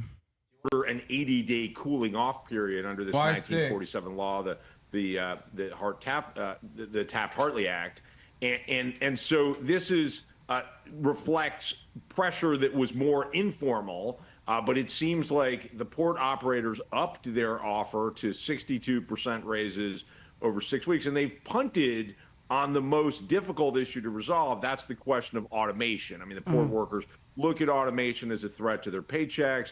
They see it as a way to undercut their capacity to do things like wage strikes in pursuit of better pay. And, this could all be back upon us once they negotiate again. This only extends things till January 15th, but it removes this as a kind of political ticking time bomb in the run-up to the presidential election. And so for now, the dock workers are suspending their strike until January 15th, as you just discussed, 5 days before the inauguration. So what happens at the negotiating table between now and then? Do they continue having their talks in the meantime? I mean, that's what they've said in a statement, that they'll get back to work. They'll load and unload cargo, which removes the threat of all this disruption to the supply chain. We don't have to rush out and buy bananas. There will be bananas on the shelves. More seriously, we'll have auto parts, soybeans will get exported. Normally once we clear through this backlog, that could take a couple of weeks, but it shouldn't be that disruptive. The economic damage should be fairly minimal. And then they will hash out what to do about automation, which has long been a sticking point in relations between dock workers and the owners of the ports. And we know that Transportation Secretary Pete Buttigieg and others in the Biden administration were helping to facilitate these negotiations. Can we anticipate at all a victory lap, perhaps, from the Biden administration? Well, I think it'll be a quiet victory lap because I think they want to kind of minimize their fingerprints. I mean, they might want to take some credit for avoiding a serious economic disruption, but they don't want to send the message to organized labor that they, or even the implication that they force them to compromise on this huge issue of automation. I think they'll be grateful for this to disappear as much as possible as a story rather than emphasize it as some sort of great victory of presidential power. And politics aside, Americans were just weeks away from starting their holiday shopping in earnest. I imagine that business owners are also celebrating.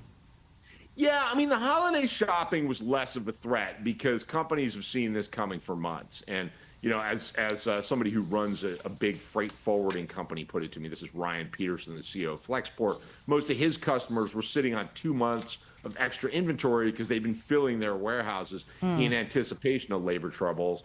And it doesn't seem like the holiday season will be a problem. But, more significantly, we're not going to run out of auto parts that could have threatened jobs at auto plants. We're going to be able to make pharmaceuticals. And again, farming interests will be able to export. We won't be worrying about prices going up because of disruption to the supply chain. Good news all around. What do New you York like to Times eat? Are you global vegan? Economics No, correspondent Peter Goodman. So appreciate your time. Thank you.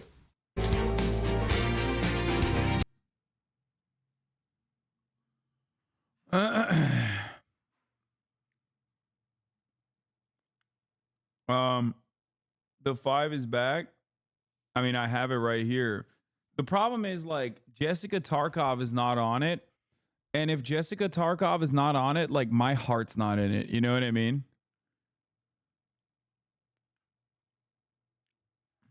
I cried 4 nights in a row because I was scared my jalapeno poppers were about to be more expensive. Me too.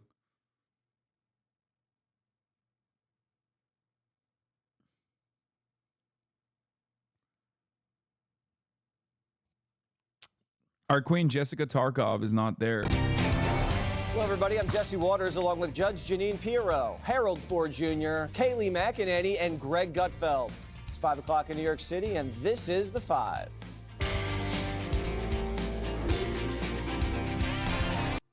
Okay, I'm sorry, but that's fucking insane. They literally swapped out the blonde woman for another blonde woman. Okay, I'm not wrong, right? Like, it's not the same woman. This is a different blonde woman of the same variety. What a crazy fucking thing that they do over there. It's like, what are they doing? It's so strange.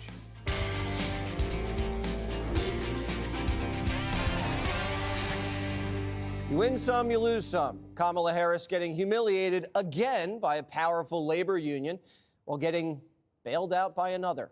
Harris just lost the coveted endorsement of the International Association of Firefighters 2 weeks after the Teamsters snub. Both have a long history of backing Democratic presidential candidates, including Joe Biden in 2020. Neither will be endorsing a candidate this cycle. But Donald Trump is eating into the party's historic advantage with rank-and-file members. And crazy Joe Scarborough is telling Kamala to look at the bright side. Not good news for the Harris campaign. It could have been much worse. They could have done what the Teamsters have done in the past and endorse a Republican president, but they did not do that yesterday. At least Kamala can breathe a sigh of relief on that crippling port strike for now. Dock workers are back on the job after 3 days of walking the picket line. And Kamala celebrated with some of her classic word salad. Listen. They did good. They did good. And I say everywhere I go, look, collective bargaining benefits everybody. So That's not a thing you've ever said. I've never heard you say that. No, Joe Biden, I have heard say that. Okay, you're just, first of all, that's not a word salad, by the way. This, Jesse Waters is a fucking idiot. Okay, maybe her dad said it before, but I don't think I've ever heard her say it.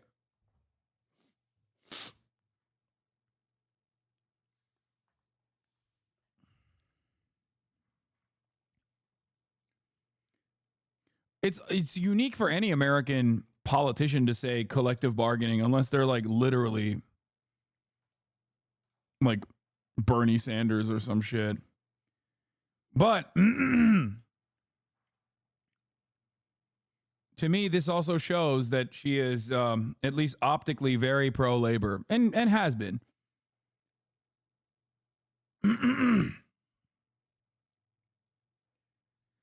Very rarely do politicians ever bring up collective bargaining, but it's a good thing that they do. I don't know what he means when he says word salad, by the way. This is correct. So collective bargaining, it's just a basic logical point. So here's what it means. It means that in any negotiation, you want the outcome to be fair, right? We all want fairness, right? Wait, what is the word salad? She's just describing collective bargaining. I don't understand.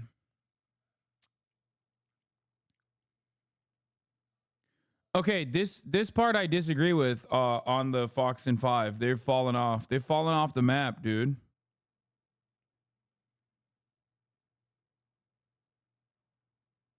They've fallen off the map big time.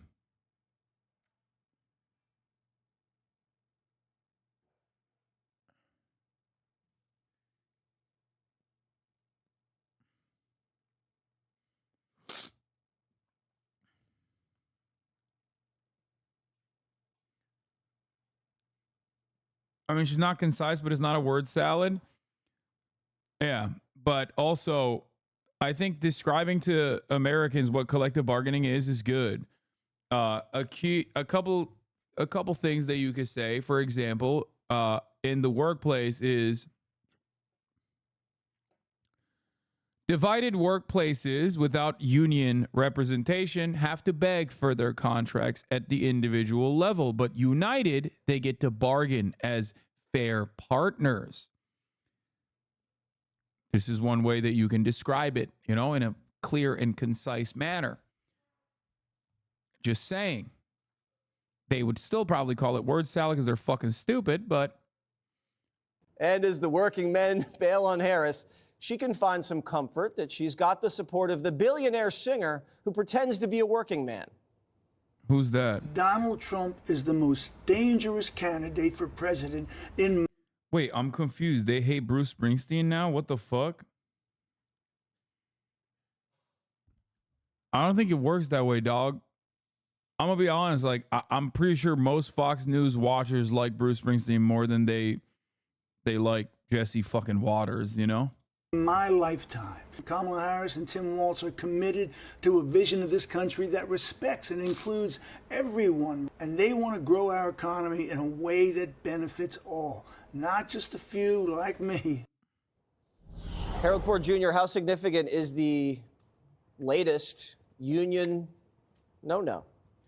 So I know she wanted that endorsement, and because it's one the Democrats have had. I don't really care about their fucking. I can't stand him. It's not Jessica. It's not.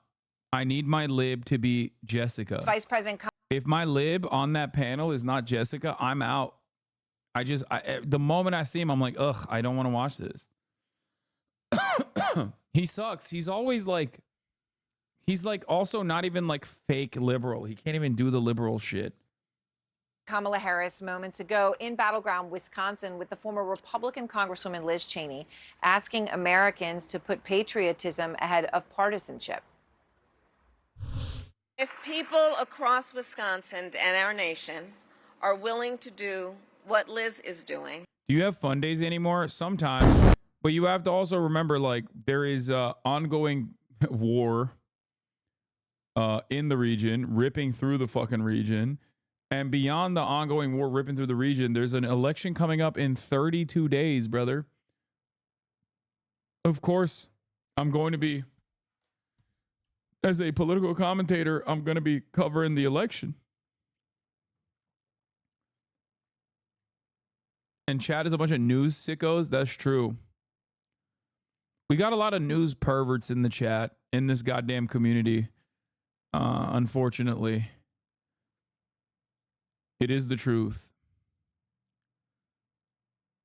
They are perverted in their interest for news coverage. To stand up for the rule of law, for our democratic ideals, and the Constitution of the United States, then together I know we can chart a new way forward, not as members of any one party, I hate this so much. But as Americans. I hate this shit so much, bro. All right, they're appearing in a red county, a county that voted by, 26 points for Trump both times. But it is a state, Wisconsin, that Harris has been gaining ground in, according to an updated analysis from the Cook Political Report. In fact, the majority of the 7 must-win states show Vice President Kamala Harris with a slight edge. Now, we had seen that. There'd been sort of a trend back to Trump in some polling, and now back to where that trend had been. I want to bring in Amy Walter, publisher and editor-in-chief of the Cook Political Report, with Amy Walter. So, Amy, let's talk about this new analysis. When you're going through these seven states, and everything comes down to these, in almost every case. You show Harris with a slight edge. So what does her path to victory look like from what you're seeing now? Yeah, so this is polling that we've done in conjunction with two good polling firms, one a Democratic firm, BSG, and another Republican firm, GS Strategy. They went into the field in mid-September looking at what voters are feeling, not just about the head-to-head race, whether they're going to vote for Trump, whether they're going to vote for Harris, but some underlying issues. What are the issues that are motivating these voters? Who do they see as better able to handle those issues? And what we noticed on the head-to-head number... HasanAbi, trading the endorsement of the Teamsters and firefighters over the Cheneys as the definition of the Harris campaign is beyond over. I don't really know what the firefighters union's like lack of endorsement, like where it came from. I don't know. I do know, however, that the firefighters union has been fighting for a contract at Chicago literally while the DNC was happening. And I think that one thing that could have changed the attitude of the firefighters union across the board nationally would have been I don't know, like some kind of show of good faith.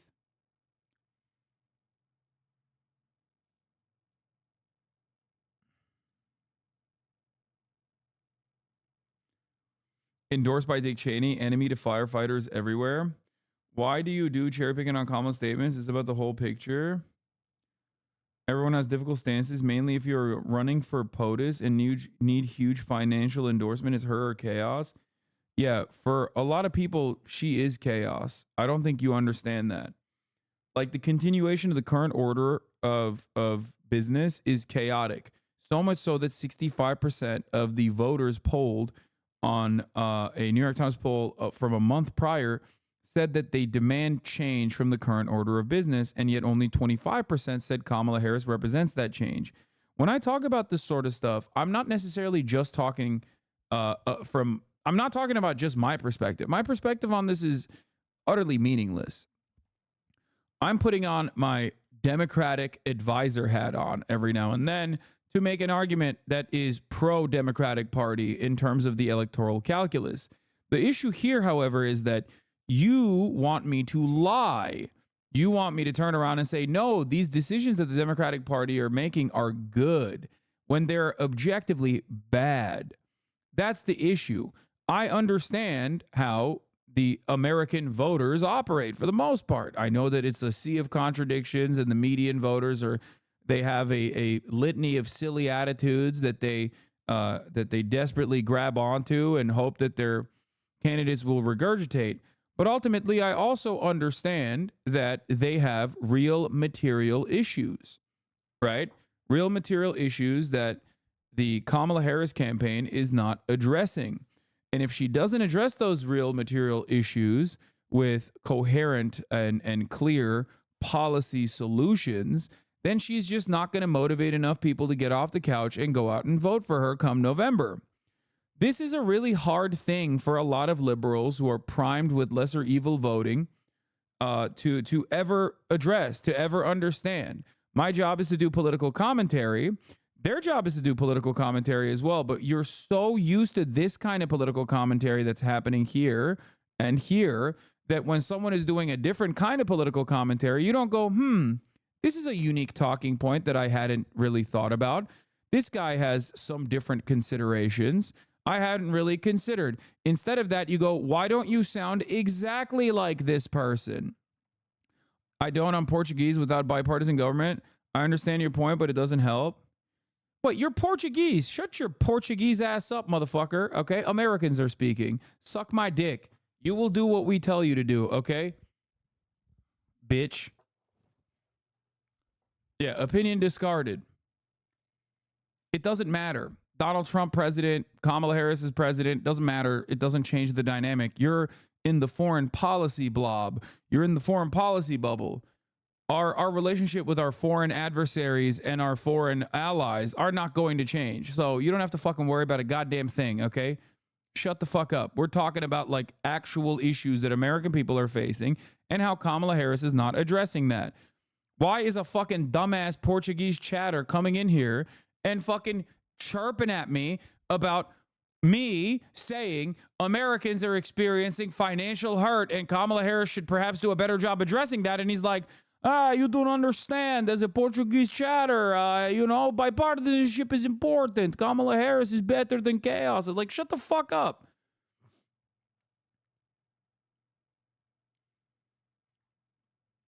Shut up. I'm sorry.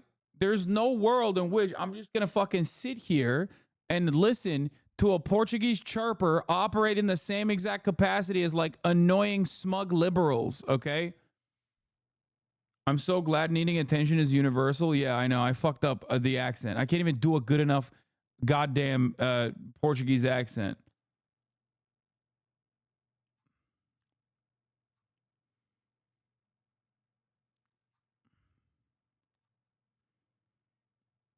That's how little consideration I've given to the nation of Portugal. Caralho. Portugal, caralho.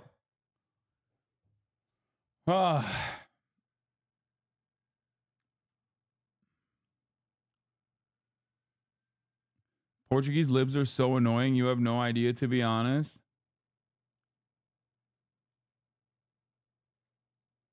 Anyway. Most Portuguese here think Trump is better than Kamala because he speaks the truth and he's for the people while she is not. They also just elected a right-wing fascist government. Yeah. Fucking worry about your own damn business, I think.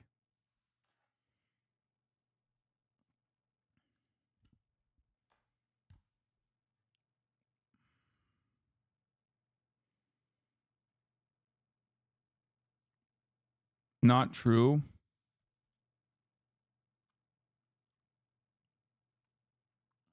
New York is the Lisbon of America. Yes.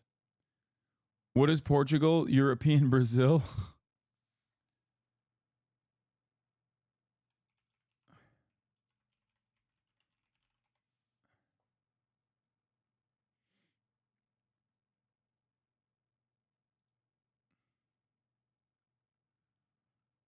Anyway.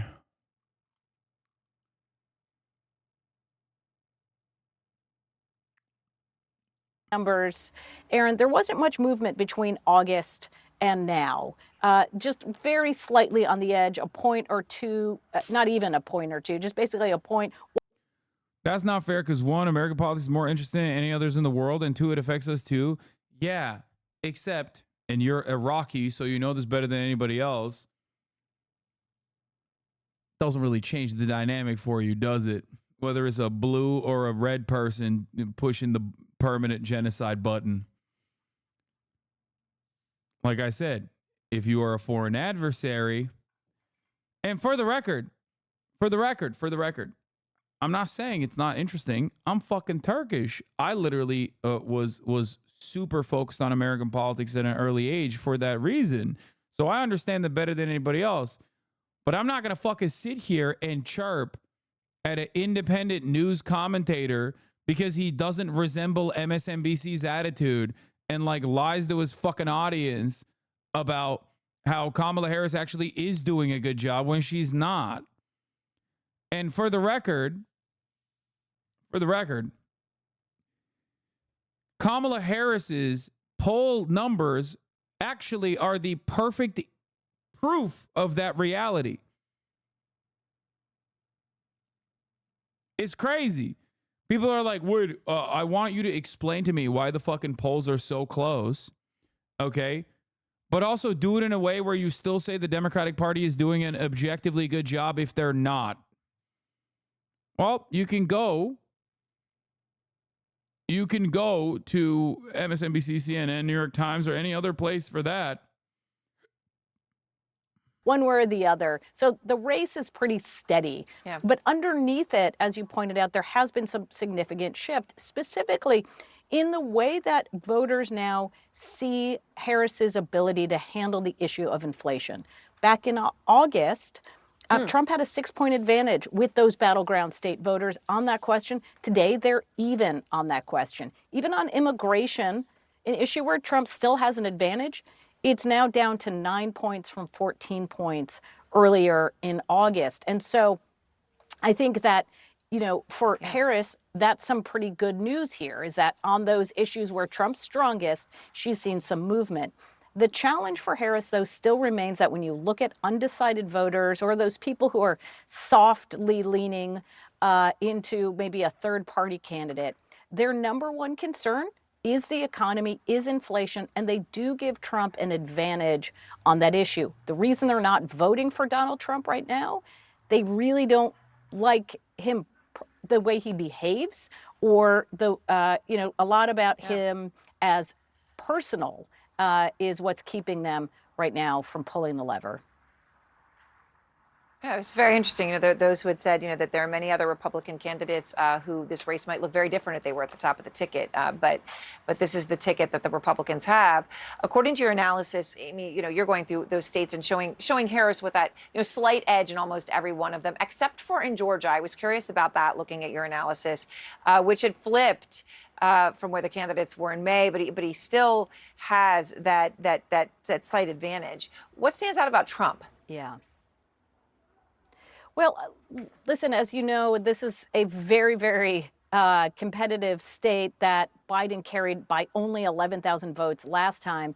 And the real key here is going to be turnout among Black voters and whether what we're seeing in the polls right now, which is that Donald Trump is getting a bigger share of the African-American vote than he did in 2020, whether that's going to be able to hold those voters. Are they going to show up and vote for Donald Trump? Then that makes Harris's path very, very perilous. All right. Amy, thank you very much. Fresh off his vice presidential debate, Minnesota Governor Tim Walz was in Reading, Pennsylvania, stopping at a Puerto Rican-owned restaurant to boost support among the city's majority Latino population.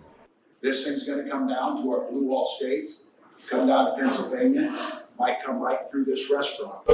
At the same time, just 4 blocks away, the Trump campaign was holding its own phone bank specifically targeting Latinos in the Lehigh Valley. ¿Por qué está apoyando President Trump? Primero, what are the 3 reasons you are supporting President Trump? 3 razones. La familia, family, la vida, life, y el fin de la guerra. An end of war. The dueling out.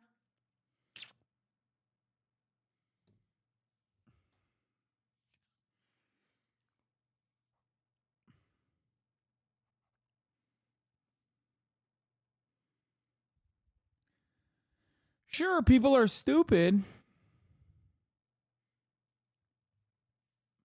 Sure, people are dumb. But can you fault them? Can you? A lot of you will say, oh, I fault them. I fault them for this. I fault her for saying this. I've been telling you that Donald Trump has been trying to, and not even doing a good job with this, but trying to literally present himself not as successfully as he did in 2016, but still trying to present himself as the I am going to bring about peace candidate.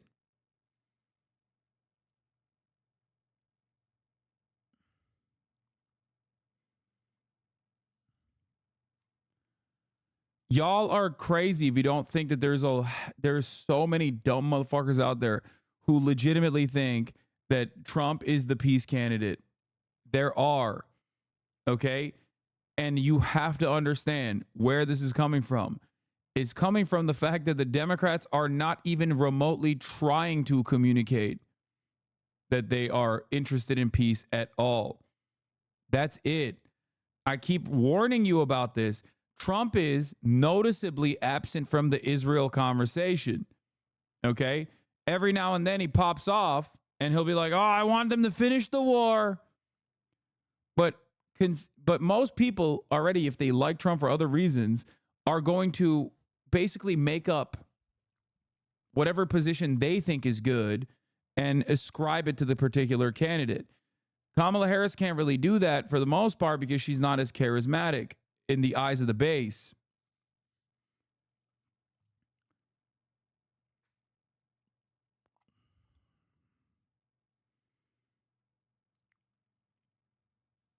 In some ways, it is a rehashing of the 2016 policies here. What makes you think Kamala's going to act any different than Biden with Israel? I don't think that Kamala is going to act any different than Biden with Israel. I mean, it's pretty impossible unless you're Donald Trump to act in the same way as Biden, as Israel. But like the marginal differences in communication will not really change the outcome or the trajectory of the genocide. I never said that Kamala Harris is going to be a peaceful candidate. As a matter of fact, I'm literally saying that she's not. And because she's openly, like, she's not even communicating that she's going to be peaceful and change trajectory, many people are like, well, there's wars happening right now. Trump says he's going to solve it. Do you see what I'm saying? And I have once again been repeating this over and over and over again. I've been telling you for months. Trump in 2016 ran against Hilary Clinton as the peaceful moderate that and presented Hilary Clinton successfully as a warmonger.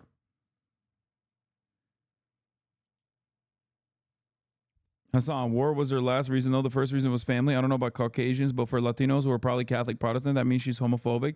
No, I know. That's why I said Trump offers her like some things that she cares about as a social conservative. If the Democrats don't identify what some of her material problems are and offer solutions to them, then she's going to make up her mind about Trump on the issues of social conservatism. This is a common thing that has happened with the Hispanic voting bloc in the United States of America, specifically in Texas GOP outreach to Latinos. This is something that I have identified and talked about quite extensively for many years at this point, not just this last election cycle. I talked about it earlier today as well. You probably weren't here. Brutambora. Okay?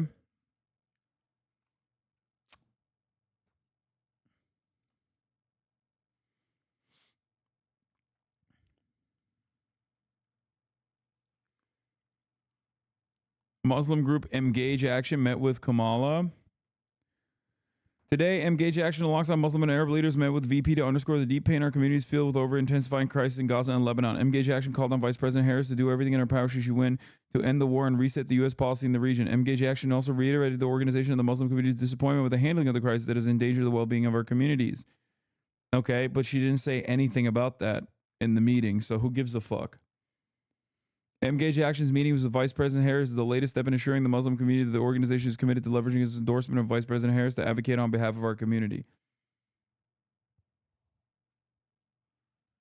Yeah, I don't know what the fuck's going on here, but I'm going to tell you something right now, okay? She did not change her policy even a little bit. She didn't say anything.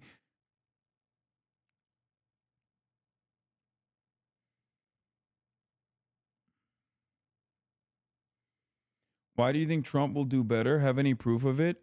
Are you fucking stupid? What have I said Trump will do better on? I don't think Trump will do better on anything, dumbass. What? Oh, you can't fucking do that. No, that's a double bait. We're not doing that. We literally banned two-parters, okay? That's hacky shit. Okay, take a day off. At the top of the hour, there's a 3-minute ad break. If you no longer want to, like, it's not even associated, like, with the first fucking term that he said. Like, he just hit a fucking piss you off a little too hard. Chat forgot because you have such short-term memories that you forgot how shitty it was when everyone was trying to debate me with two-parters, man. Stop. Don't do this. Don't fucking celebrate the shitty two-parter. Unless you wanted to come back. Alondra Pendeja, thank you for the 5 gifted. Irish Reese, thank you for the 5 gifted. Here's the 3-minute ad break now.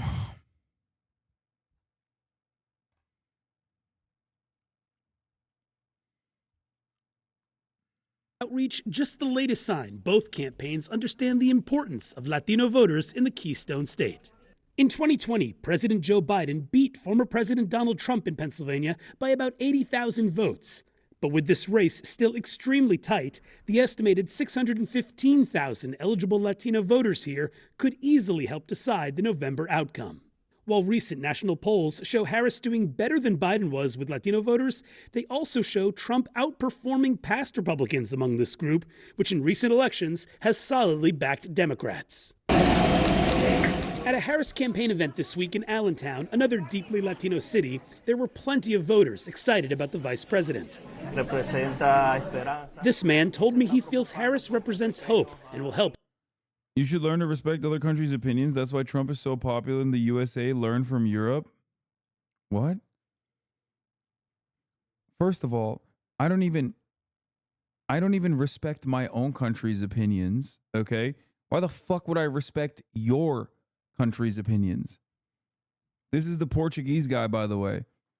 You don't know what financial hurdle is, not even close, lol W. Do you have a source on Bibi's popularity? Discuting abortion in 2024, lol W. Republicans are desperate. You can smell their fear. They have nothing against Kamala. It's GG. All right, I'm going to fucking ban this guy. He's not being entertaining.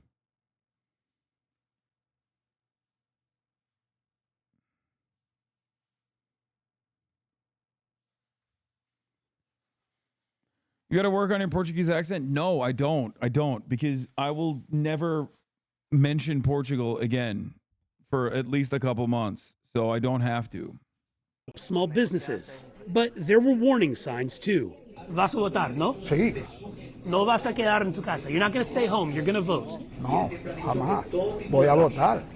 Pero al día de hoy no he tomado una decisión por cuál de los dos voy a votar. Today you have not made a decision on who you're going to vote for. I think we have too many people that are kind of like on shaky waters. They don't know where they stand. To energize this community in Pennsylvania, the Harris campaign is turning to volunteers like Yamelisa Taveras. The campaign featuring the Allentown small business owner and mom in a new ad focused on healthcare this week. I believe we have a great shot with Harris Walls. However, the campaign can do more. There's still so many people on the fence. And having those conversations and knowing that there truly are a lot of people that can benefit from so much more information. For their part, the Trump campaign is turning to men like Daniel Campo. The Venezuelan-born pilot recently spoke at a Trump rally in northeastern Pennsylvania. But Campo said his biggest challenge when canvassing Latino neighborhoods are people who feel the former president is prejudiced against Latinos. How do you convince them to vote for him? So are you going to invite him to your wedding? Are you going to invite him to your birthday party or your kid's birthday party? Bro, it's so funny to be a Venezuelan guy who's like in the tank for Trump while Trump is like, Venezuelans are raping your daughters. Not this one. But even if he was, then it's all right because he's with me. Like that there. Come on, man. Come on, man.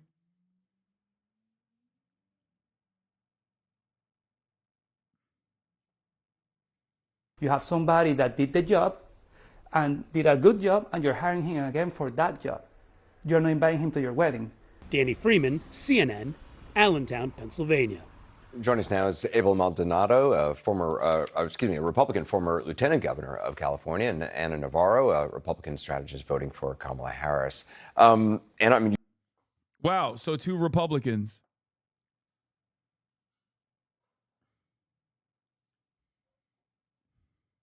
That's crazy. Is there like, I don't know, a young Latino voter who is further to the left of the Democratic Party? There's plenty of them out there. There's a reason why they're trying to activate Bernie in fucking Arizona. Okay? Why do you think they're sending Bernie's ass to Nevada and Arizona? Why? I wonder why. These are the reasons why I get very mad at mainstream media and the Democratic Party, because they obviously know how certain things work. There's a reason why they send him to fucking Texas. They send him to Arizona. They send him to Nevada, because they know that there are progressive Latino voters out there hoping that Bernie can, you know, urge them to go out and fucking vote for the Democratic Party. That's why they're doing it. Bernie and other progressive Democrats clear the Sun Belt Latino constituencies, okay? Bernardo Sanders. I mean, straight up. Bernie was massively influential in the young Latino voting bloc. Massively.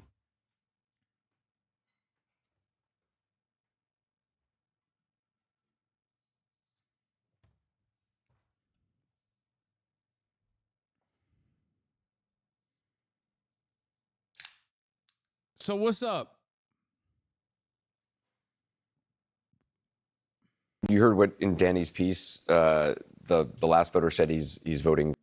Not with Cubans. We're talking about fucking Democratic Party outreach for Latinos. We're not talking about Cubans. What made you think that Cubans are a part of this conversation? They live in fucking Florida, okay? We know what they believe. We know what they're voting for. That is completely outside of this conversation, brother. Okay?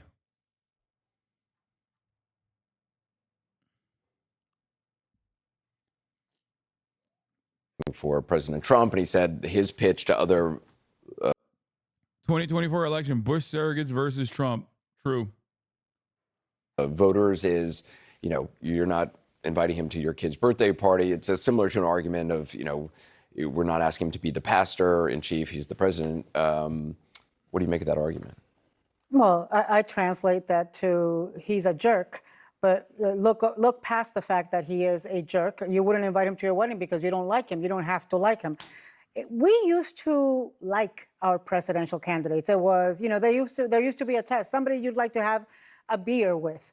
Well, Trump doesn't drink, so that's a problem right there. But look, I think what you are seeing with Latinos, Anderson, is, and I'm sure Abe. Austin, where the fuck are you, bro? Just come here if you're gonna fucking watch from upstairs in your room. Like, what the fuck's wrong? Just get down here, bro. That's crazy. He's in the chat throwing up question marks and shit. I'm like, bro, you can be a part of the fucking broadcast. You're in my house right now. I'm hearing myself in his phone, like on his phone. I can hear myself.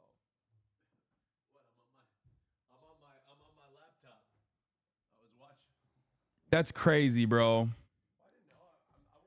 What's wrong with you? Okay, here, you're back. I put the...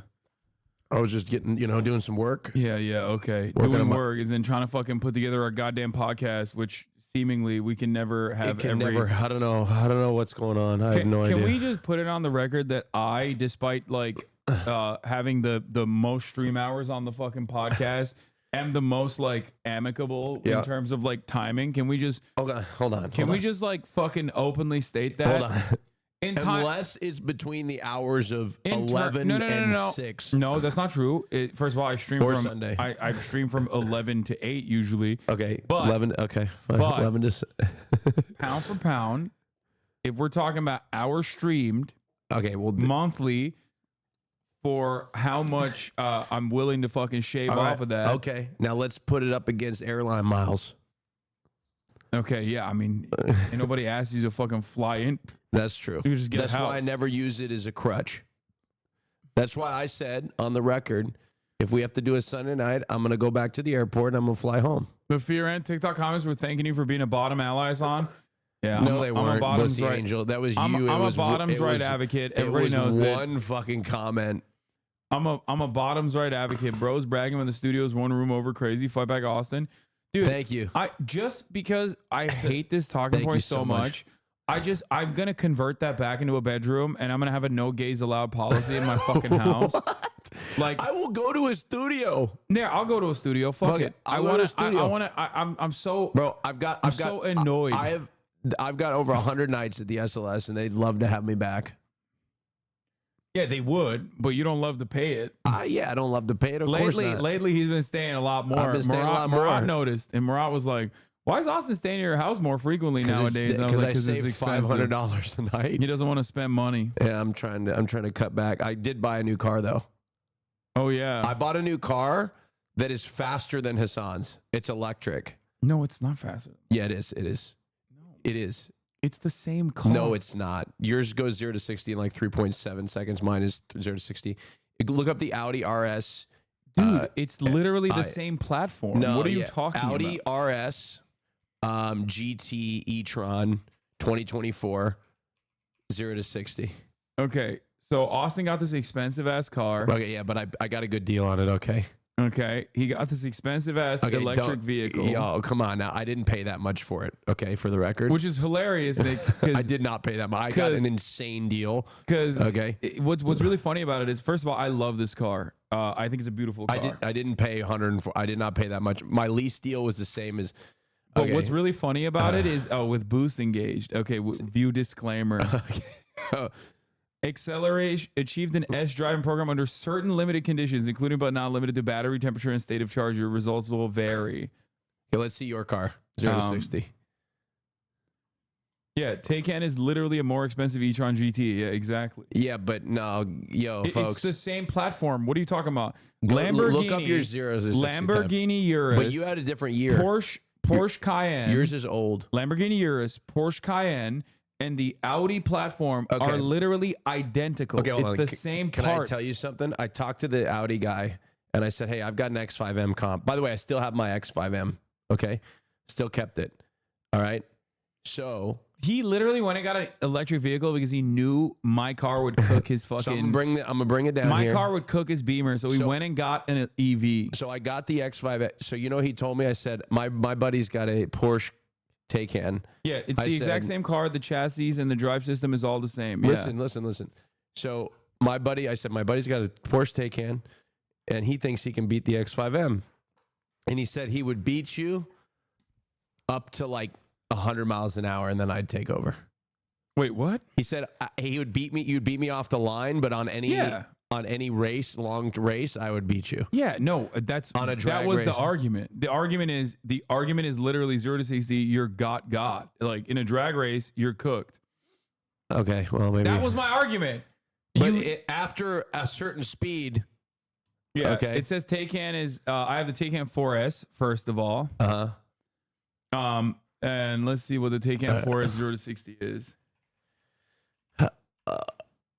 Let's see. I think my new one's faster. Maybe. Well, you got to look up the year. 4S is the slowest Taycan. 3.8. Okay. What'd I tell you? Okay, no, the new e-tron GT might actually be would cook your Taycan. It wouldn't even be close. I would cook. All electric cars have a 0 to 60. Everything else they blow. Yeah. I'm not even in disagreement with that. I just thought it was funny that he thought that he could get his ICE engine to beat me. And now he is. Now he went and he got a fucking EV so he could try and beat me now. But Chad, for the record, I was presented with a deal, and the lease payment for this car that I got was the same as a car $100,000 less. Don't ask me how. Don't ask me why. I knew a guy, and that was the deal. So I said, abso-fucking-lutely, yes, I will get the car. So that's what I did. Yes, I leased it. Yeah, Didn't 0 you lease to yours? 60 is 3.5. Yeah, I leased it. Yeah, he leased his too. I bet my lease payment. Well, anyway. Yeah, I don't want you to get canceled again for your lease payment. Yours has more horsepower, boost engaged 637. Mm-hmm. Mine is only 536. Do you like that one? Do you want to? I'll let you drive it when I bring it down.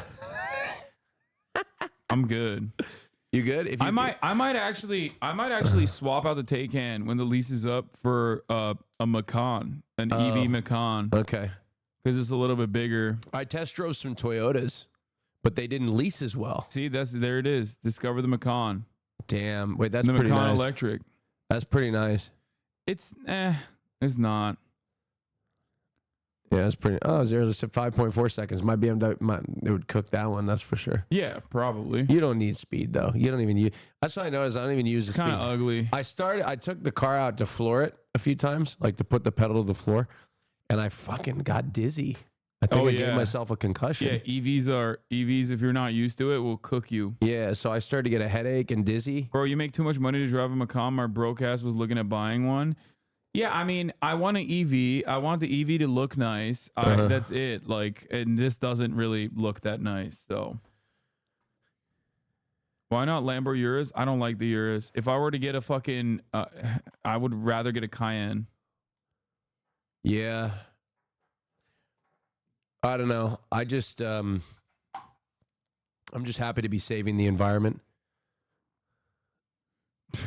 You're not. That's not how this works. That's what I bought an EV Get a for. GT3 RS, you puss. Okay, well, that is sick, but bro, you're having a child we don't know about? She's right there.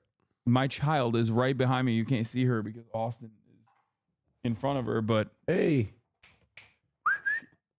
How about the Toyota Mirai? No, I'm not going to get a fucking hydrogen car, dude. Are you insane? Dude, I felt so bad. I went to Toyota and the sales guy was like 75 years old. Get a Spectre. This shit is so Oh, wild. that's pretty sweet. Rolls Royce. Wait, is this an EV? Oh, it is. Rolls Royce is making a fucking EV? Huh. That's weird. That's pretty nice. It's also not even a 4-door, it's a 2-door. Huh. So I went to Toyota, right? The sales guy was 75 years old. And I was like, oh man, how long you been in the car industry for? And he's like, 6 months. And I'm like, what? And he's like, yeah, I tried to retire and I couldn't retire. And I was like, oh my God, that's so sad. I didn't say that out loud, but I was like, Jesus, you know, that sucks. Anyway, I didn't know what to do. So I felt bad immediately. I was like, damn, I have to buy this car now. Yeah, I'm not getting a fucking Cadillac Celestiq. Wait, why? I felt guilty. So That's I sat there insane. and I finally was like, sir, I don't think I'm going to buy this car. And I don't know. I stood there. I don't know. I felt so bad. So I didn't buy it. But it took me a minute to tell him. And he's like, yo, would you just do me a favor and just sit here? Because my boss wants to make it seem like I'm upselling you on stuff. So just sit here. So I did that. I did this him a is the one favor. I want. Except the problem is, I think it's like $500,000. The Come Ford on. F100 Illuminator is so sick. Come on. Oh God, I love this fucking thing so much. Oh wait, that is so sexy. I gotta hit up Sean Fain. If you have a knack for mechanics and $3,900 to spare, you can buy the Illuminator motor to electrify your own vintage ride. But if you want a reproduction retro aesthetic with an electric heat, heart fresh off the production line, you'll just have to keep wishing and hoping for now. They don't even have it. I'd put an engine in there. Yo, I gotta hit up Sean to be like, yo, Sean, hook this shit up, dog. Come on. Is that an AI? No. This is a real concept car that they made to sell the motor. The Illuminator motor. Oh, so it actually works? Not the motor, the battery. Okay. Yeah. Trump's live streaming something right now. He's doing his town hall. I don't really care. The Gateway Bronco fucks too, but it's also I'm just firing. a chatter at the end of the day. the Gateway Bronco is like, the Resto Mod Broncos are the most insane ones. Like, I love these fucking things. I might actually get one of these. A Bronco? The problem with this is a Bronco Resto Mod that is restored to be an electric vehicle. There's much more affordable Starting versions. at $465,000. Bronco Resto Mods are crazy. They're $250 minimum. Damn. But the problem with that is that apparently these fucking cars. It's like a house. I think getting an EV that is like this expensive is silly because like EVs are basically useless in like 2 cycles. You could know? you could start your own company and build your own car you could build your own car like that for cheaper. I was gonna get a square body Resto Mod, but the range was like 80 miles. Jesus Christ. You could hire a big team of designers to copy that look. Stop sending me the same fucking dude. I know these things. I've covered these things on the stream so much. Everyone is literally, anytime we start talking about cars, chat sends the same 5 fucking cars that I also have brought up. Hasan, some of us have jobs, okay? And we're not in here all the time. Well, you're not one of the some of us. So what the fuck are you talking about? You're both in here all the time and don't have a job. I just want to make a point here. The ridiculousness of what I said is just about you being a representative for bottoms. It doesn't make any fucking sense, okay? So me saying I represent the working class is just as ridiculous as saying you're a bottoms rights activist. Okay. Both are ridiculous. That's not true anymore. The new CATL EV batteries give you 15-year warranty and will replace your battery for free if it drops below 85% capacity during that time. So their resale value is going to go way up. Is this the fucking Chinese batteries or some shit? Is that what you're talking about?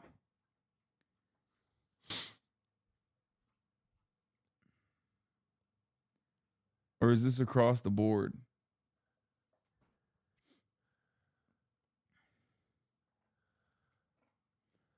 Anyway, let's keep going. I would say this to you because in both our families, there is friction and there is division as to Trump and Harris. Latinos are all over the place when it comes to issues. And when we say you cannot paint the Latino vote with one broad stroke, that's absolutely true. There are progressive Latinos, there are conservative Latinos, there are Latinos who are pro-choice, there are Latinos who are pro-life. I have found there is one thing that all Latinos want. They want to be seen, they want to be heard, they want to be acknowledged, they want to be sitting at the table, they want to be reached out to, they want to be part of the conversation.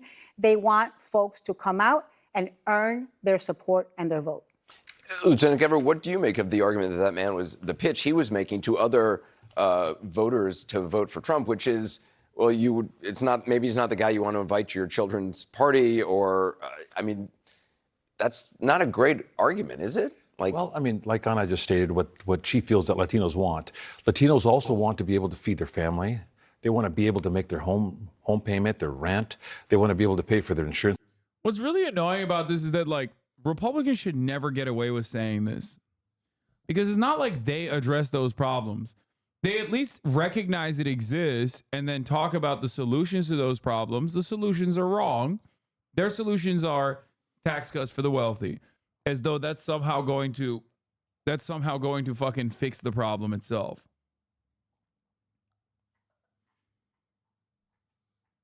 It is very annoying that Republicans like completely dominate the conversation. For their vehicles, and times have been tough. And Anderson, I think Latinos, for the first time in their history, they're going to be able to vote, and they've seen both economies. They've lived under the Trump economy, and they've lived under the Kamala Harris economy. And for them, it's become an easy vote from the standpoint of, you know what? I lived better under Donald J. Trump. So I could afford, and at the end of the week, I had a little extra money to take my family to get an ice cream on Saturday, or even maybe a dinner, which Latinos like to do. And I think this is boiling down to all economics. And then you add the border. The border has been wide open lately. We know that. And people want to be safe. Latinos want to be safe. When they put that deadbolt at home at night, they want to be safe at home. So that's the allure that they have. And I really believe, and when I see these numbers. Oh my God. What's going to happen? Trump-backed Senate candidate goes to great lengths to die CNN reporter. It's crazy that she's just, like, their main commentator is just in Tel Aviv now. Like, she's only doing the news from Tel Aviv. What the fuck's going on, bro? What, did you guys shutter the New York office? Like, what's happening? Wait, Trump's advantage on inflation and immigration is slipping, huh? Don't act like you weren't fucking texting me fiercely worried about Kamala Harris's chances. I didn't sleep that night. Kamala Harris's chances being cooked. With the Senate is absolutely crucial, right? Whether you're going to have a single party rule or not. Bro, yeah, no, she's still there. Bro, even CNN is like moving the offices to Tel Aviv. They're like, fuck it. We've left America behind, dude. Yep, she's still there. Hey, my boy's on. Instead, let's see what he has to say. Knows that Trump has said all these horrible things about him. They all know it, okay? And then they all see this today. So they understand this is political expediency at some level. Does it matter? I mean, is this going to work for Trump, or is it too little, too late? Well, Aaron, if flip-flopping or changing positions were a disqualifying factor for candidates, we'd have no one to serve in Congress and no one to run for president or vice president. So let's be clear about that. This is just one example of political expediency all over the board. But it unfolds in the context of a crisis post-hurricane where genuinely Governor Kemp needs help and empathy and understanding from national leaders, including former President Trump. And so those comments, I think, in that context were real. But let's not kid ourselves. Vice President Harris has flip-flop on a bunch of important stuff. Most of them do. And it's just what they do. They're politicians. Well, okay, I think we can all acknowledge that. But of course, when it's about a person and Dude, it's this is personal, people. Bro, this seems like a plus 10 wisdom necklace. Like you put this on to open up new spells that you couldn't cast beforehand. She does look like she's like one of those when you call a toll-free number. What the fuck is that? This could actually be bad for Trump. That it could hurt him to now have been so friendly to Kemp. How come? Why would that be? Well, first of all, let me just say there's no both sidesing this issue. I'm sorry. There is no one that flip-flops on a personal level like Donald Trump. He is saying these great things about Governor Kemp today. Yeah, I don't really care about Governor Kemp and Trump's relationship, to be honest. What is the, oh yeah, here. Double your efforts and thwart your enemy. Iranian Supreme Leader's stark message. Huge explosions ring I out. also heard somewhere in the chat, maybe it's fucking fake news, but like Hezbollah has like done a reverse invasion, Ukraine style, into Israel or something. As massive blasts light up the night sky in Beirut. It's one of the fiercest Israeli bombardments of the war. This morning, Dahia, the Hezbollah stronghold of South Beirut, was still smouldering. The target reported to be the man tipped as Hezbollah's new leader, Hashim Safieddin, a cousin of his predecessor, Hassan Nasrallah, killed last week. Work out at? You can miss it. In Tehran at Friday prayers today, Hezbollah's key supporter, the Iranian Supreme Leader, spoke in Arabic, sending a message of support to his embattled ally. Double your efforts, strengthen your unity, and resist the aggressive enemy and thwart it, he said.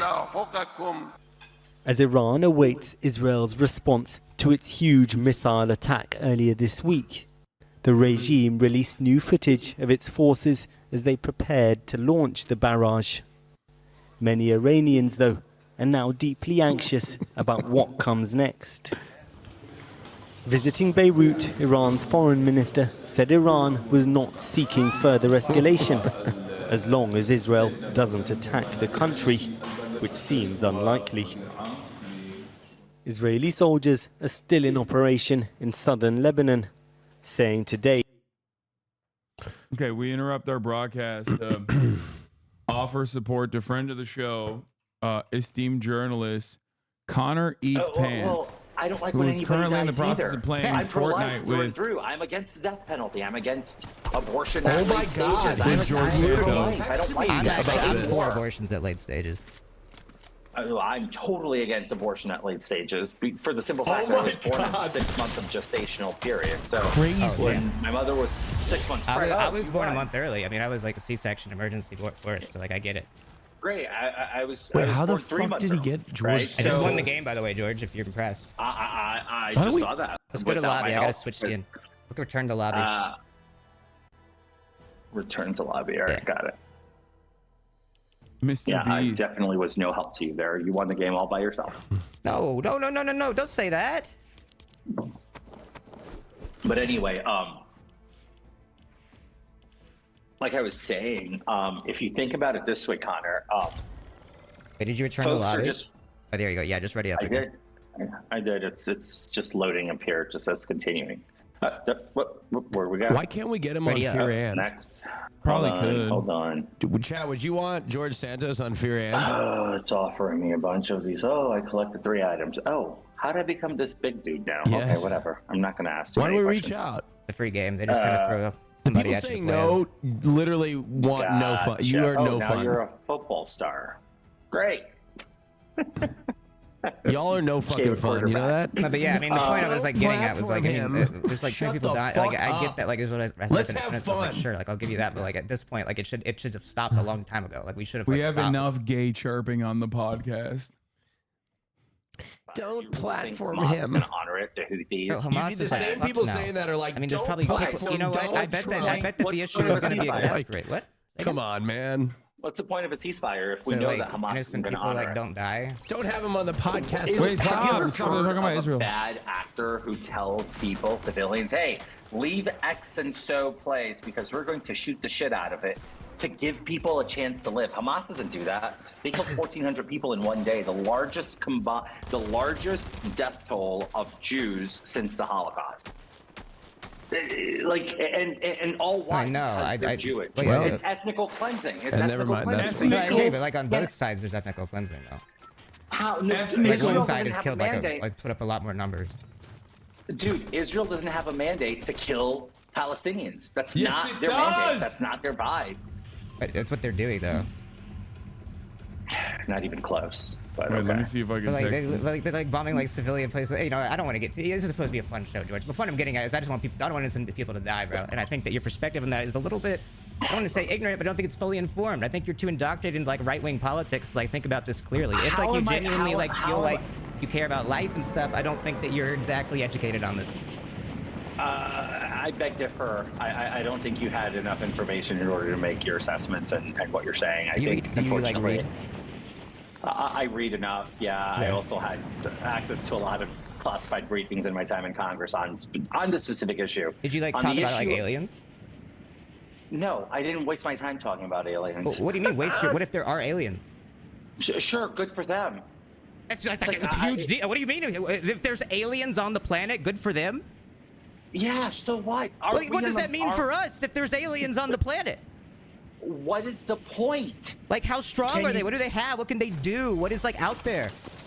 Clearly, if they could do anything meaningful, they would have done it already. Wouldn't you agree? Yeah, I guess so.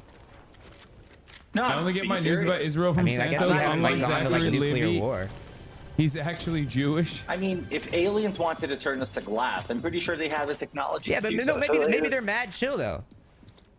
That's my point. If they were a threat. No, I'm saying maybe they're mad chill, but you could have like been briefed on that. Yeah, I understand. There's a lot of things that I did get briefed on in Congress that I'm not at the liberty to speak about because they were classified. So, tough luck there. Yeah, sorry. No, I'm not. I mean, I was just you know, fun question. Just trying to lighten the mood. Aliens, you know, like E.T. Oh shit. Okay, why did I just fall into like green water that is clearly toxic and is killing me? You get double jumps there, bro. You get double jumps. Okay, we're in a bit better of a lobby now because you actually won a game. So these aren't Splatoon players; these are Splatoon 2 players. Okay, how do I? Okay, let's see if I can get out of here. I'm on this green, nasty water. It looked like it was hurting me, but okay. So these players are better, assuming. Is that what you're saying? Yeah, a little bit. Okay. I think I just got What do you myself think a I gun. like politically aligned, George? Like what? Like if you look, like what would have said? Like what do you think? You give me libertarian vibes. based on the What I conversation. think gives you libertarian vibes? It does. Can you define libertarian? I can. Somebody that's all over the map. You seem to be I'll super agree with that. sensible. You seem to be super sensible. At the same time, I don't think you. Not that we talked about it, but I'm going to assume somebody who's well off, according to you, by I'm your very own lucky. definition. I'm very, very lucky. Well, I have a cool job. Cool. So I'm also going to assume you're not into big high taxes or big government, and that government. No, I mean, I think that like if I think that like big taxes, if like I'm making a good bit of money, like more than the average person, is like good because then like people that aren't making as much can have a little bit more like social services and stuff. Oh, I'm all for social services. You see, that's what people don't But you don't talk like big about. government. I don't like big government, but So I how are do we gonna like, get social services without like a larger government? You don't need big government for social services. Okay. You don't. It's a How myth. do we get them? Wait, what? How? By delegating them back through the 10th Amendment, through your local state rights government and municipalities. You don't need a big federal government in order to have good social services. That's a myth. Matter of fact, the bigger the federal government becomes, the worse the lifelines become. That's just the reality of it. Because they interfere with bureaucracy on everything. You smoke, Their George? bureaucracy. I do not smoke. I've never smoked. You should try. You should try. It's actually sick. I'm not interested. Thanks. I just do like edibles. Like I don't even smoke actually, but like edibles like on occasion. Like I think really like mad chill. I'm not into, quite frankly, anything that, you know, I don't do drugs at all. I'm not into cigarettes. I'm not into weed. It's just not my thing. I don't like cigarettes. You're gonna hate this even more. I'm super anti legalizing marijuana. What? too. Whoa, you got to elaborate on that. I think it's problematic. It's dumbing down our society. Ninja's here. Watch out. All right, I got him. Do you know the streamer Ninja? Do you know any like streamers? No, I know no streamers. Oh, well, Ninja's So like this the is- biggest Fortnite streamer, but he doesn't like me. Oh, why doesn't he like you? What'd you do to Because him? he was mean to my friend that's a girl, and I was like, "Don't be mean to girls," and then he unfollowed me. I can square up with that. I agree. Don't be mean to girls. I don't like that. Yeah, he won't play video games See- with girls. At least that's what he said. I don't know if he still thinks that. Interesting. Would you play Well, video he's games probably with never- girls? Absolutely. One of my It's just funny because like George Santos is never gonna be in politics ever again. So like him talking about any number of different things as like as a congressperson is hilarious to me. Because there is no way he will ever be able to get back into politics. Actually, I shouldn't say that. America's so fucking stupid. America is so fucking dumb. Maybe George Santos will get back into politics. I hope so.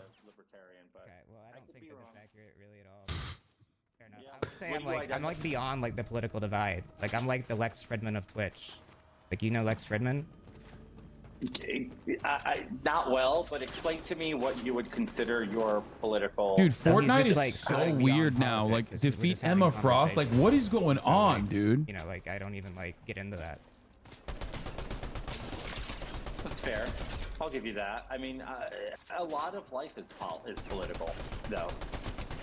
I think everything is inherently political, actually. I mean, Twitch is political. I think literally every single interaction in our lives is inherently political to some extent. And I especially think like comedy is inherently political. Which is why like I used to not like make jokes about like current events and stuff because I was like, oh, like my stream and stuff is like escapism. But like as like I grew older and I was like, oh shit, like the world's on fire. Like I think that like escapism to an extent also needs to involve like current events. Because you can't bring light to things in a fun way. You can't really actually like criticize or like digest things. I concur. He's woke. I actually concur 100% with you.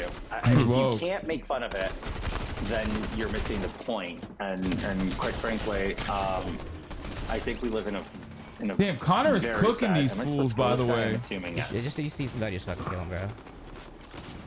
Unless they like look like Iron Man, in which case we need that guy. Okay, I killed a guy. Holy shit, I just killed my first guy in Fortnite ever. Let's go, bro. Congrats. How's it feel? He didn't kill him. Actually, that wasn't really a real guy. That was like an AI. And he didn't even kill him. It was Connor who killed him. Oh, that's why I managed to kill him. Okay, who's shooting at me now? I gotta pee. Oh, okay. All Is right, that a cool. real Pete, why are guy? you asking Come over me? here. You got it, George. That's a real guy right there. Huh? That's a real guy. Get him, George. Where the fuck did my gun go? They're I right forget- here. Oh. They play Splatoon. You got this, dude. Down here. Down. Hold on, oh, there's no. another guy. There's Down another here, guy up George. here. Hold on. Down. Down. Hold on, I have no, another- I no, have a wrong guy guy. up. Down here. I just got killed. Oh. I love how you're like, down here, and I got my ass handed to No, me I up there. yeah. Oh my Are these God, you all need to, like, be able to, children? like, pass a test to buy a Nintendo Switch, dude. This is crazy. These kids should not be playing this.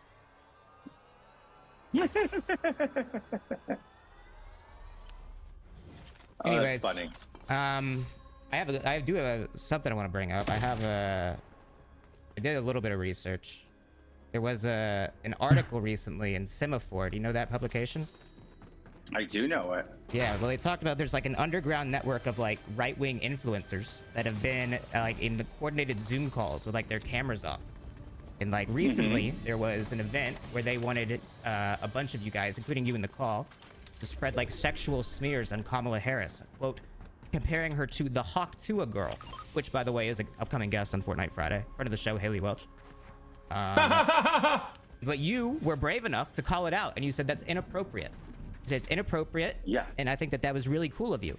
However, does that not like make you think like because like they were getting paid $20,000 to just post these things on social media, which is a pretty absurd amount of money for like just like spreading smears. Hold on, look. No, go ahead, elaborate. I'm not willing to do that, right? I'm not willing to go make sexual innuendos about the Vice President of the United States. At the end of the day, I'm very institutionalist, and I will in some weird way protect the very institution. He should have taken the big paw first. He fucked up. I like that. Oh wait, it's a you can weird do the big dichotomy. I paw. criticize the institution. Oh, but, never mind. He I didn't fuck still up. He also did the think right it's thing. I worth forgot how protecting and Fortnite is defending played. and upkeeping. And I'm not about. He's a to pro. just, Why you am I know, even start talking about spreading Connor's lies Fortnite about the Vice abilities? President He of the knows. United States. I thought the big paw was the one that you took first. But I was wrong. I forgot. It was the opposite. You can't really trace back where that I'm such money's a coming fucking from. Is a noob. I've little forgotten. concerning. Especially when, like, recently I've there was just, forgotten like, a what federal Fortnite indictment is. that, like, a bunch of right-wing commentators like Tim Pool and such were being paid by, like, the Russian government to, like, you know, spread exactly what they're already talking. I'm behaving exactly like backseaters whenever I play a From Software game where the backseater doesn't know what the fuck they're talking about, but they still say it convincingly anyway. Which, pick this up. It'll shoot for you, so you don't have to shoot your gun. Back here. For you. Yes. I just learned how to heal myself. That. No, he took the that's wrong it. gun. He took the wrong gun. Well, no, this thing on the ground. This thing will shoot for you. This War Machine's auto. It's War Machine from You've seen Avengers? Don Cheadle. Yeah. That thing I just put. Yes. So now that you have it, you have multiple slots, right? You have multiple slots of items. So do you know how to switch slots with like the bumpers? Like that. There you go. So now you have a turret on your. So now you can. That thing will shoot for you on your back, and you can shoot that yourself. Oh my god, I love it. Sorry, he was Terrence Howard in Iron Man 1. If you've only seen Iron Man 1. No, I've seen all. War Machine is what's the actor's name? The black guy. Don Cheadle. There you go. But it was Yeah, also. no, I was saying it was also Terrence Howard in Iron Man 1. Was he? Yeah, no, Terrence Howard was in an Iron Man 1, and then he didn't like the money he was being offered, and the next day he left. We gotta get out of the storm, by the way, George. We gotta go towards the circle. Follow me. Or at least, if you look on the map, we follow towards the... Yeah, I'm caught outside. Have you the heard of, storm. like, Teriology? Like, his, like, numbers system? No, I have not. Terrence Howard, like, came up with his own math. Or, like, 2 times 0 is, like, 2 or so. I don't even remember what it was. He's so good. Connor is so good at this. If the storm is moving too fast. But it's, like, math without, like liberal influence. Like, that was literally, like, his pitch, though. Like, that was what he said. I'm right outside the storm trying to make it back in. Hold on. You'll get there. Good. No, but like it isn't. So like the fact that there's that much money being like thrown out. I know you said like Democrats. No, not good at Fortnite, dummy. Someone's like, no, it's because it's a low elo lobby. I'm not talking about Connor being good at Fortnite, which he is. After many, many years of playing Fortnite, I just meant like he's good at making this kind of content and just content in general. Oh, I'm outside. Bro, I'm inside already. Don't go in the purple. Come over here. You're gonna get hurt in the purple. There you go. Yeah, no, I'm sorry. I was outside. There you go. Take this. There's apples. Do those help recover shoot at health? me? What was that? To be fair, this is a low elo interview as well. True. Okay, got it.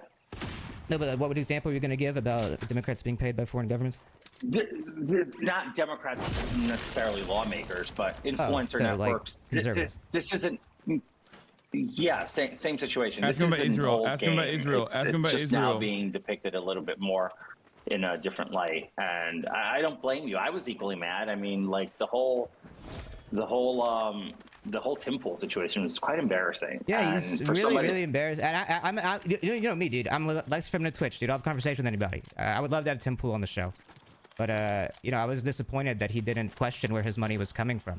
Because being in the podcast influencer space, you know, putting your shitty podcast on a channel with like 20K subs that gets like 8K views and getting paid $100,000 a week for that is kind of absurd. Like, that doesn't really add up. Hold on. Can we go backwards a little bit? Yeah, I guess. How much was he getting paid? He's getting paid like 100 grand like for an episode. Or like a month. Maybe it was a month. Maybe it was a month. So like maybe 20 grand an episode. And how many views? Like it was getting like 4 to like 5. It was very little. Dude, Dave Rubin was getting like 200 views. It was sad to see. Isn't that wild? Wait. This is all new. This is really new to me. Do your See how much research, I pay George. attention? No, it's not about research. I mean, it is about research. No, you're not understanding. I don't care enough about Tim Pool and all of them to do this research, right? Because there's a demagoguing aspect about them that I don't like. I don't really care about them either, but I do the research because I don't care. I don't know. Maybe you actually make me be quite introspective about this. Maybe I do care. I just jumped off the map. I just jumped off the cliff like an absolute fucking jackass. Yes, he's playing as O.J. Simpson, Chad. That's so bad. So no, I don't really care too much about Tim Pool or any of those guys because I think they're just demagogues and they're demagoguing and that's not my style. I agree, but like I do care that like they're like actively like taking money from like a Russian government that went to elect Donald Trump. You're still speaking. You're still spreading the Hillary Clinton theories. Get these bandages. Oh, we can talk about Hillary. I think she fucking sucks. I hate her. Dumb idiot. Am I right?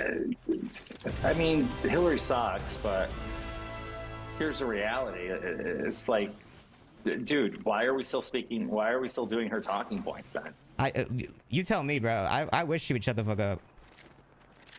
Well, the whole theory of Russians wanting Donald Trump to be president is a Russian theory. It's a Russian theory? I'm sorry, it's a Hillary Clinton theory. I don't think it was. Hillary Clinton's not really our biggest thinking mind, George. I don't think she was on the thought of that. I'm telling you, she's the one who started with the Russians stole the election for Trump. So she told her team, she was like, hey guys, let's just say the Russians did this for Trump. I just came up with it. There was no like evidence or reason to believe that. She was the one on TV spewing it. So are we going to acknowledge now that us as I mean, if I was on TV, I'd be saying it myself, but not because Hillary said it. Well, that's my point, but it's not true. It is true. It was proven. No, it's not. It was proven to be not true. Did you like read the Mueller report? Did you read the Mueller report? Yeah, no, yeah, exactly. I'm not saying that Trump colluded. I'm not saying Trump directly was like, let's go talk to the Russians to get me elected. I'm saying he's such like a dumbass that like he didn't even realize that like they were like using him. But that's why the Obama administration wiretapped Trump Tower illegally. Yeah, well, because they were like concerned, like, wait, are they working with the? I'd be concerned too. I mean, you know, that's kind of a crazy situation. It's like, God forbid Russia invades Ukraine. Like, God forbid, like, they try to overthrow it like in a fair and honest election. Like, that'd be weird and bad. Dude, are you equally outraged with Zelensky interfering in our election? Am I equally mad with him? How is he interfering with the election? Oh, he was campaigning with Josh Shapiro in the state of Pennsylvania just 2 weeks ago. I don't think, like, the Pennsylvania constituents really give that much of a shit about Zelensky, bro. Well, not only that, but also he literally campaigned with Trump, too. Okay, no, I thought I had done the same stupid thing as earlier. No, he campaigned with Donald Trump as well. He went and met with Donald Trump. Why was he in Pennsylvania? And why the hell was Josh Shapiro abhorrently because there's an artillery shell factory in Scranton, Pennsylvania. Country, I would imagine. Right, the same. Yeah, but that's like transparent. That's like transparent. Like, I am here and I'm like going to like be in America to promote like Ukrainian interests. It's not like money under the table to like try to like promote a candidate. During an election. I texted him that. And Zelensky also met with Trump too. I was like, yeah, he met with Trump after the backlash. I can confirm to you that was not scheduled. Okay. I do. No, that's not true. Trump didn't want to meet with him. Like, I have a date tonight that wasn't scheduled with a girl. Okay, let's talk about this girl. She streams on Kick. She streams on Kick. You wouldn't know her. You wouldn't know her. You wouldn't know. You don't know her. Let's just move on. So, well, why are you so quick to brush us off? You wouldn't know her. She's on Kick, bro. Come on, here. Okay, go to the circle. Go to the circle. Go to the circle. Going to the circle. You're going the wrong way. Circle. Isn't that the circle you're telling me to go to? I'm right behind you. What do you mean I'm going the wrong way? We're going this. Just follow. Connor's talking to George Santos. Oh, okay. Former Republican congressperson. Speaking of like George girls, Santos. like, how's like Lauren Boebert or like Marjorie Taylor Greene? What do you think about those two? Oh, Lauren's my friend. Okay. Oh shit, I'm not gonna. Hold on, and then so is Marjorie. Oh. Why am I caught outside? I'm caught outside of the store. You guys like hang out still? I haven't been to DC in a while, and I'm definitely not going to go to Georgia. Wait, why not? We're just lit. Not right now. Wait, why? Nothing against. Shit, I'm stuck outside the storm, dude. I'm fucked. I died. I'll pick you up. I'll pick you up. How are you gonna come out here? You're gonna. All right, I'm different, George. Oh, you're built different. I hope so. I didn't realize it was a 5-tick storm. Holy shit. I might not be different, George. He's gonna That was a die. bad idea, actually. That was a bad idea. That was a bad idea. It was a 5-tick storm, man. Ready up, ready up. Let's queue up. So Lauren Boebert, one of my favorite people, as friends-wise. I'm not. We don't know how gonna this get into- happened. It's because Connor has a way on Twitter where he will like incessantly and relentlessly fucking DM people nonstop until they basically budge. And it works. I don't know how he does it, but like he has a way where he will just continuously DM or reply to your tweets until he threatened to off himself. Wait, really? I didn't know he did that. Yeah, he got Tiger King too, I think from prison. Yeah, he does this stuff all the time. He's great. He's brilliant. One of my favorite TikTok accounts as well. Force his party into replacing Joe Biden. Okay, dude. I can't get over the fact that they're in Israel. Like, I can't get over the fact that the main CNN nightly news program is just directly coming out of Tel Aviv now. Like, I like, what the fuck is going on? Actually, what is happening there? Why are they just like in Tel Aviv? Oh yeah, he also did that. Haley, if you don't respond to my direct message, I'm going to crash my vehicle into the highway median.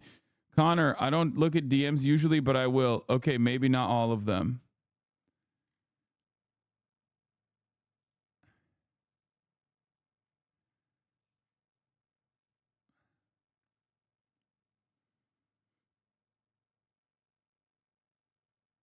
Was NMP Law actually offended by your terrorist music video?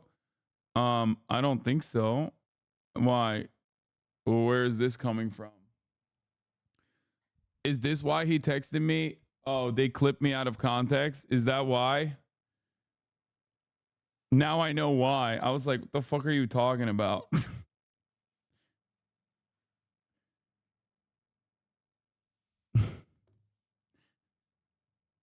This morning I had a text message. He was like, hey, just so you know, I got clipped out of context and I didn't even make anything of it. But now I know why you guys are saying this.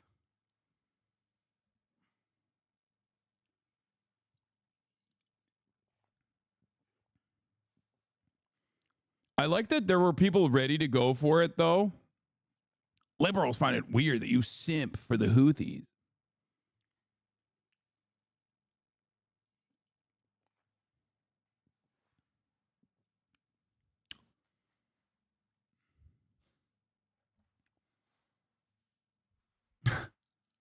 Yes.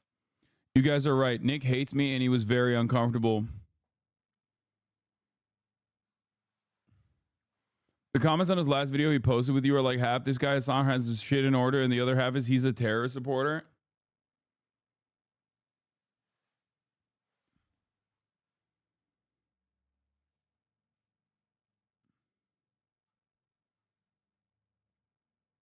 Connor is asking for your help. What do you mean?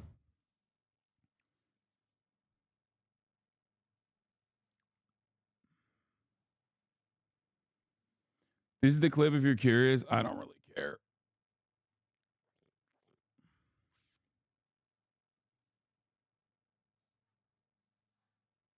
No, I can't play Fortnite. No. I'm not playing Fortnite. All right, let's get back to my terrorism support.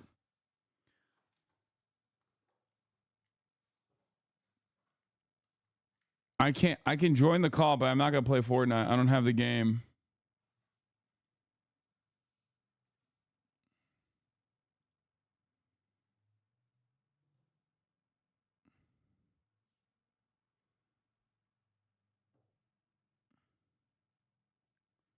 Were you mean and did you chase your co-host away? Yeah. It's cross-platform. I'm not in the it's free, you can download right now. I'm not going to download Fortnite, chat. I don't want to do that.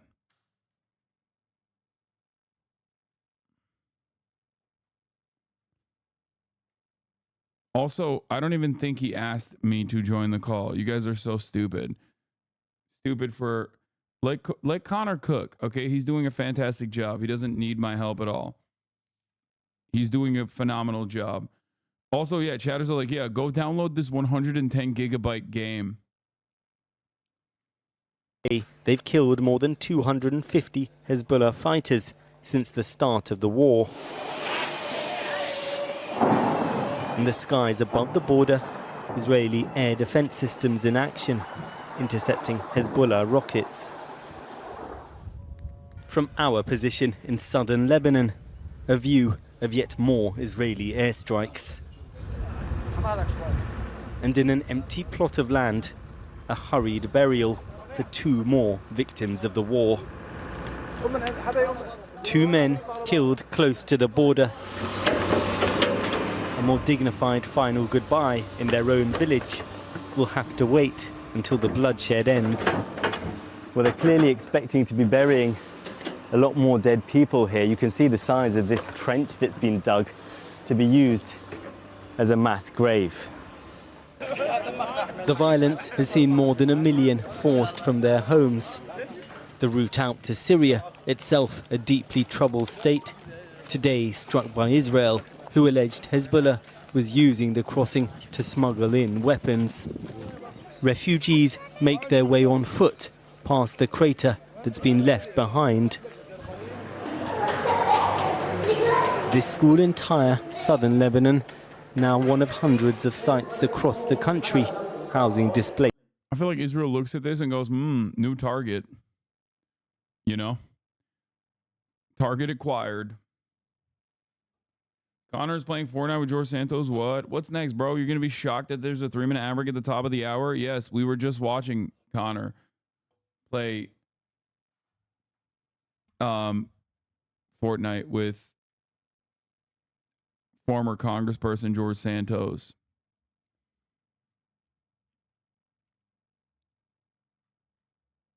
Anyway, here's the 3-minute ad break now. Have you seen the documentary Checkpoint? Saw it in a film fest in Canada about 20 years ago? No. Chipotle Sizzle. Thank you for the 5 tier 1 gifted subs.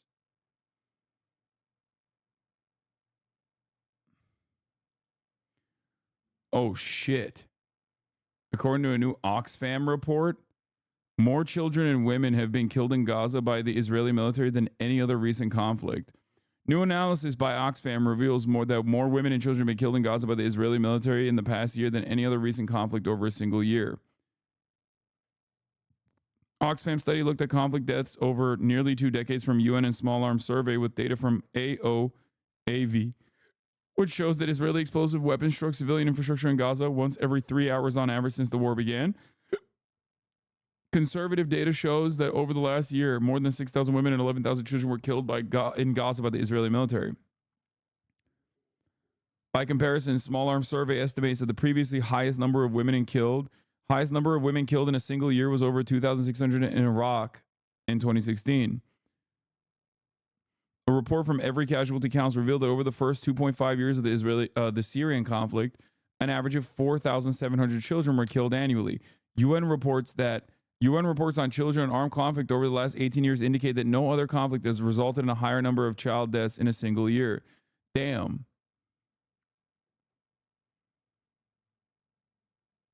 Seems like a very seems to me like this is the most moral army.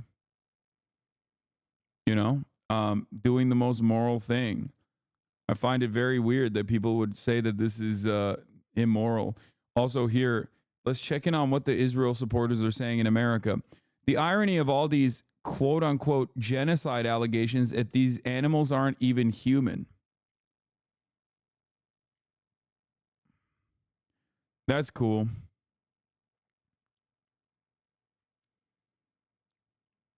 Yeah. Welcome back, Adolf Hitler.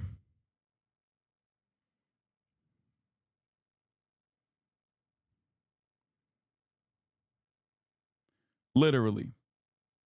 Do they not notice the Nazi shit, or do you think they just don't care? Like, I don't think the Nazis cared. You know what I mean? I'm sure people back in the day with their carrier pigeons were writing back to Helga being like, yo, you sound kind of crazy when you say that like our enemies are subhuman and we must kill them and therefore it's not that fucked up. You know? And then they were like, "Oh, don't worry, you don't understand. Our enemies are subhuman, so it's all good."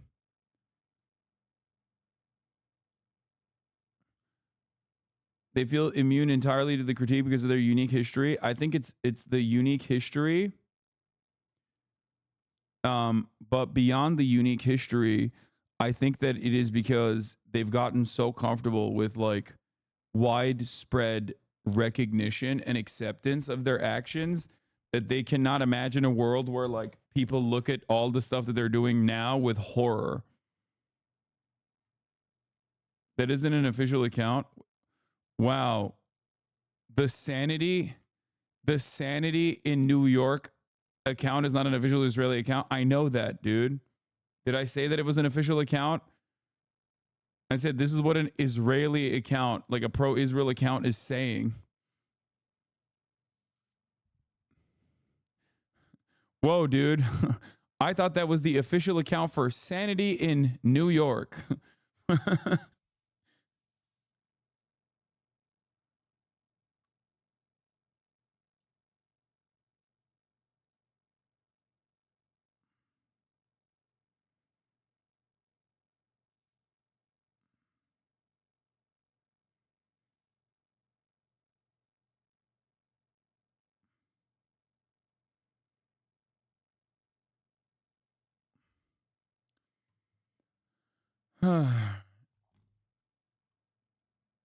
The GeoGuessr Israel guy you reposted stays posting bangers. Oh yeah, this guy's fucking awesome, dude. I reposted one of their videos and I thought it was really fucking good. Oh, this is the one, yeah. Pretty lake, nice boat. Oh, Israeli flag, gotta be down here in Israel. What? Why the fuck is there an Israeli flag in the middle of Guatemala? In 1947, Guatemala became one of the first countries to recognize the State of Israel, building a relationship that served both countries' genocidal regimes very well. In the late 1970s, Guatemala committed so many human rights abuses with American-made weapons that Jimmy Carter had to ban weapon sales to Guatemala. But not to fret, Israel came through and said, "We got you, fam. Do literally whatever you want with all of these weapons." And they did, to the tune of over 200,000 people, most of whom were indigenous Mayans. Now, all Guatemalan soldiers are issued Israeli Galil rifles, and the beautiful Lake Atitlan is littered with boats flying these flags because IDF soldiers love to vacation here after they're done doing what they do best. Pretty lake, nice. He kind of sounds like Noah Colwyn a little bit. Yeah, he said, "Honey, wake up, is the top of the hour," which it is, but I already ran the 3-minute ad break. I should have fucking waited. He sounds a little bit like Noah Colwyn. I swear. But yeah, banger, absolute fucking banger video from him. There's another one, I guess. Oh, we're on a military base or something. Okay, that's an Israeli rifle, so we have to be here in Israel. What? Why are there Israeli weapons in the middle of South Sudan? Despite UN sanctions on arms sales, Israel continuously sold advanced weapons to South Sudan during its brutal civil war that claimed over 400,000 lives, 10% of whom were children. Israeli arms like the Ace assault rifle have been documented in the hands of various factions throughout the country. These weapons have been linked to serious human rights violations, including attacks on civilians and ethnic massacres. After South Sudan gained independence in 2011, Israel quickly established diplomatic relations by recognizing it as an independent state. According to Mossad chief Zavi Zamir, Israel wanted to prevent Sudanese military units from integrating with Egyptian forces on the border of Israel by keeping Sudan's army occupied. Additionally, they wanted to strengthen operative ties with Kenya and Ethiopia and extend aid to a nation fighting for its independence and liberation from Islamic tyranny. However, the continued supply of arms during an active conflict has only accelerated the devastation experienced by millions of families, leading to countless condemnations by local and international humanitarian organizations. Oh, we're on a military... What the fuck? His background. Someone just found his crazy background. His mom came to the U.S. from South Africa to escape apartheid. She was a part of the women's group that organized protests against apartheid called the Black Sash. She fled the country after one of her best friends was abducted and killed by the secret police. My paternal great-grandparents came to the U.S. from Armenia during the Armenian genocide in the 1910s, seeking refuge from the Ottoman persecution.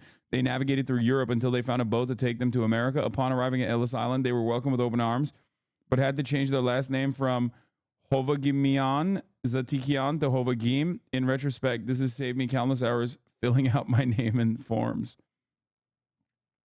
I'm enormously grateful for the opportunities the U.S. has afforded my family. Now I'm searching for whatever will make the most significant difference in the fight for working class families. Damn, this guy's fucking awesome. Armenian HasanAbi heads rise up. Close enough. Welcome back, GDF official.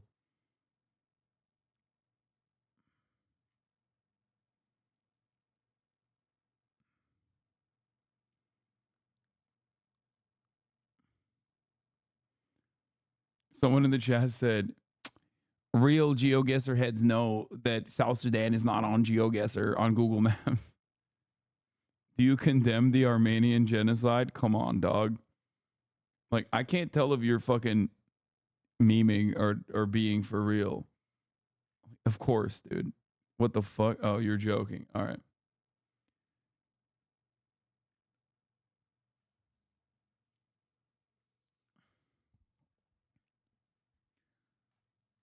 It's a joke, Piker. Sorry. I know. I've definitely lost my capacity to fucking comprehend jokes because a lot of people come in here and say like unhinged shit with the same exact seriousness. Anyway, this is an interesting thing that I found out. IDF tells Ireland to remove its peacekeepers from an outpost on the border with Lebanon as its invasion of the country continues, but the Irish peacekeeping mission is not moving. And this is a video. The Irish people have been peacekeeping in southern Lebanon for so long that the local Lebanese people have full Irish accents. Some locals who work in the camp have worked alongside the Irish so long, they've adopted an Irish pattern.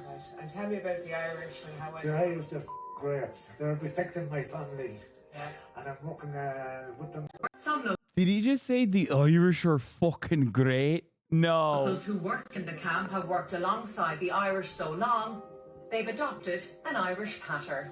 And tell me about the Irish and how The Irish are great. They're protecting my family.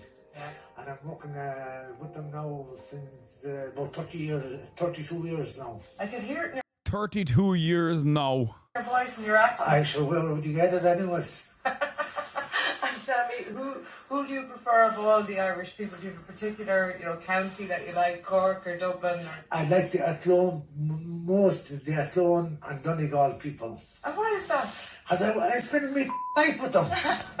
And how did you end up with them as opposed to Cork? In C Company. In Barashik, not in this camp. And what are they like? They're great. Where would you get it from? Where would you go? Some locals who work in the camp. That's incredible. That is fucking nutty, dude.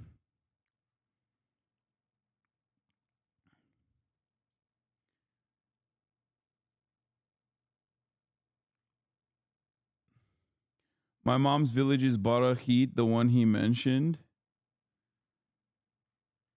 In Mexico, we love the Irish. They fought Americans on our side after they dropped them from being the scum they are.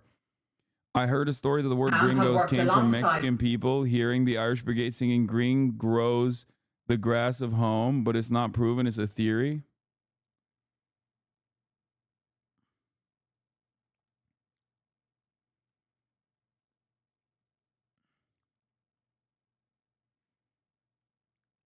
New Kamala TikTok drop. Harriet Tubman, please come on. Excuse me, miss. What do you do for work? Hi, I'm Kamala Harris. I'm Oh my God.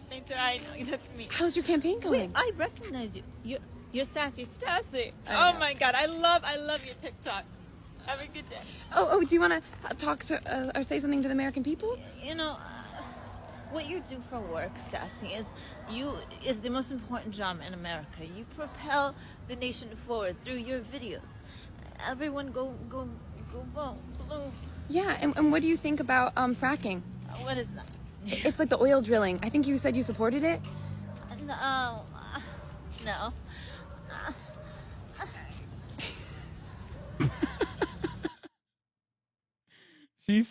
Why is it so good? It's so sad we have wars and people fight each other over their cultural differences when in the end we're all just Irish. Yeah.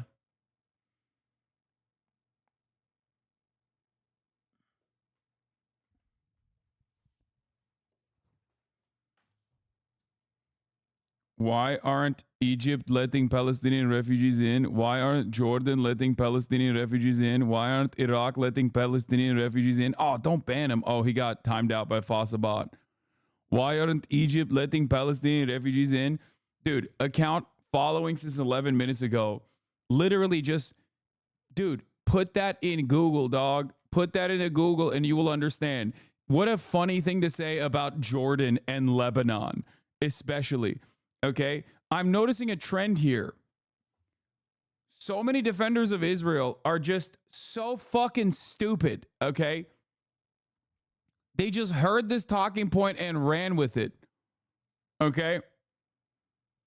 Like, I do not believe this is like a Hasbara bot, you know? I don't think this is like Mossad in the chat, okay? Because even they know this is an idiotic argument, okay? Because they know that, first of all, Jordan and Lebanon did let Palestinian refugees in.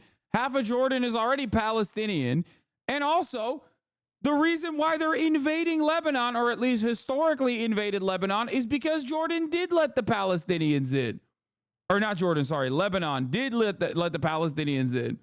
Well, Jordan too, but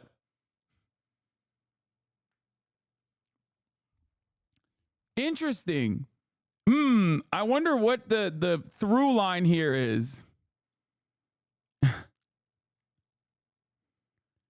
This motherfucker came in, waited for 11 minutes just to drop introductory lack of knowledge, just to show us that he doesn't even have a rudimentary understanding of the conflict. He just came in and repeated something that he's heard. It's so funny to be like, I don't understand. Like, what? They're Arab. Those guys are Arab too. What the fuck? Like, this is just pure.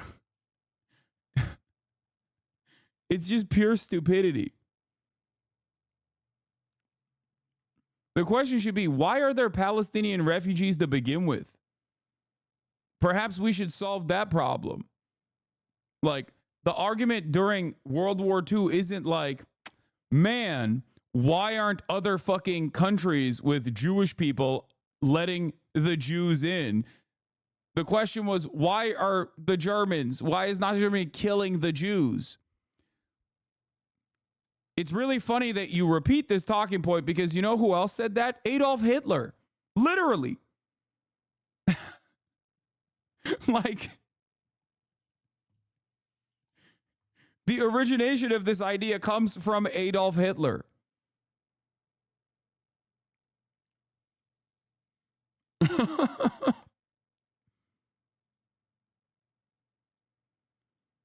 Palestinian signing in from Jordan at the moment, lol. Yeah. The fucking queen of Jordan is Palestinian.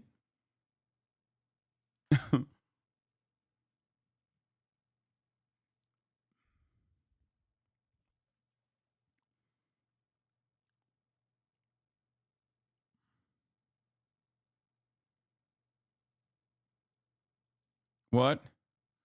I'm relatively new here. You've shit on me for being an idiot, but I really find myself associating the genocide of Israel with Jewishness and Judaism in general. I know that not everyone supports it. I just want to be fair to my Jewish friends. You mean you don't associate it? What? I know that not everyone supports it. I just want to be fair. This guy sent a YouTube video and got fucking lasered again. Why aren't more Arab countries? Oh, he's just repeating a YouTube video from 11 months ago.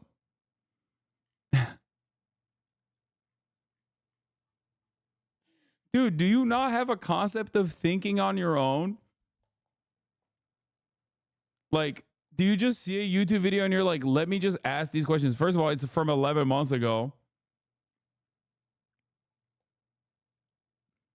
I already gave you a couple answers as to how stupid these questions are and how they're directed from a place of ignorance and also white supremacist attitudes.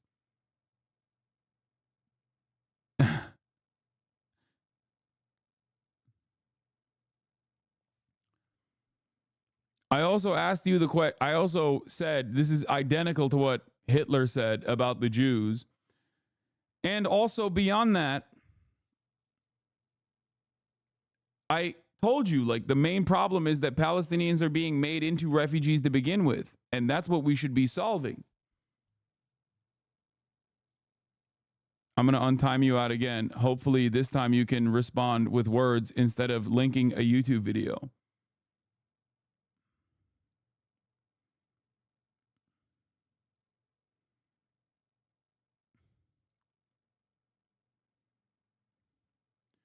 Anyway, but responding to the other person, no, doing genocide has nothing to do with Judaism nor Jewish people, no matter how hard Israel tries to make it seem like it is. Okay? Don't be silly. ISIS said that they were doing their actions, their genocidal actions, for Islam. Nobody believed that. Why the fuck would you believe Israel?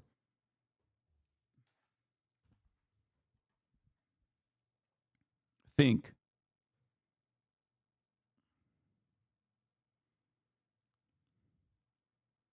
Well, okay, when I say ISIS said that they were doing it for Islam and nobody believed that, I meant like Muslims didn't agree with that for the most part.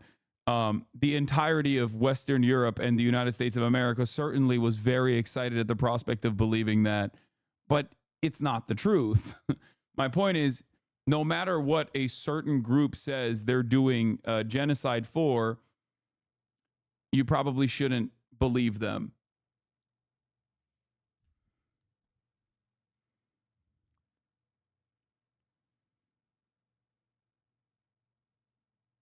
Do you think this is anything? I've got some news. I've been reporting on the JFK assassination story for 3 decades now. Next week, I'll be publishing a revelatory story that penetrates and disrupts the government's 60-year-old account of the assassination. The story adds more detail to what I reported in December 2022, smoking gun revelation at the National Press Club. The existence of a top-secret CIA psychological warfare operation involving Lee Harvey Oswald from January to November 1963 that the CIA still conceals via overclassification. I'll also be conducting an invitation-only press conference next week with select members of the media to provide pre-publication context for why I think it's the most important JFK story I've ever done.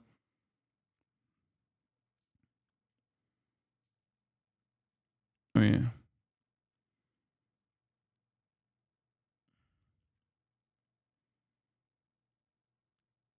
What was the Kamala Harris speech you have open? This is former President Obama to embark on a Harris campaign sprint. Bro, as a European chatter, I must say, this stream sometimes feels like a satirical show mocking American politics, but then you got to lock in and realize that it's actually happening and having actual effects all around us. Yes.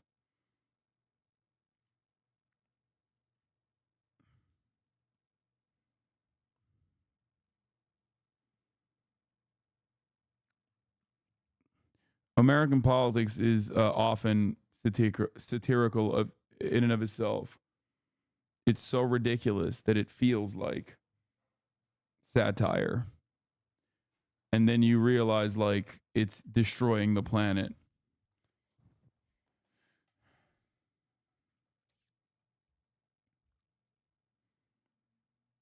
Based families.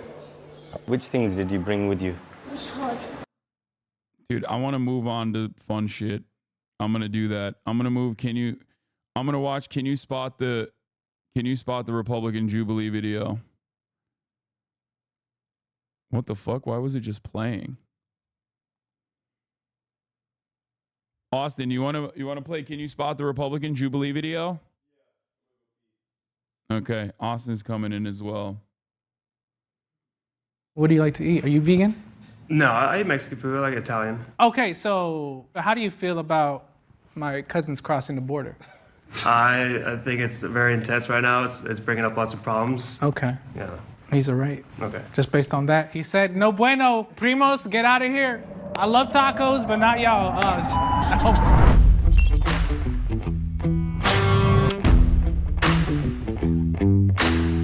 Hello, my name is Andrew Fisher. I am liberal, and a little bit of what We could tell, Andrew. I do is I'm a model, actor, and I do some social media too. Hi, I'm Amala. I'm 24. Wait, isn't she like a conservative? Bro, isn't she literally a fucking conservative commentator? I would consider myself pretty conservative politically, and I do podcasts. Like, that's like a professional conservative. Yo, why is Jubilee always like this, bro? Jubilee will be like, here's some fucking random, like, liberal guy who's, like, on social media, but, like, not a fucking commentator or anything. Up next is a straight-up conservative. Wait, hold on. Are they doing this thing where they, like, put people together, they put people on that don't look like what the status quo would be, and then they're not? Yeah, it's, they're going to do a lineup, Democrat or Republican. Okay, all right. So wait, who here is the Republican that you clocked? She is a Republican commentator from Prager University. Then what the fuck are they doing? No, but they're the people that are assessing whether or not someone is a liberal. Oh, gotcha. Okay. Casting and social media, talking about cultural and political issues. My name is Gabe, and I'm running for president. Surprise. And my political party is Vibes. No. I try to stay out of politics because, I don't know, if you grew up broke in the hood, shit looked the same regardless whoever's president. Democrat, Republican, and I don't notice the difference. I'm just here to live on Earth and just be good vibes. You know what I mean? So yeah, what are we looking for strategy today when we're trying to figure out what political party they lie with? I think it's going to be pretty difficult. I used to be very far left. Oh my God! Now Hasan, I'm more it's so center-right. beautiful. I feel People like from opposite you can't really ends tell. of the political spectrum. Yeah, it's great. Working together and like coexisting. It's so cool. I love bipartisanship. Yeah, no, Jubilee killing it once again. Just by looking at somebody. I think a lot of people would look at me and maybe get the impression that I'm very liberal when I'm not. I thought that. I was gonna say that. Yeah, I thought that. So maybe it's more about like lifestyle and how you lead your life, what music you're listening to, stuff like that. I don't know. Do you have a strategy? Yes and no. So I have done one of these episodes before, but it was very different. We had to rank and see if they were gay or not. It was only based on physical, and this time we have a little bit more. Why are you so laughing? I think with like the. Why are you laughing? I just think it's like homophobe. No, I mean, I don't know. I don't know why they chose him. Way they talk or the questions we ask, I think I can get a little more depth. But I'm not very confident here. I would say I would love to be number 2, and I feel like the queen over here should be number 1. But You guys are setting You me know up what? for failure. You know what? I'm This is being what set I'm up. thinking. I'll take the flame. Come on. Okay. I'll take the flame. Oh. Thank I you. feel like you should be before me though. Okay, one last. Okay. Okay, One I last. guess. Yeah, I'll I'm very take it. Are we good to lock these rankings in? We're good to lock. Yes. I think we're Yeah. good. Yeah. Yeah.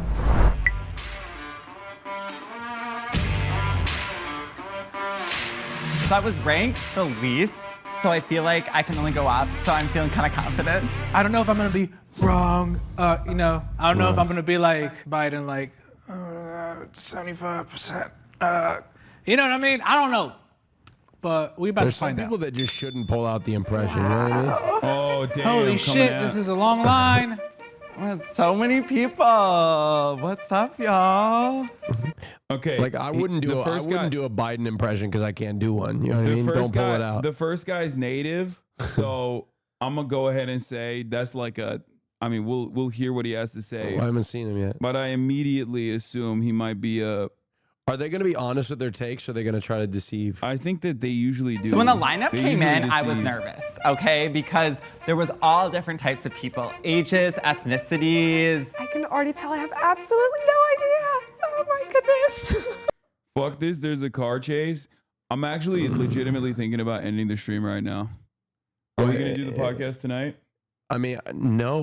What? Are we or are we not? Wait, I don't what? understand. Wait, hold on. No. I'm just annoyed. What? I hate this fucking community. Whenever there's a car chase, they are so fucking annoying. They literally immediately are like, dude, stop what you're interested in watching and watch this thing instead. And I actually just want to end it. I think you and I should start a car chase.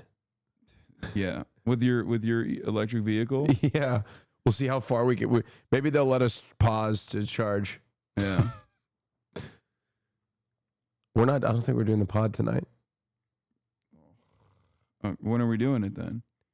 We were doing it Sunday morning. Oh, okay. I mean, I want to do it tomorrow morning. Okay, we're doing it Sunday morning then. I have to wait here a whole day. Yeah. Wait, we can't do it tomorrow morning? No. I gotta wait here a whole day and miss a game with my father. Don't even fucking act like that's a My problem. dad and I. Quality You had time. no issues fucking Father missing it and last son. week. Yeah, that's 2 weeks in a row. Well, it's I 6 missed it a.m. for. Your dad's not waking up at 6 Yeah, he is. He was going to spend the night at my house, and we were going to wake up and have Okay, father and all right, son well, morning. Too late. Sorry.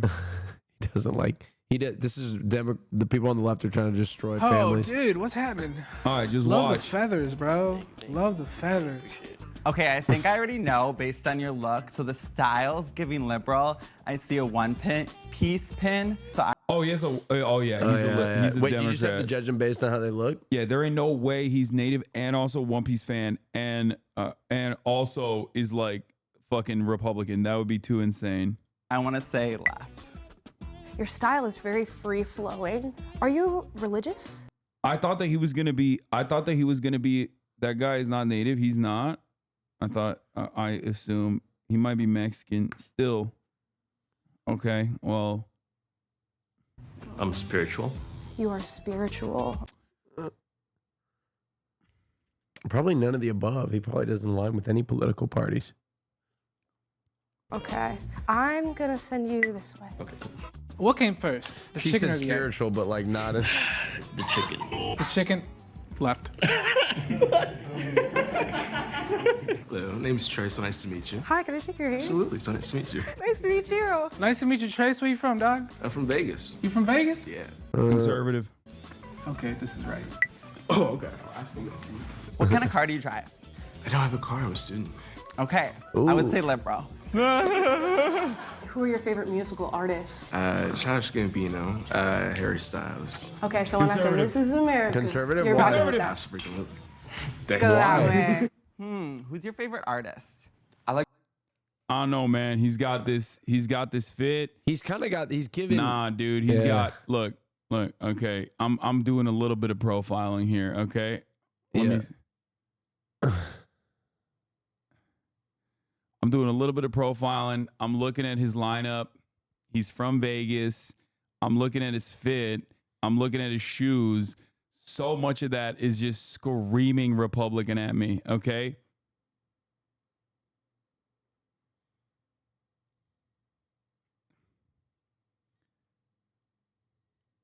The glasses, nah, the haircut and the shoes together, combined says conservative. You don't understand Vegas style, bro? Vegas. Maybe. You from Vegas? Yeah. Okay, this is right. Oh, okay. I see. What kind of car do you drive? Who are your favorite musical artists? Childish Gambino. Go that way. Who's your favorite artist? I like Frank Ocean a lot. Okay. Wait, What, it's crazy. I would get Republican. Liberal. Okay, Brad Summer. We love Charlie. How do you feel about conspiracy theories? Are you a believer in any? Aren't we all? Like a little bit? Come Okay. on, come on. Oh, okay, go that way. No way. That's so funny that she was like, "Oh, you believe in conspiracies? You must be Republican." First of all, I still think he's a liberal. Just put that on. That's crazy. So far, it's liberal, Republican, and or Democrat, Republican, Democrat. Why would she do that? I think he's Democrat. Can you give me a little Donald Trump impression? No, I'm sorry. You're wrong. No, sorry. Oh, that's so Okay. bad. You're fired, actually. You're fired. Okay, this guy's for show. Right. Okay. All right, let's go. I like No way, dude. Hello. How you? I already know she's a conservative, but that's because she's on other Jubilee videos. How you doing? I'm pretty good. How are you? Wait, do they recycle Did you grow up casts rich? like I do? Okay. No.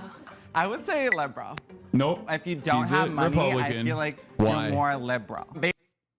She's been in other videos. I just know. Why they copy cast? It's metagaming, but like, what do you want me to do? Lie, chat? I know It's she's not my conservative. stereotypes. I might be wrong. So where you from? I'm from here in LA. Okay, you're from LA, and what kind of stuff do you like to do? I'm a competitive swimmer, so I pretty much just swim and do homework, and that's about it. So you're very in tune with the fluids. I guess so. I do pee a lot. I'm sorry. I kind of don't like this guy. It depends on the day, I guess. Focus on. I know, but I just don't like him. Okay, well, he's pissing me off. She says she peed standing up Sundays. That sounds kind of wild. When you go to the ballot box and you're about to, put in your vote, what's one issue that's at the very top of your list?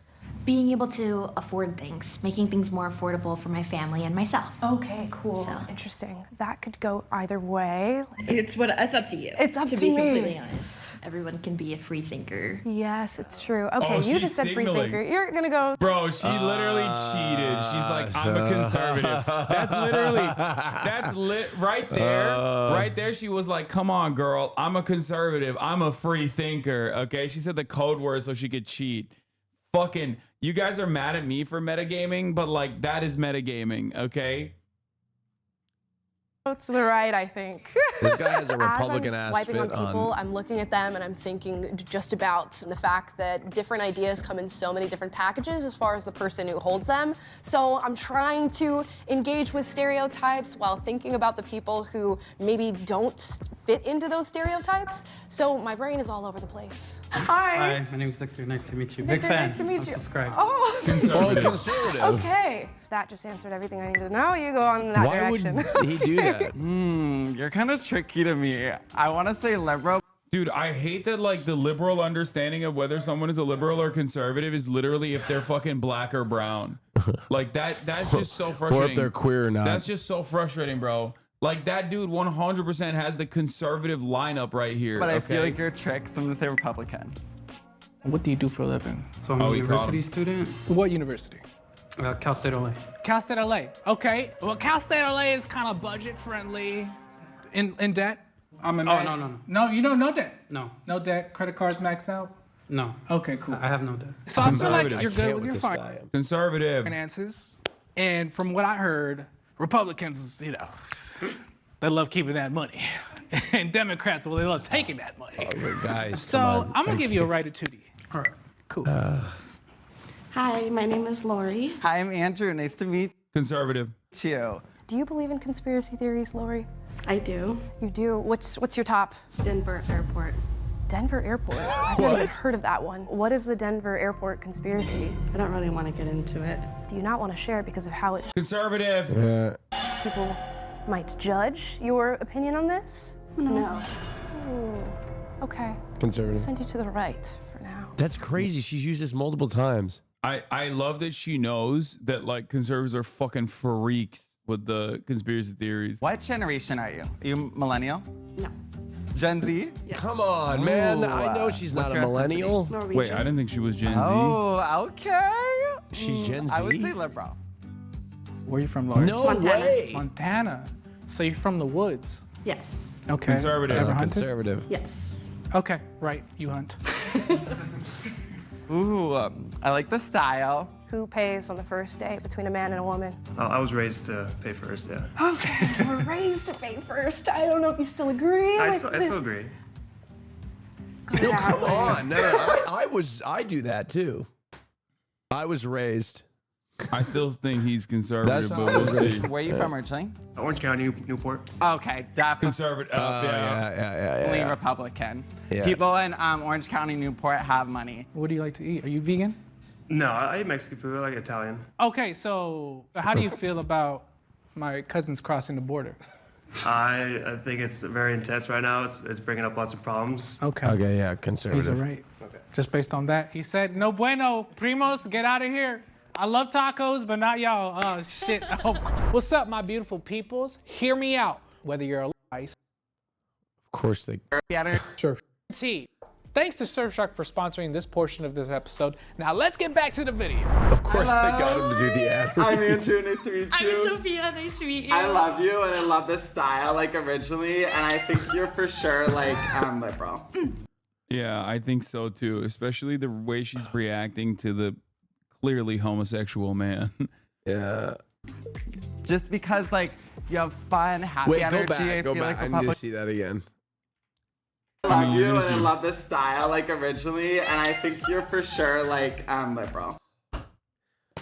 Dude, that's an MSNBC wine mom right there. Dude, that's crazy. I don't think I don't know why. Do they have hags in the conservative sphere? You think? Is it like no, that they accepted? do. They actually have hags that sound like that too. I've met them. Really? Yeah. I'll be like talking to them. They'll be like, "Oh my god, thanks, bestie," and then we'll like start talking about immigration. For and the then terms that we're not using hag like in the normal way that you want. Is a very specific term for. It's called the F word F-slur hag. hag. Yeah. Yeah. The PC term is fruit fly. That's funny. Yeah. I've never had did you know that there was a term fruit for fly. it? Yeah. Yeah, but that's more of like a Gen Z term. I like it. It's Fruit funny. fly. That's kind of funny though. It's like straight women, oftentimes white, that like love having like a pet gay. Yeah. Yeah. She's definitely a pet gay. Oh, Murad's here. What's good, big dog? Yeah, Murad's got the mic. Whoa, hello, phone's vibrating. Can you tell Hasan to not do No, stop. No, it's not. Just because like No. you have fun, happy energy, I feel like Republicans normally Okay, Austin, what do you don't, want me but to tell that's just my Hasan? opinion. No, I can't. I don't want to. Your mic is off. Wait, is my mic off or? I didn't talk. What are you doing on Saturday night? I work on Saturdays. I work at a restaurant. So, What do you feel about like tipping culture these days? it's people's livelihood, 100%. Oh, she's liberal, 100 P. Come on. She said, "What do you think about tipping culture?" She said, "It's people's livelihood." And It's either people's you need livelihood. to pay your workers a full living wage, Yes, or liberal. you need to be tipping. Boo, liberal. I am gonna send you this way. Yeah, what does that say about the Republican Party, Prager, you lady, that you immediately went, someone in front of you said people need to get a living wage 100%, and your response was, oh, you must be on the opposing party. What does that say about your worldview, you little freak? Huh? Yeah. Freak, huh? I'm just saying, it's like, it's funny to me that like conservatives are so self-aware in a moment where they're like trying to play a game. So she's just dropped all pretense of like trying to create this different notion of conservatism because Yeah. she's trying to win the game. So she very quickly is getting down to brass tacks. She's like, okay, do you like conspiracies? Republican. Do you like, insane unhinged conspiracy No, theories? but you must be a Republican. Republicans Do you will like say- living wages? You must be a liberal. Yeah, but Republicans will say that a living wage comes at the expense of too much government spending. Whatever. She gives me I'm just bleeding saying heart, she's like, lovely, Yes, they say empathetic that. vibes.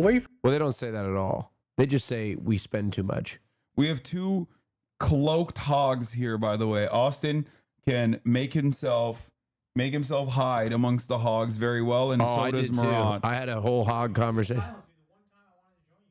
Okay, well, it's because You have ruined me, Hasan. Every time I talk to somebody like a Republican, they'll always enter with like, I just think that like classic Murad.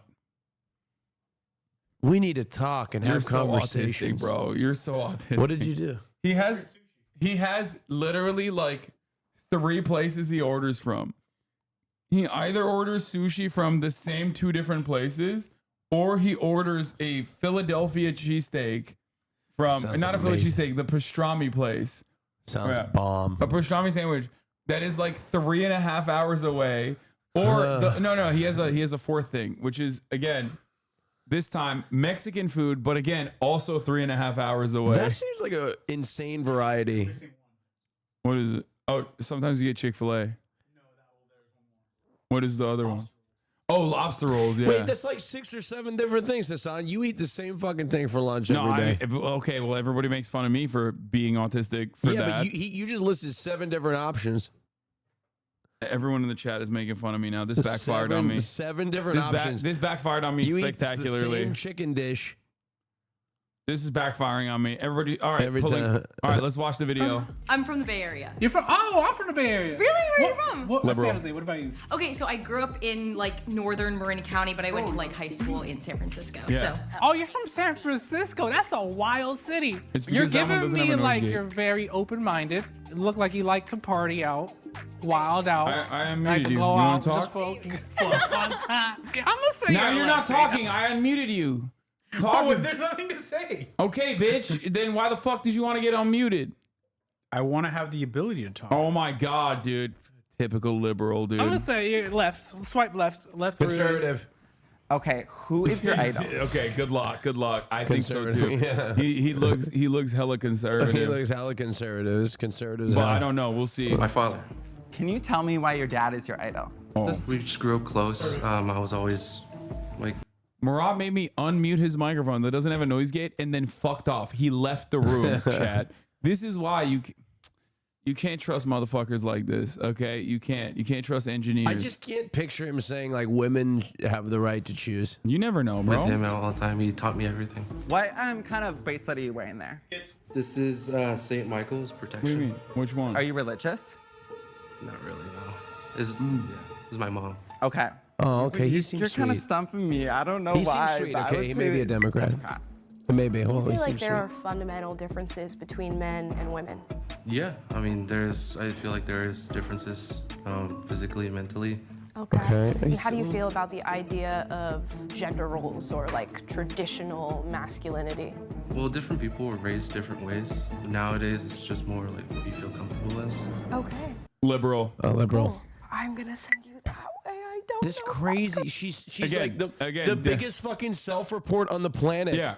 Demonstrating once again Yeah. that conservatives are so morally bankrupt and just bad people in general. Like, she literally faced a man and the man said nice, sweet things. And she went, oh, must be a liberal. Why is this your worldview? What, like, at some point in the process, you have to stop, take a deep breath and go, maybe I'm just advocating for being a fucking villain. Okay, maybe I'm advocating for like bad people to behave in a bad way all the time. That's like my fucking worldview. Correct at all. Okay, so do you see yourself married or with many wives? Married, one person. Okay, why is that? What? Headache. It's a headache? Yeah. Okay, this guy's What giving is me he- right vibes. What? Okay. Because Republicans like believe in marriage from what I heard, right? No, I think he's still You liberal. are dressed very Gay nice. Republican. Conservative, yeah. God damn. Dude, gay Republican immediately. Damn. Skinny jeans. Damn. You're not- Older, wealthy. Okay. There's something.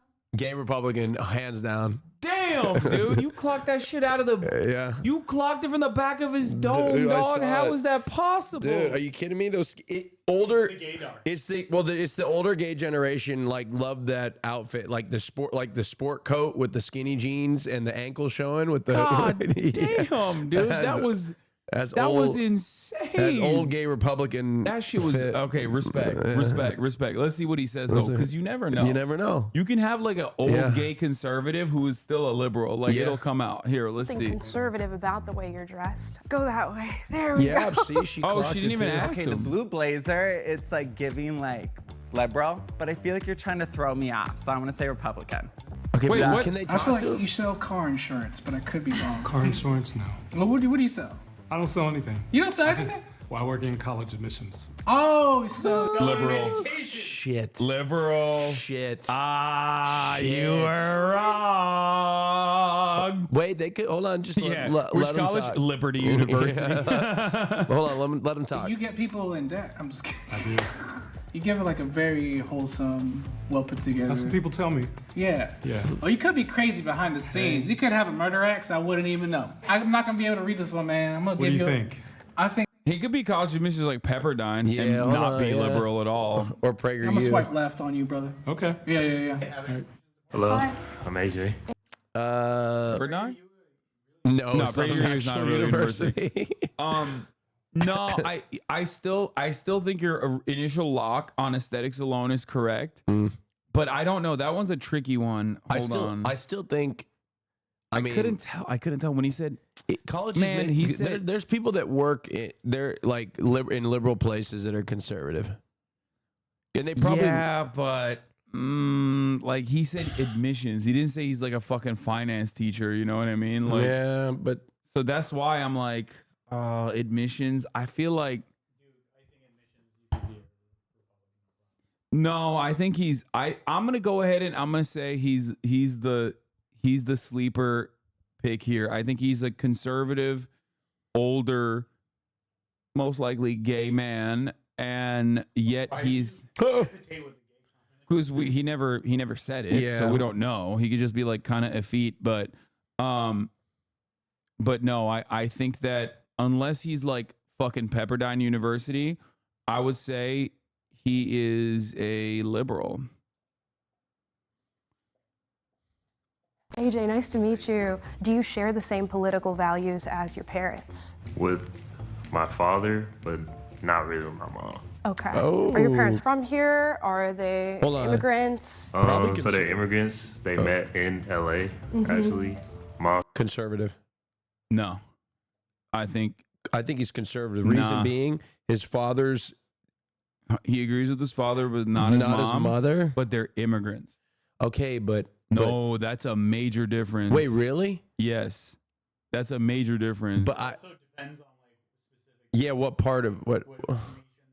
That's true, but I'm saying, hold up. Let's see. Mom's from Belize, dad's from Nigeria. And you agree with that? Wait. Actually, mom's from Belize, dad's from Nigeria. And you agree with? All right, I'm making a phone call here. All right, this is a call. It's conservative, right? He said Belize. I don't know. Republican for sure, dude. This is an easy one. I don't This is know. a layup.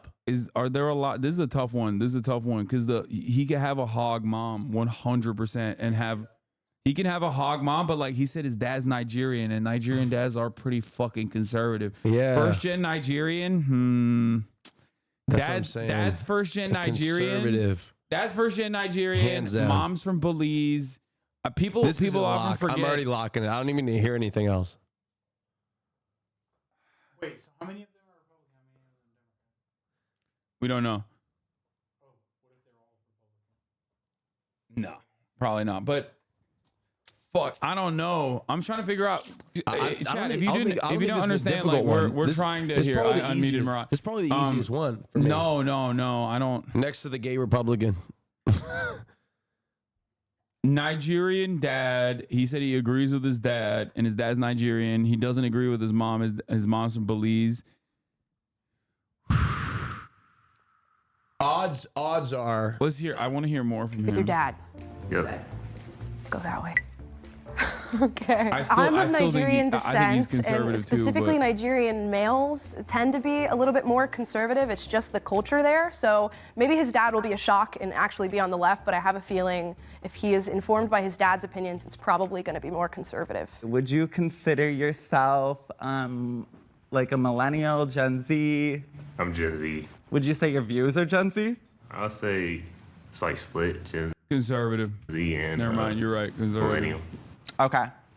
I would say Democrat. No, come on. No, he just saw a black man and was like Democrat. I keep saying Democrat, so I'm a little bit nervous now. So. What do you see yourself as in 10 years? You see yourself married? Multiple women. Oh, bro, left. He's not. Wait, why? Could be Mormon. Why is this guy? Could be think Mormon. Mormons are kind of right. Okay, you're another Wait, one but that Mormons like. Yeah, I don't understand why he did that. That makes no sense. The guy has been pissing me off the whole fucking time. I feel like Murat. Jubilee was This like, guy hey, been wear pissed- rat, No, hey, wear not the blue. other guy. Would you date somebody who The other disagrees with guy. you He's been politically? pissing me I the fuck would off. date them, but I don't know how serious it could get. He keeps trying to be funny. Okay. Okay. Move on. Austin's Get like back. being funny is my Lock thing. in. She Wait, said, is he gonna watch this or something? no, I don't care. I Okay. just want to get the. Okay, I just sorry. want to keep going. All right. I care about like You're right. actually You're right. guessing. You're right. More than You're right. I how feel much you like guys Jubilee suck. was like, hey, wear rat, hey, wear blue. Would you date somebody who disagrees with you politically? I would date them, but I don't know how serious it could get. Okay, you probably couldn't marry him. Yeah, it just depends. Okay. I'm open. What's your like full-time job? Full-time job, but I don't have one. I work part-time in radio. Do you ever talk about politics or anything of that nature? Not like for the radio. We try to keep it like very like family friendly, like happy, good vibes. Radio's giving liberal, but I want to ask one more question. Who's your favorite singer? Who's my favorite singer? SZA. Liberal. It's giving liberal. I can't fucking tell, bro. Damn it. These are fucking curveballs on me. She knows she She said played she him. won't date someone with like different political opinions, and I think like a conservative woman would not. I feel like a conservative woman wouldn't even like Conservative woman would definitely say no. I feel like a liberal woman would say like, yeah, but probably not seriously. But that's what she said. Yeah, that's what I'm saying. I think she is a liberal. Thank you, Queen. What's your Biden impression? What are your thoughts with him dropping out? I think it's a good thing. It's a good He thing. wanted Yeah. her to like do an impression of Biden. No, I mean, I don't like people as president. He As did. president? Yeah. Okay. Yeah, no, he did. To be running a country. But do you still like old people in general? Yeah, in general. Okay, cool. Old people are great. I'm gonna give you a right because the red is matching the red. Are you pretty Nah, she's a passionate about liberal. politics in your personal life? No, I'm not. I don't like politics at all. They just really. Oh. When I said liberal and then she said I don't like politics in my personal life, maybe not. Hey, yo, there's a plot twist. Yes. No politics here. No politics. Israel #1. No politics. Only fucking Republicans say that shit, Yeah, dude. because their views are evil. Yo. Hold on. Let me hear. They do not put me in a good mood. Okay. I think I'm gonna send you that way. Wow, wrong. I think she might. But she did say she didn't want Joe Biden because he's too old. I think this next guy's a Republican. And like Donald Trump is old. And two guys after that. I don't know. Nah, I still think she's a liberal. I think the guy in the middle could shock you. The big guy, yeah, he's gonna be a Democrat. He could be a Oh, Democrat. this guy, yeah. Look at him. He's got the gay ass shirt on. He's a Democrat. But the guy in the front, I feel like this guy is. I mean, he looks like he's ready to like commit. He's ready to do January 6th again. Look at his fist. This is the staple January 6th fit. Okay, hold up. Look at his fist. Fuck, I still don't know. I haven't. Maybe. Yeah, he is giving cop. Am I thinking too much? Am I thinking too much about this? Like, No, what just the let her fuck? go. No, I have to. I have to pick. I have to okay. lock it in. I'm gonna go ahead and say. I still think she's liberal. Nah, fuck it, conservative. I think she's conservative. I'm leaning on conservative. Okay. Conservative. I'll conservative. go liberal. I'm not too sure about that one. I don't define myself by my political ideology, but I do define myself by my love print on the Nectar app. Oh, shut up. I don't care about your love print. Is that a dating app? What's up? Hi, my name's Caleb. I'm Andrew. Nice to meet you. Nice What's to on your shirt? I see there's like American flag fish on your shirt. It's giving Republican. Okay. Thank Are you gonna ask him a question? Yeah, this way. Sorry. Are you very active on social media? Not really. Not Yeah, really. Republican. Okay. How do you feel Why? about It's a vibe. certain Like if platforms I met trying to put a tampon? I've met so many people on airplanes. I can immediately clock somebody's political views immediately because it is a skill that I've Everything developed. with this guy. No, no. Everything with this guy I've goes back to developed- airports, I bro. have Dude, you talk developed- more about airplanes than I do. Yeah, what No, the that's bullshit. You live on fucking I airports. was on dude. one You're today. Tom Hanks, dude. I You're met- Tom Hanks in that fucking movie when he's Look, like the Iranian Terminal. guy. Yeah, Look, and you he was have- stuck Not in the. Iranian. What was it? No, I think in the real life he might have been the real guy was Iranian. I have developed a skill. I have like evolved into being able to identify people's political ideology by looking at them. I would have been really good at this. Republican. I would look at. There's no way I would bring up politics or I wouldn't tell this person I'm gay. What? Tom Hanks' secret Persian. No. Wasn't the guy that it's based off of an Iranian dude? I wouldn't tell Murad I was gay either, but someone just. Wow, dude. Oh, you would have clocked him as a conservative? Yeah. He does. No. You look like such a fucking hog. Dude. Come on. Well, you kind of Look do at with the you. beard. Look at you, dude. You got the fucking. but- you have a tucked in polo T-shirt from work. I came from work. That's what I'm saying. That's like the staple. No, What do you want me to wear to work? No, you would have started. You the would've real started- guy. Yeah, see, the real guy is Persian. You would have started talking, and I would have figured out how intelligent you were, and I would have been like, he has views on the left. I feel like if we met on a plane, you would be so excited to talk about airplanes that you would not care about my political ideologies. No. I don't like the. I had a flight today with somebody. We chatted the entire flight, but that happens. He was a really nice guy, but he said the F word, like not slur, but the F word like every third word. And Like I was like, fuck? Yeah, no, he's like, why did you say the F word then? Well, Yeah, like you made me think it was the homophobic one. He kept saying fuck and bitch and shit. Like he was cursing like a trucker. So much so that I was starting to get uncomfortable. So I would, in the middle of him telling a story to try to curb his cursing, I would interrupt him to ask him other questions that would lead to less vulgar topics. So I'd cut him off in the middle of the story because he'd be like, this fucking motherfucking. Just like I'm about to cut you off to serve the 3-minute average at the top of the hour. Oh, that's pretty good. Got him. Things that they deem hate speech and, taking people off the platforms or... To be honest, I think that everyone should be able to post Republican. whatever Yeah, they want. Republican. Even if they don't agree with it necessarily. Republican, you're right. Unless it's like, I someone clocked it getting killed immediately. or It's the something, glasses, like on a it's the video, vibes. like, sure, take that off, obviously. But Okay. He's that totally way. calling me an F slur from a. What's your perspective on the capital punishment? He's secretly calling me. Not necessarily pro that. I don't think anyone has to die. You don't think anyone has to die? No, unless they're really, really bad people. Like terrorists or murderers. Wait. What's the question? Capital punishment. Republican. He said he's not on board with capital. He said he's not on board with capital punishment unless they're really bad people, which is like basically everybody that gets. Not really, but I think he is a Republican. That's who they allege that they're bad people. Yeah. Okay, so you have a good heart, and you don't want people to fully die, but you still want people to die. Really bad people. Really bad people. Really this bad This people. guy is saying he commits murder. What? I'm just kidding. I'm just playing. Hey. You might be on the right. I'm gonna swipe right. Hello, what's up? George. George, nice to meet you. Ain't you Abala Sunshine? I feel like the light is shining on you. I feel like I'm talking to like Santa Claus or Jesus to some extent. What generation would you consider yourself? I don't know. Okay. What's mid-40s? I want to say it's Boomer. And I feel like Boomer is I think he's Republican. more generally conservative, but I feel like you don't give me a conservative vibe. He's giving like teacher. I feel like liberal people are more friendly than Republican, and you seem like we're really friendly. What kind of car do you drive? I have a Nissan Sentra. Liberal. Okay, definitely liberal. Okay, it is a George. George, nice to meet you. Will you be voting this election? Yes. Okay. What's a deal breaker for you, I guess? I used to think I had deal breakers, but there really aren't. It kind of depends on what each candidate has in mind or what each measure is. He's an undecided voter. It's giving independent. So- That's not an option. So, for example, I don't know what's on the ballot, but once I get it, I actually spend an afternoon going through each thing, Okay. going through it. Have you ever been to or would you ever go to a pride parade?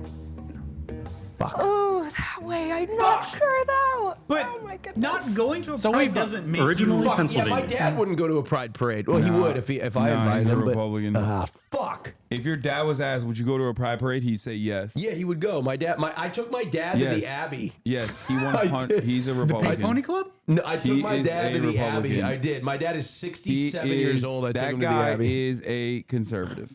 He is a Republican. My dad would go to the Abbey. Pennsylvania. What brought you out here? A woman. Love. A When a woman. man loves a woman, can't keep his mind on nothing else. This makes me think you're a righty tootie. Oh, at first I thought this was a conceal and carry right here, this phone case, but it's not. I would say My liberal. man's got a phone holder. Oh. California, where we're at right now, is specifically like a hot button state for immigration. How do you feel about the immigration issue?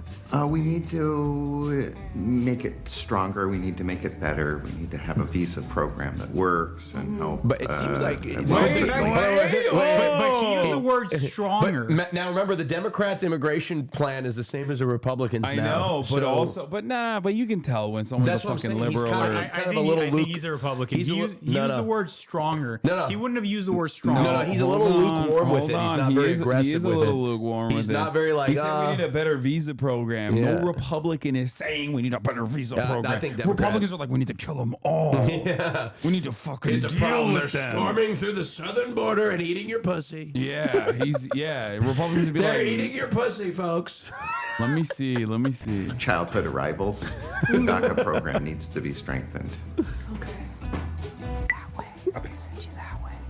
So if someone He does look like a Republican, and the DACA situation does put him. The DACA situation doesn't mean that he's like a Republican or a liberal, because like it's 90% approval. But having said that, the fact that he's even mentioning DACA feels like he's liberal. gave you $10 million and they took 80% of it, what would you do? Keep the 2 million? I'd be mad as Dude, what is this guy? I'm sorry. Hasan. I don't take it for granted. It's still a windfall. The answer is like you don't mind taxes. Democrats, they love taxing the shit out of you. I'm gonna say love. Okay. You okay, bro? Chill. Are you in labor, Austin? What? No, No, he hates this guy. He wants to kill him. No, I just come he on. hates this man. guy. No, I think this Are you secretly in love with this man? No. I think this dude is a liberal. Yeah, I think he's a liberal. I think he's a liberal. Hello, love. Hi, I'm Dominica. I'm Andrew. I love the outfit. Thank you. Ooh, okay. What's cracking, Dominica? Love the outfit, gang. Thank You really came to pop out I and like show your out. pants. I know you said they were expensive, but I like expensive. Okay, so you love spending money. So you enjoy materialism? Yes, I guess. Yeah. Okay, I come mean, on, I don't dude. think I'm materialistic. I think but like I conservative, like nice things. but I You don't like know. nice things. Okay. No, but so I like what nice if things. someone took your nice stuff? Yeah, you're I would answer I would that probably question. send my husky after them. I'm gonna give you a righty tootie. What is your like favorite piece if you have to wear clothing? Honestly, like short dresses or short skirts, anything that like shows off my legs. That's kind of the style. Period. I want to say liberal just because I feel like conservatives definitely love to bundle up No, more pause. and wear more and Pause. cover more. And you're When he said period, she recoiled a little bit. I'm gonna go conservative. Watch her facial expression when she says that. Watch him when he says period. She's shows- for clothing. She's not. Honestly, like short Watch. dresses or Look at her. short skirts, anything that like shows off my She didn't legs. smile That's kind at of the Period. style. I want to say liberal just I told you. Period. She like. But she's that's like, so okay. funny. What she just at that moment realized he's gay. Yeah. Like she couldn't tell before. She's like, wait a minute. She has not been around a lot of queer Wait people. a minute. She didn't like. Wait, she didn't do this back. Period. Yeah, She I didn't thought do you that. just, I Wait, thought you were why is period autistic. so like specific? What? Does like period hold a significance? No, he was just being extra gay with it. That's why. I need to take Murat to a gay club. I've been to the Abbey. Yeah, he's been. Wait, really? It was a very scary place. He's like, Dude, what's the significance of the period? Dude, I spent a Halloween at the Castro District. It was very traumatizing. At the cash register? Yes. What were you doing there? Sucking dick. Oh my God, Murat probably looked uncomfortable, which made it completely worse. He's turning red right now. He probably was turning red, and they were probably like, oh, that would be so much fun. I would love that. I'd be introducing you to all my friends. All right, let's see. just because I feel like conservatives definitely love to bundle up more and wear more and Conservative. cover more, and you're giving more. I like to show my body, so I would say left. No. Have you ever dated She was somebody who shaking you her just head on the way back. No. No. And I wouldn't. And you wouldn't. Do you feel like when you tell people your political beliefs, they're kind of shocked by I like the guy what with you the have to dwarfs. say? Yes. Yes. Okay. Yep. Listen. Conservative. Yep. Hello, I love I'm the Lupe. choker. I'm Andrew. Nice to meet you. I love the makeup. I feel like Republicans do not know how to do makeup, so I would say liberal. Yes. Where you from? From California. Okay, California. What if someone said, hey, you got primos and cousins that can't, you know what I'm saying, get through the joint? What would you say? Cross the right way. Republican. I love her already. Just That, yeah. I was wrong. Yeah. I can tell by the stance. Nah, that woman is running the DMV like a spaceship, okay? Let me tell you something. Okay? That woman right there, small government conservative, 100 P. Oh, Back of the line, honey. She said, she said cross the right way. Oh, Jesus Christ. because you said that, I think she a lefty, just on that. What? No, hell no. Oh, hell no. That's, bro, get the fuck out of here. It doesn't matter what she is after that answer. Like, you can't go that way. This is you gotta be a TSA agent at LAX. Okay, first of all, there's a lot of HasanAbi heads at the TSA. Yeah, I know. I met one. They There's let me go a through. lot of you motherfuckers that work at the TSA. I stopped shitting on the TSA because of that. Yeah. Every time I get, every airport I go to, there are so many fucking HasanAbi heads, including sometimes in Europe, there'll be like a Turkish fucking agent. Yeah. And he'll be like, my daughter's a big fan of you. I'm like, fuck, man, Yo. I can't even shit on the fucking European. I met an AustinShow head at an airport, and they told me TSA. They were also a HasanAbi head, and they told me, hey, if you're running late, just let me know. I want to point They out can that get me to Austin skip the line. somehow tied this story back to him traveling. Yeah, I know. Dude, we're talking about the fucking TSA. Yeah. What else? They got What am I TSA supposed in to other say? places. I saw a TSA. They got TSA agent, at ports. TSA agent at the self-checkout at the grocery store. All Where right, else all do you right, see all right, TSA all right, agents? All right. She's conservative. That's Presumably my you lot. voted before? Yes. Okay. Would you say you vote all the way down the line with your party most of the time? Or you cross paths? Okay. With that, I'm going to send you that way, I think. Hi, I'm Jordan. She racially profiled her. Nice to hold meet on, you. pause. It could be future liberal, but current Republican. Or bro, if you're a fucking current Republican, what's gonna make you stop as a woman? Grow up. This is the moment. This is the No, opportunity. I met gay men who were conservative until they went to college. Wait, Did they know they were gay? College. I Post did. college. hold on. For sure. For no reason. See how long I can go? What's your favorite type of food? Honestly, I'm a pretty picky eater, so Okay. kind of when I can get by, like pizza, like I'm a chicken tender girl. Yeah. liberal. I feel nails. Of course. How often do you get your nails done? As often as I can. So normally once a month. I have a good nail lady. Period. I love this vibe. I feel like she's liberal for sure. Have you ever been to a protest before? Not in my adult life, but in high school, yes. Who's your favorite musical artist? Right now, Noah Kahan, but I like Kanye too. So my music taste, I know. What the fuck? Wait, hold on. She doesn't seem very informed. What the fuck, bro? Dude, I've been to a Noah Kahan concert. Yeah? Yeah. She said Noah Kahan and then Kanye? That's like When was this recorded? that is recently. Damn, that's crazy. That's a wild thing to just wait, hold All on. over the place. It go both ways. I think I'm gonna go that way. She went Democrat after That's the crazy. Kanye mention? Come on. No way. Admitting that Kanye she don't have internet. Don't get mad at her. She don't have the internet. Yeah, the high school protest. I think, you know what I think it is? She's like, I grew up and became a conservative. Like when I was a liberal, like when I was growing up with peer pressure, I went to the Black Lives Matter protest, but now I know they're all rioters. No, she kind of takes me as a voter that like seems and appears and runs in many progressive circles, and but she just votes Republican, and because her dad and her mom and her whole family's conservative, but she just has no fucking idea what's going on. People being like, you can't like Kanye's music, dude. Liking Kanye's old music versus saying you like Kanye publicly when the questions asked of you are who are your favorite artists in 2024 are two entirely separate.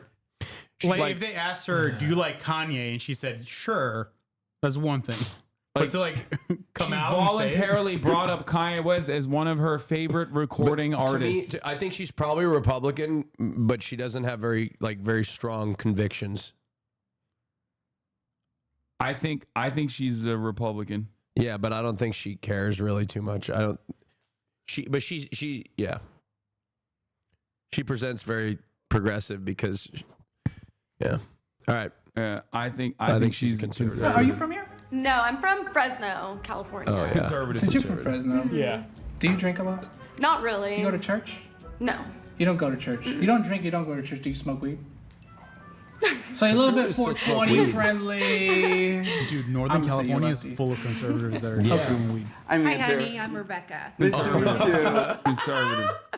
She's wearing all blue except the red toenails, which is trying to throw me off. I think she's for sure Republican.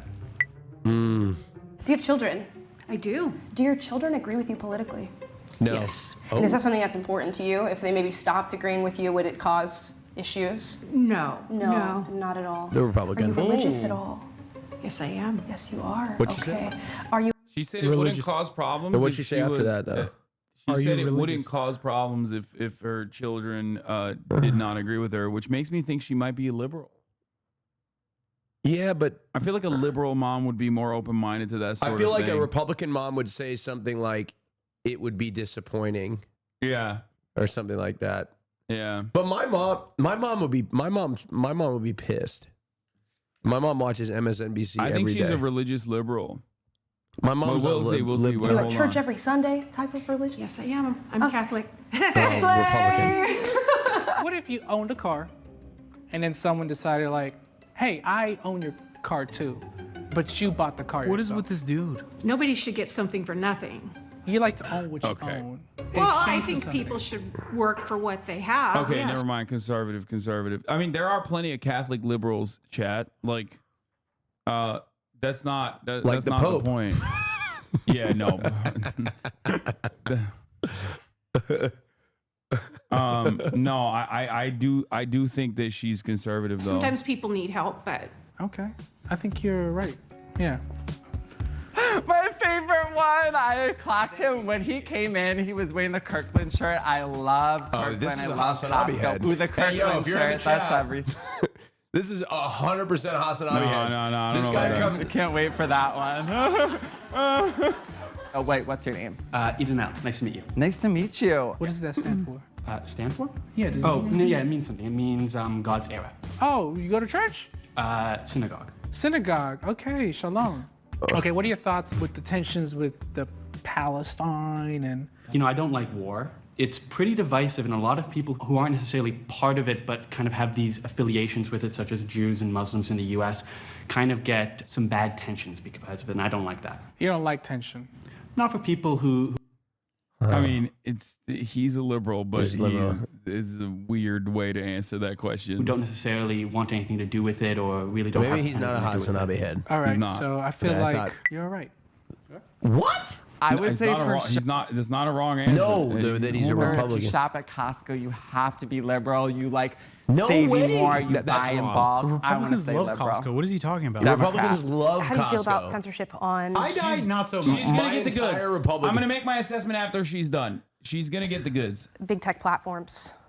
I don't really have that much of an opinion. I kind of understand where they're coming from, but instead of censoring, be better able to tackle their issues if they looked at the systems that allow kind of the virality of what they would consider dangerous messages. Okay. How do you feel about somebody like Andrew Tate? I think he's a grifter, basically. Yeah, I think he's a con artist. Okay. Liberal. What if he's a grifter because he likes him, but he's No, acting he's like he's a not? liberal. He's a liberal. He's a liberal. He also like talked about systems and shit. That He's a way, then. redditor. He's a redditor liberal. He's not a HasanAbi head. He's more of a Divorcelli fan than mine, probably. Ooh, wait, I'm sweating. Dude, why is Connor rating me? I did it. Connor's I don't know how rating many my I got right. offline chat. That's awesome. Yo, everybody follow my channel. Austin's like, I'm going live, everybody. I Sorry. gotta go live, Hasan. Sorry. Connor accidentally raided Austin's offline, so his raid didn't go anywhere. That's hilarious. All right, here we go. Right, but I Austin, did I'll it. draw up the tub. I'm Let's thinking go. 65%. Yeah, let's do it. Yeah, start filling the tub. All right. Okay, my answers were Jay Mershon locked them. Okay, let's see. Are you ready to find out how much you got right or wrong? Yes. I'm ready. So ready. I'm so ready. Bring him in. Yeah, let's see. Man, it's starting Here we go. It's starting Yeah. to sing. I can't read from here. What did you say, Abby? Hi, my name's Franco. I'm Democrat. Number one, got it.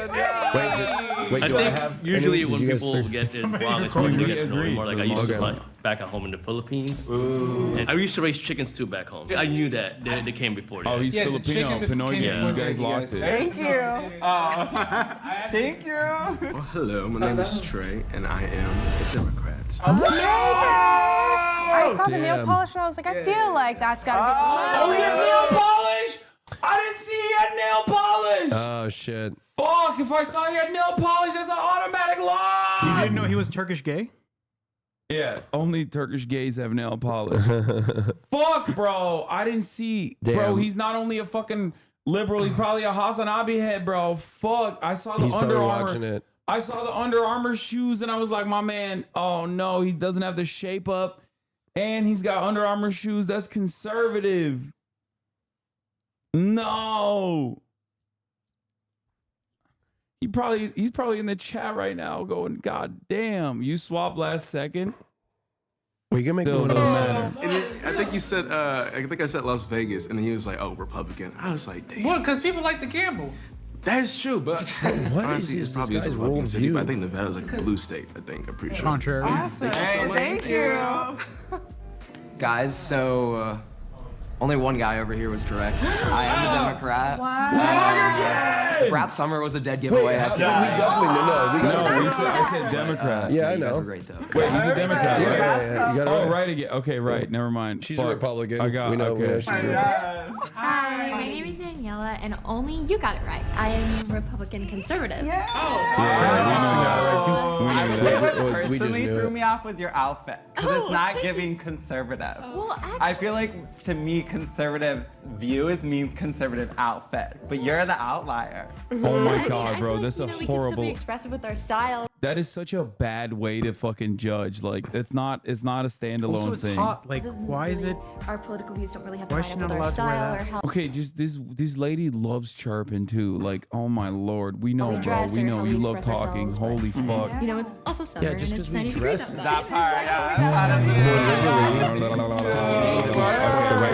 Up next, Republican. That's an easy lock. That's an easy lock. Hey guys, my name is Victor and I'm conservative. Oh, I got it right! Yeah, all you guys got me right.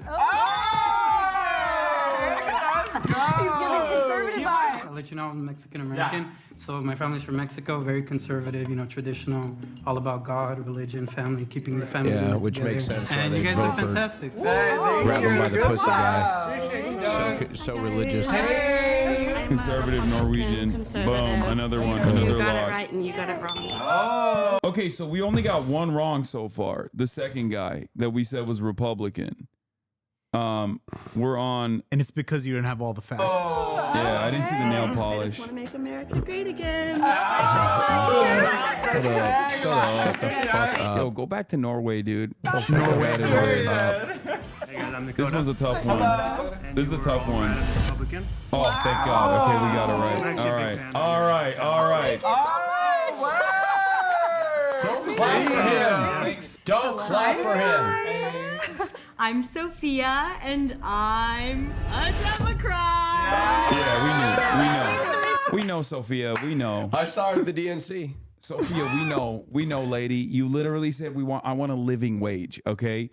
That's some libtard ass shit, okay? Grab him by the bootstraps is the real conservative values. I mean, it's kind of not really hard to tell, I guess.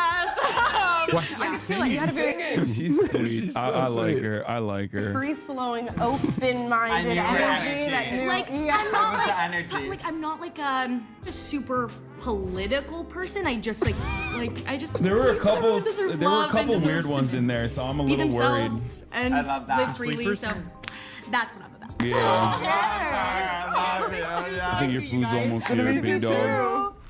Hi, my name's Angel and I'm a Democrat. But you guys were right. Yeah, You were let's the go. one. You said he was a Republican. I said he was a Democrat. Let's go. I feel like you were definitely Hold tricky on. one, Don't take too. that from He me. was. He's like a swing state. I had no idea which direction you were going in. Coming from Texas, when I tell people that they think I'm Republican The sometimes. soft-spoken. But I grew up Democrat. Yes. Perfect, thank you. Yeah. This is awesome. This is a tough one. This is a tough one. This is a tough one. This is a tough one. I am a diehard Democrat. Fuck! You two got it right. You got it right. Wait! I thought he was a gay Republican, but I see the gay Did I Democrat. land on Republican on this one? I thought, fuck! Gay Democrat. It's just a gay Democrat. Okay, I thought he was a gay Republican, but he's a gay Democrat. Wait, why Okay. did you log me as a Republican on this? Did I say Republican at the end? Shit. You skipped numbers? Oh, okay, I got it right. Never mind. Okay, I got it right. You got it wrong. I fucked it up. I should have. I love it. No one's ever mistaken me for a Republican. Really? Ever. I mean, I'm always for the underdog, so I'm always like. How do you feel? How do you We feel? gotta find out which school he works How at do and write you an underdog fucking story. feel about this? You clocked him from behind. I know. You top domed him before you saw I'll be okay. what was inside. He may be a Democrat, but see what he says about taxes. That's all I'm saying. Okay, He can well, help people. I'm a gay Black American. Word. I was thinking mean, we yeah, have a what lot I tell you, more yeah, we of both knew Black he was gay, Americans bro. who are shifting to the Republican Party There are, recently, and especially I this election. thought, yeah, 100%. I thought you might be one of them, but I guess not. He no. said never, not close. me. Thank No, you. he fucking works in college admissions. He's a freaking libtard, man. This was a tough one. This is a tough one. This is a tough No, one. Republican for sure. My name is AJ, and I am Republican. Okay. Right again. The Nigerian. Yep. It's the Nigerian. You struggle with it. When I say the multiple. Well, I struggle with it because when he said his dad is Nigerian, I was like, okay, he's most likely a Republican. But that could have gone either way. Women, that probably kind of threw you off. Yeah. For sure. Most people think, I'm black. So. Okay, we get it, bro. You're a Republican. You don't have to do the classic like, oh, everybody thinks so because I'm a black man. I'm, liberal. No, I don't fit the mold. We get it, bro. We get it. Okay, Democrat. you're so different and unique. But I grew up around mostly rich white people. But yeah, I'm all about law and order, pro taxes. But hey, I love everybody though. Yeah, if you're not if you're a black dude, He's like, if I you're know. not, if I you're grew a up black around dude, racist white people, so if you're a black dude and you're wearing pants that fucking skin tight, you're not from Atlanta. There's a likelihood that you're a Republican. Love that. Love it. Awesome. Thank you. Yeah, Ray. thank you. Hi. Hello. Can I help you? My name is Diana. This one's tough. This one was a tough a one. Democrat. Okay, that's my second L. That's my second L. That's my second L. That's my second L. God damn it. Oh no. How do you know about Atlanta? Why do you know about Atlanta? Come on, bro. Wrong. The red threw you off. But honestly, I don't believe in the two-party system at all. And I don't really like either neither, girl. candidate. But with my views, I'm definitely more left-leaning. Thank you guys. God damn, she's literally, bro. You know what I found out? She's an RFK voter. No, dude. She says she's a leftist. She's outside of the scope of the Democratic Party. These are the two most likely HasanAbi heads in the chat, and I literally clocked them both as Republican. What the fuck is wrong with me?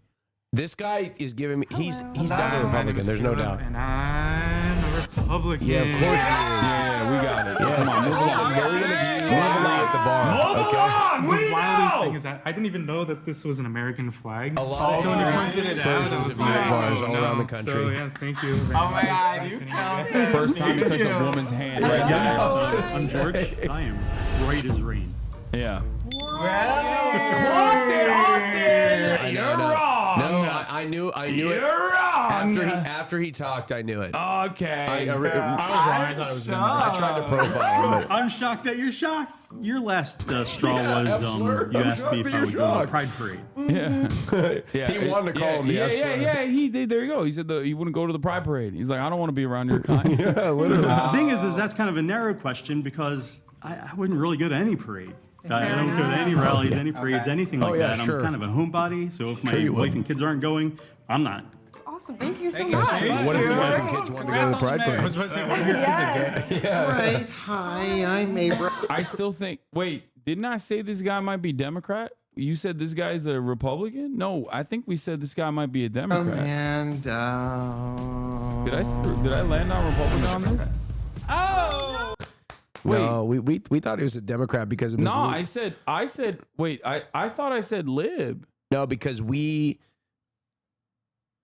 Wait. Okay. Flag on the play. Flag on the play. You said he was a Democrat, Republican. I said he was a Democrat. No, I didn't. I'm pretty sure I literally said I said that he had a lukewarm response on immigration, which gave me Democrat vibes. No, you said he I remember saying that. I said he was a lib. I didn't say he was. Run the tape. You owe me a sandwich. One of those beautiful, delicious I say his breakfast fit is sandwiches. Republican, but he's a Dem. Yeah, I say he was a Dem because he fucking brought up DACA. I said no fucking Republican would bring up DACA. You owe me a delicious breakfast Okay, sandwich. flag on the play. I said he was a Dem. Austin said Republican. You said lib. Yeah, check the tape. Bullshit. Check the tape. I said Dem at the end. Bullshit. I said Dem at the end. You Bullshit. said Republican. Austin and Mara were arguing rep because of the use of the word strong. Okay. Yeah, I say he looked GOP. You said he was a lib. I just checked. Okay, so flag on the play. I did get that one right. I said he was a lib. The question about immigration, I guess, threw you off. No, it didn't. Very Not me. complicated. You literally I think it's more fucking nonpartisan. said he was a Republican, Yeah, dog. I know. It's on camera. What do you Revisionist mean? history. Revisionist What do history. you mean? Typical radical Nah, left. I say he was a Austin lib. Piker. You say he was a Than Republican. anything else, because I do think that this country benefits Storming from through having your southern immigrants. border, folks. Eating your pussy. But yes, I'm a Democrat. Okay. This one's a Republican. Why do you keep saying that? Hi, That's I'm funny. Monica, and I am A Republican, yes.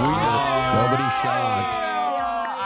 No, I you're mean, not. It does make, Pay it does attention. make sense. You guys all asked me like about fashion and stuff. I was like, that's kind of funny.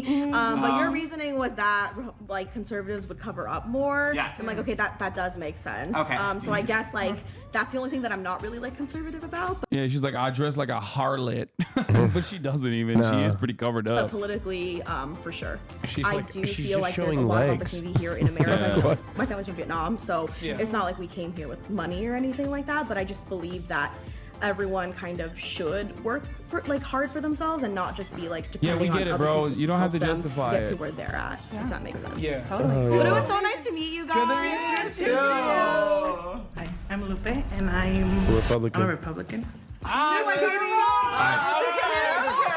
She's kidding. Wait, what? Oh my gosh. Don't play with me, girl. I'm a Democrat. What? Oh, shit. Bro, what? She straight up said, come in through the right way. Here, do we all get it right? I got it right. You all got it right. Wow. And you did ask me what would I think about my primos crossing. Yeah. I don't want to offend absolutely anybody on my thoughts, and as much as I want, everybody to have a better opportunity, it's important to understand that crossing the border illegally is dangerous. Okay, bro, she hasn't. Okay. She's at the $49,000 limit. That's why. Okay, just wait. Give it one more year. One more fucking. She's got early onset Give it one Republican. more. No, give it one more year, dude. She. Wait, is that when taxes kick in? No, it's a meme. Let it marinate. Next year, next election cycle, she 100p is voting Republican. Okay. No, she is voting Republican next cycle. Trust. So do it the right way. I don't recommend risking your life, preoccupying your family over if you made it or not to the United States. So Yeah. I do believe there's work to be done there. Thank you. Thank you. Republican. Hey guys, so I'm Jordan and I am a Democrat, so you guys all got it right. Damn, we got I it feel pretty wrong. strongly about my democratic beliefs. This is I have 19. most of my life, so but yeah, nice meeting you No, all. this is not 19. This is 18. Hi, I'm Rebecca, and you guys all swiped right on me, and I am Democrat. Fuck! I was close! Fuck! Just like the Pope. I should have just went with it. I should have went with it, bro. She is the Pope, Austin. She Damn it, dude. No, I can the literally Pope be a woman? fucking. God, I shouldn't have changed my It's opinion. 2024. I They- shouldn't have changed my you can be opinion. anything. We You say need, your mind, dude. we need a female Pope. No, I literally said like you can be fucking religious Catholic and liberal. That's not like at odds with one another. God damn it. What did she say that threw me off though? I think she said I she want my was- children to have the same beliefs as me. No, not that. No, it was the car thing. She was like, I want someone to work for their car. I don't want a freebie. That's what she said. That's what baited me. It wasn't the fucking I want my kids. Like that actually made me think she was a liberal because she was like, oh, my kids agree with me, but I don't care if they don't. That's what made me think she was definitely a liberal. But then the guy asked the car take and she was like, I don't want a freebie. I was like, oh, dude, okay, that's like conservative. Oh, we all got it right. I think Gabe has said something about working and should people, work Yeah. for what they have. And I agree with that. And Yeah, that's why I was like, oh, that might be like a conservative. Like that's what made me think she was a Republican. We live in America and she's a white mom, Lamau. Wait, what? Catholic? What are you talking about? We live in America in 2024. She's a white mom. You know, white women, especially in her demographic, are overwhelmingly voting Republican, right? That wasn't even my fucking assessment here. This is 17. Did I skip a number again? No, this is the last one. We're on the last one. What are you talking about? It's 19. Oh, I think I was looking at the... If I had expanded on that, I would have said that, you know, every now and again, people need help and we need to help our brothers and sisters. I feel like since the age kind of threw me off too, because in my mind, I always think like older usually means Republican too. Or like, and the way you like were dressed too. Yeah, like I'm gonna be like, where's your manager? Yeah. Oh my gosh, making Karen memes. Yeah, no, the only reason why I said that is because you have to work hard for your earnings or whatever the fuck made me think she was Republican. Oh, we all got it right. She stumped us. I got a bunch wrong, dude. I'm kind of bummed. So you guessed that I was a Democrat. You also guessed that I was a Democrat, and you went Republican. I am registered with the Republican Party. But you know, I flip-flop. I often like vote Democrats. I more so am registered with them because of how the primaries work here in California, and just I find it more beneficial to kind of be able to vote in their primaries. Okay. The Kirkland threw me off because I feel. Okay, I was right. This is a Bonercelli liberal for sure. This dude is voting for Kamala Harris. This dude is for sure.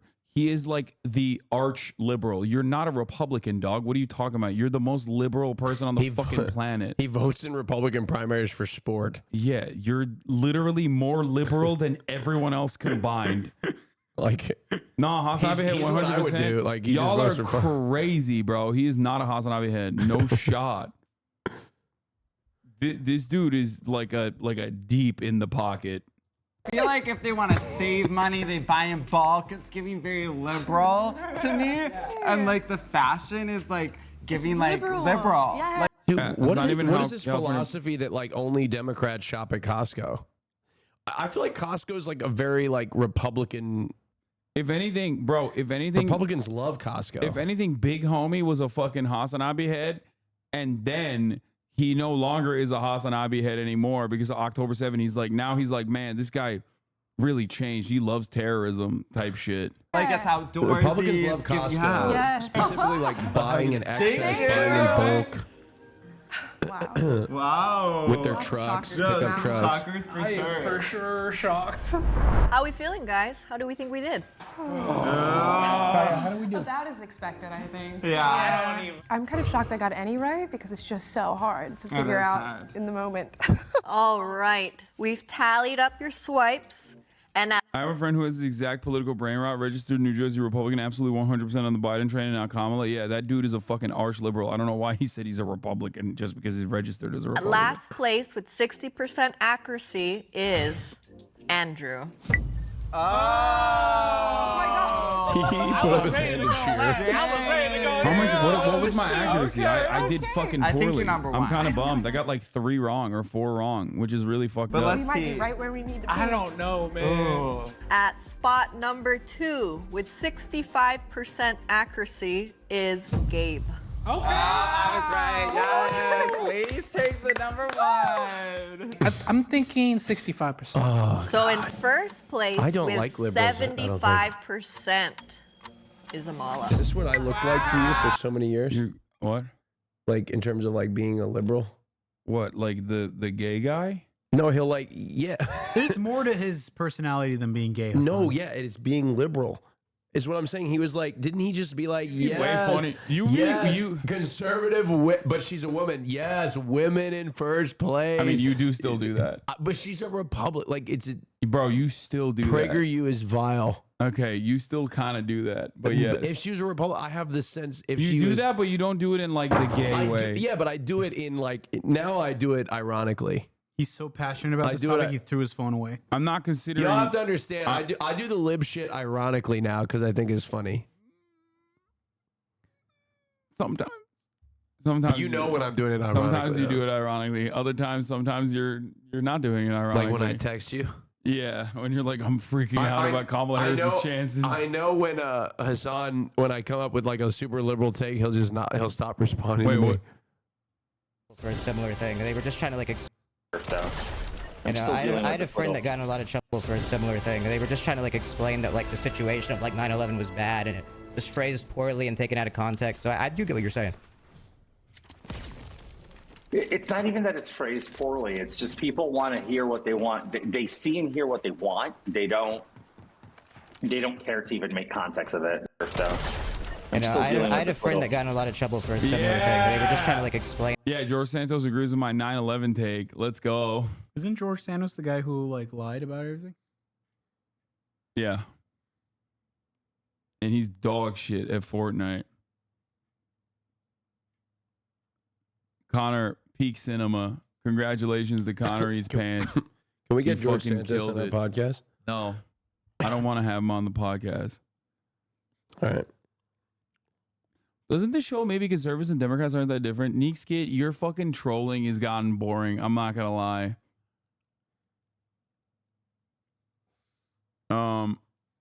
Anyway. This stream was high art. I was dying the whole time. Yeah, Connor has a way with words. As we go. Can you get any guests on the podcast? I like the guest episodes. No.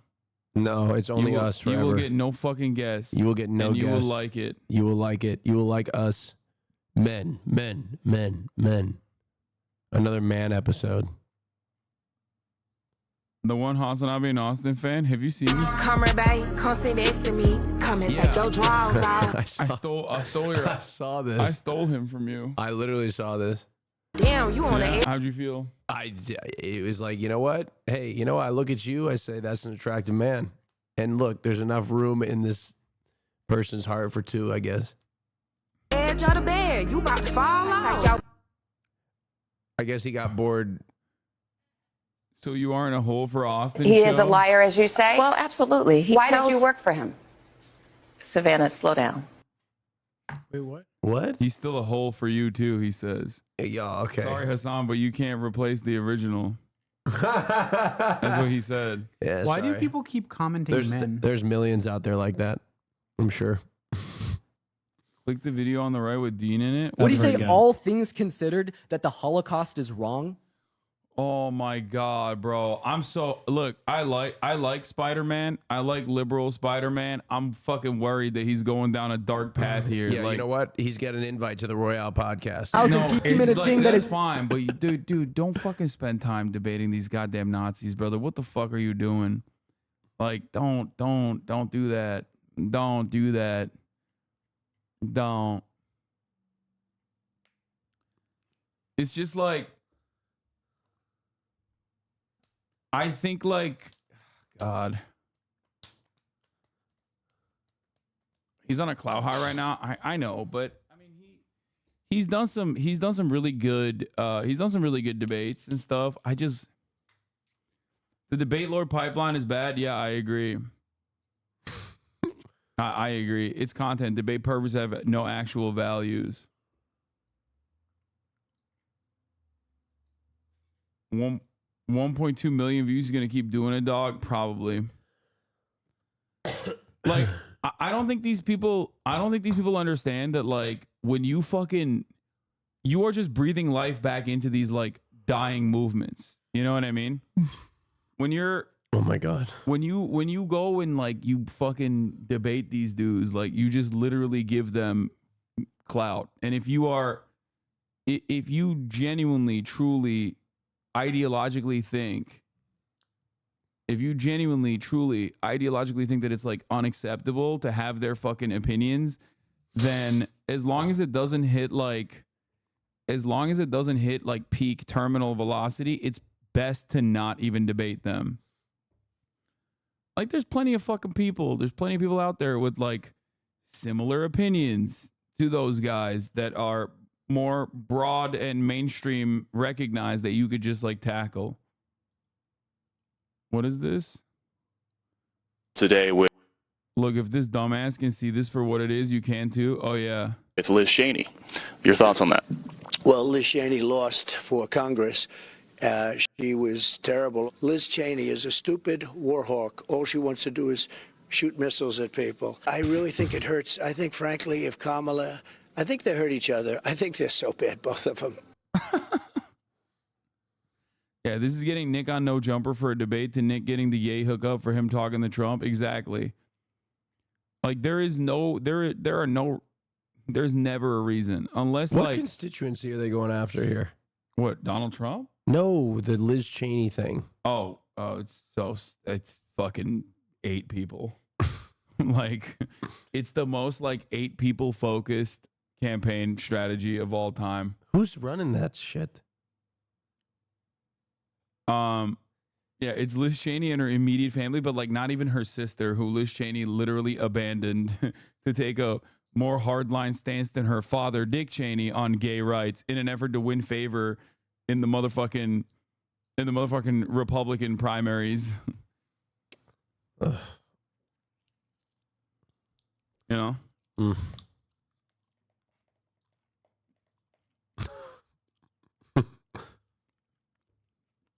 Biden's campaign manager? Yeah. This is who's making it happen. So what is your assessment of the stakes of this election? I mean, you are in a very exclusive club of people. They're like, yeah, you're in a very exclusive club of people who's lost to Donald Trump. Is that the question? Who've ever run for president, let alone run against Donald Trump. Yeah, she lost. Well, hold on, let her speak.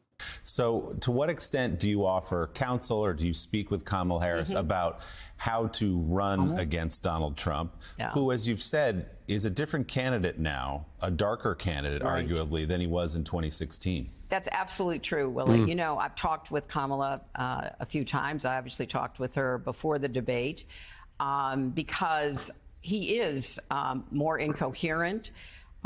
He is angrier. He is lashing out all the time at everybody. He's filled with grievance and rage. And, you know, in my... Do not let Austin forget he libbed out over Hillary at the DNC. You did? How do you... These people don't know me. They fucking... Well, your answer says it all. You just all but confirmed it with that reaction. I mean, if you saw her live in person...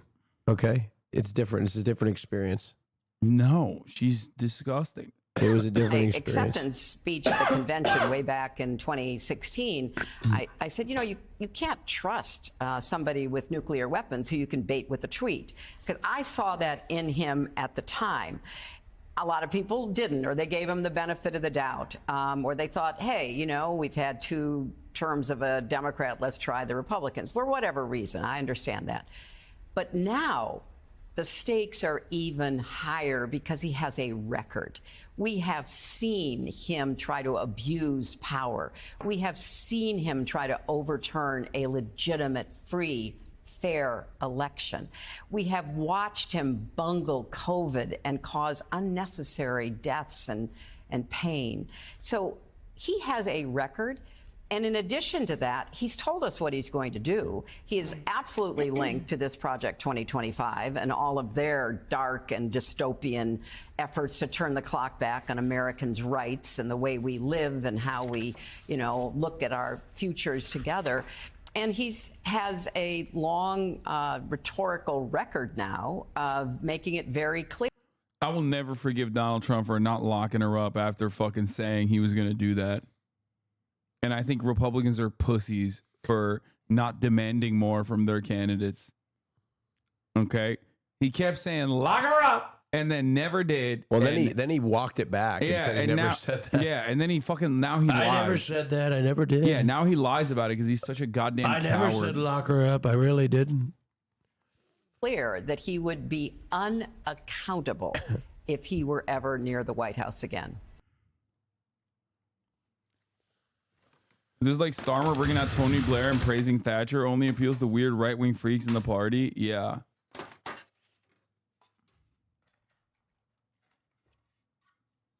Should we word that Kamala might have Liz Cheney and or Hillary Clinton in her cabinet? Didn't she say she was going to put somebody? She was going to put a Republican in there, yeah. Fuck. Did Biden say that? And did he do that?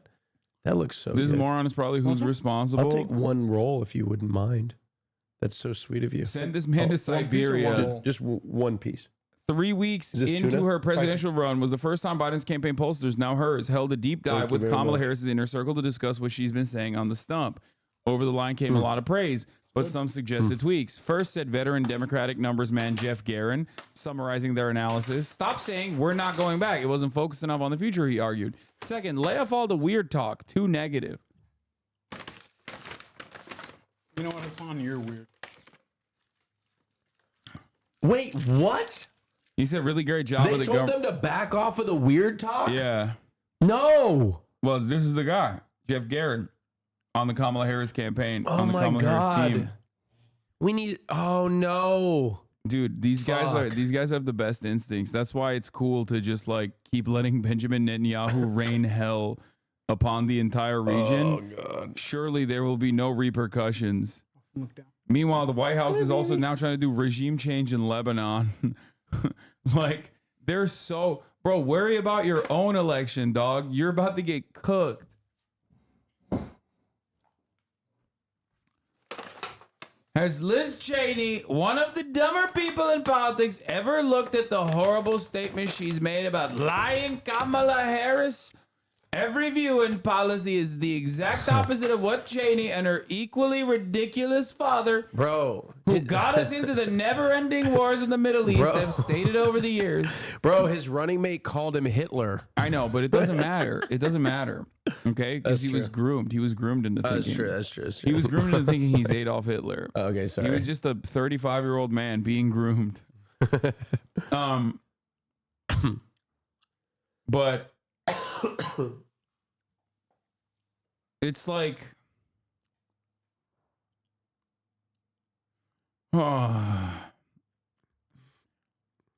they're being posted all over the internet, and Cheney looks even dumber than I thought she was. But I still say Kamala is worse. Can you talk to me kind of your thoughts on the on Joe Biden naming Kamala Harris as his running mate? Her views are so radical that just from a political standpoint, it was a surprising pick to me. So I think in addition to the fact that she would be a terrible vice president policy-wise for the country, it tells us something about Joe Biden. And it's very clear. It's so funny because nobody likes the Cheneys.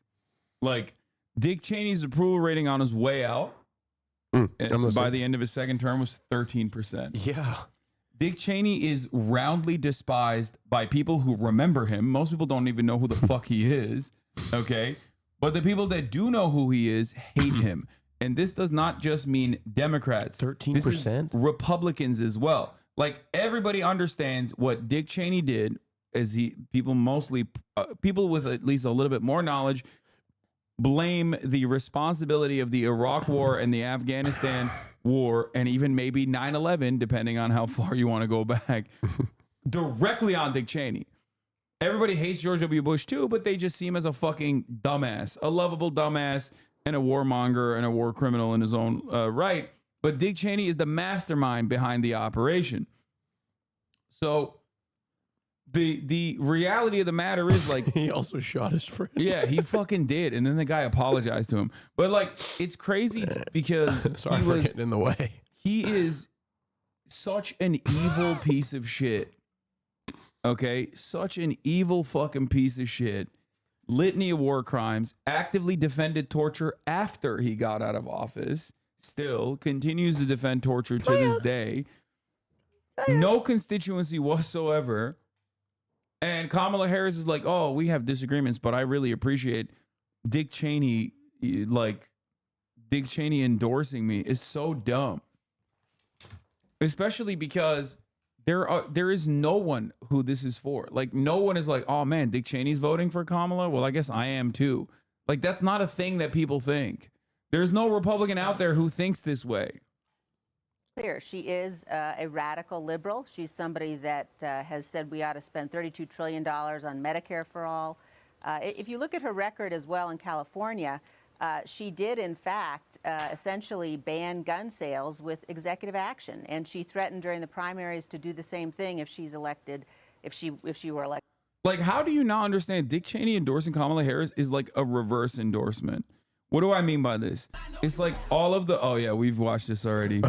All of the most violent, annoying, awful aspects of the Dick Cheney administration, the Bush Dick Cheney administration that Americans now look back. Y'all watched this? Not so fucking fondly. Y'all watched this? Yeah, we did. What's not wrong so with it? fucking fondly. The Kamala Harris campaign is basically saying we love it and we're doing it right now. Okay? And in some respects, we are doing it. We are operating on the neocon boundaries once again, but this time the Democrats are in charge.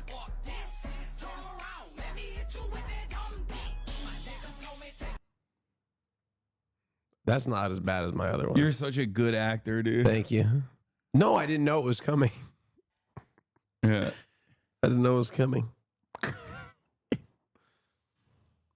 I didn't know it was coming. If Obama had closed Guantanamo and didn't blow up the hospital, I don't think we'd have anything negative to say about him. What's looks maxing there's mean? plenty of fucking shit I could say about Obama. Thank you. I need to be in the movies. Did you hear the good news? What the fuck is that? It's finally autism. It says 84,000 likes. Wait, 8.4K. Wait, 8.4K or 84,000? I thought at 8.4K. A rare occurrence of Maya being nice to Hasan. Don't tell him I said this, but Hasan. Oh, it was 84K? I can't read. It was 84K, you fucking blind as a bat old man. You're wearing really glasses Hasan that if I were actually. to put on, I could see the fucking International Space Station. Okay, well, you're fucking blind. You should probably get blind as a glasses bat. then. You should probably get glasses then. You old fuck. I'll be 31 in November. Don't tell him I said this, but Hasan is actually really great, and he bought all of the Elvis Sanctuary staff tickets to the zoo, and he was really nice, and he actually learned a lot. He's all right. I'm very grateful that he did that stream with me, though, because it's so important to me to show people those animals and talk about them and talk to them about the conservation that's happening. So I'm really grateful for doing that stream, and it was really fun. And I kind of miss doing streams with him. Oh, Next. I miss doing streams with Hasan too. He hasn't been on my stream all year. You know that? Yeah, you've had like 4 streams this year. I want to have another one. Okay. I'm going to have another one. Austin will get out a kick out of this one. We're going to defeat Lion Kamala Harris, and we will make America great again. We will do that. And this is the most important election. I think it's going to be the most important election of them all. I mean, they had some pretty good ones, right? Long time ago. They had some pretty good ones. But this is, you know... What? This is boring. Like, why do you need an AR-15? I mean, aren't you using a make-believe AR-15 in your game? Yeah, it's a video game. Yeah, I understand, but again, I try to draw these parallels. Like, why do you need that in the video game? Because it's a video game, George, and nobody's dying in a video game. I get that. I get that. I get that. There's a dichotomy there. No, let's put it this way. Like an AR.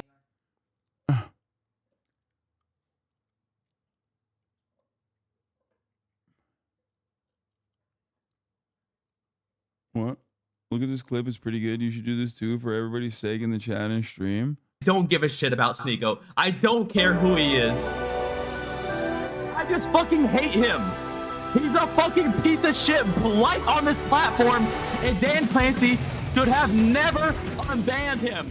I'm fucking tired of these fucking dickheads on this goddamn platform.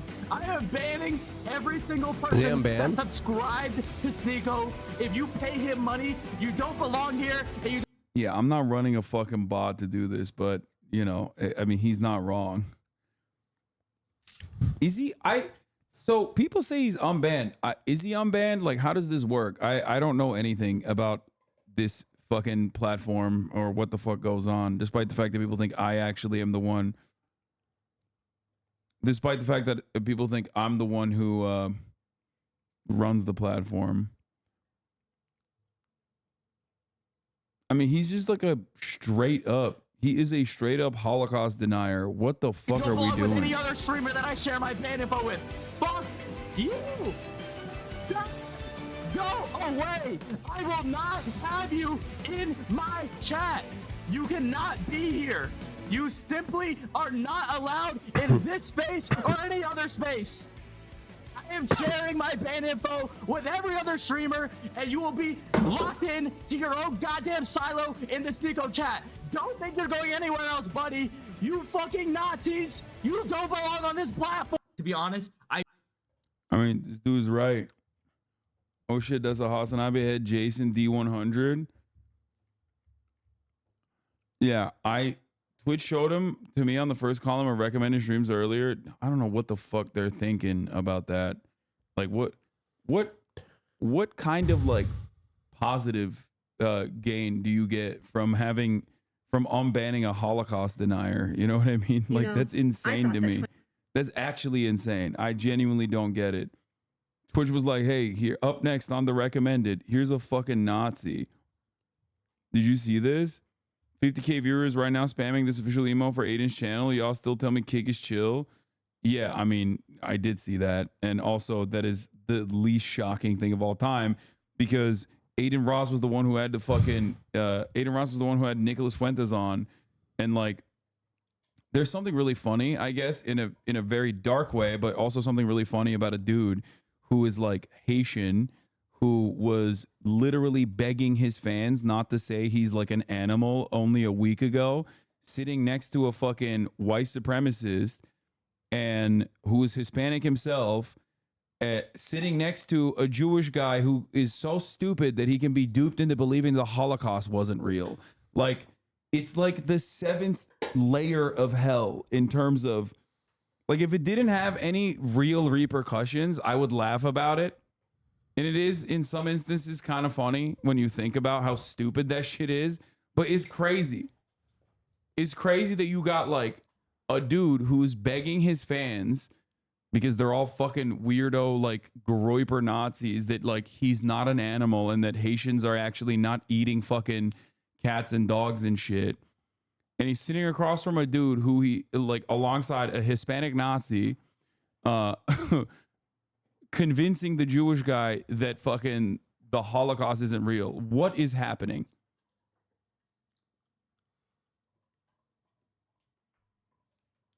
Anyway.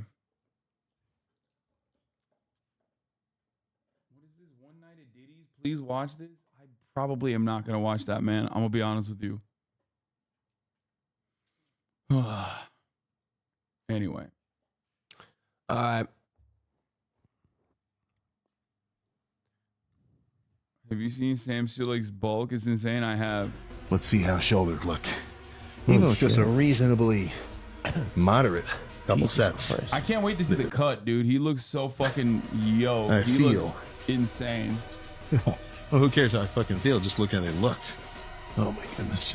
So that's what I'm aiming for. Are you out? Like, see how there's not only this shadow on the front of my shoulder, but also creeping over the back above my tricep? That's what separates somebody who has really kind of actual rounded over pump delts versus somebody without them. And they especially show up in like a rear lat spread, if you see what I'm saying there. But let's not hold up these guys any longer.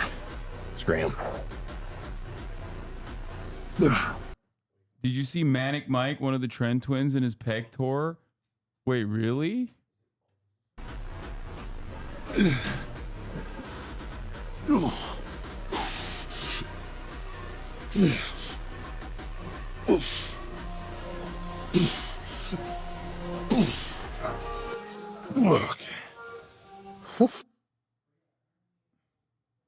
Chad asking if he's natty? Yeah, Chad, he's natty. Bro, breathes like a pug so we can look like an Adonis. I don't even know if he's looking like an Adonis, bro. Adonis could never look like this. I do put some respect on it. I feel like, you know, he's a consenting adult who understands the repercussions of the actions that he's engaging with. Okay? And he's just doing it for us. Like, that's the way I think about it. He's doing it for greatness. Anyway, on that front, I'm done for the night. Okay, tomorrow will be a fun day. We'll do more fun shit. Maybe even an IRL component. Who knows? I'll figure it out. Austin's here. Maybe I'll do something with Austin, you know? He said he hasn't done anything. He hasn't done any, you know, serious IRL streams in a minute. So we might do that. But, yeah. Los Angeles, California, says Hasan. That's what I got.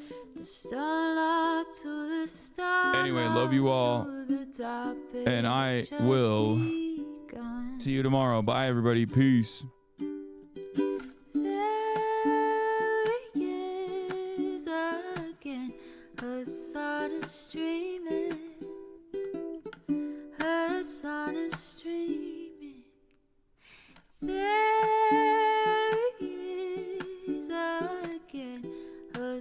Hasan streaming, Hasan streaming,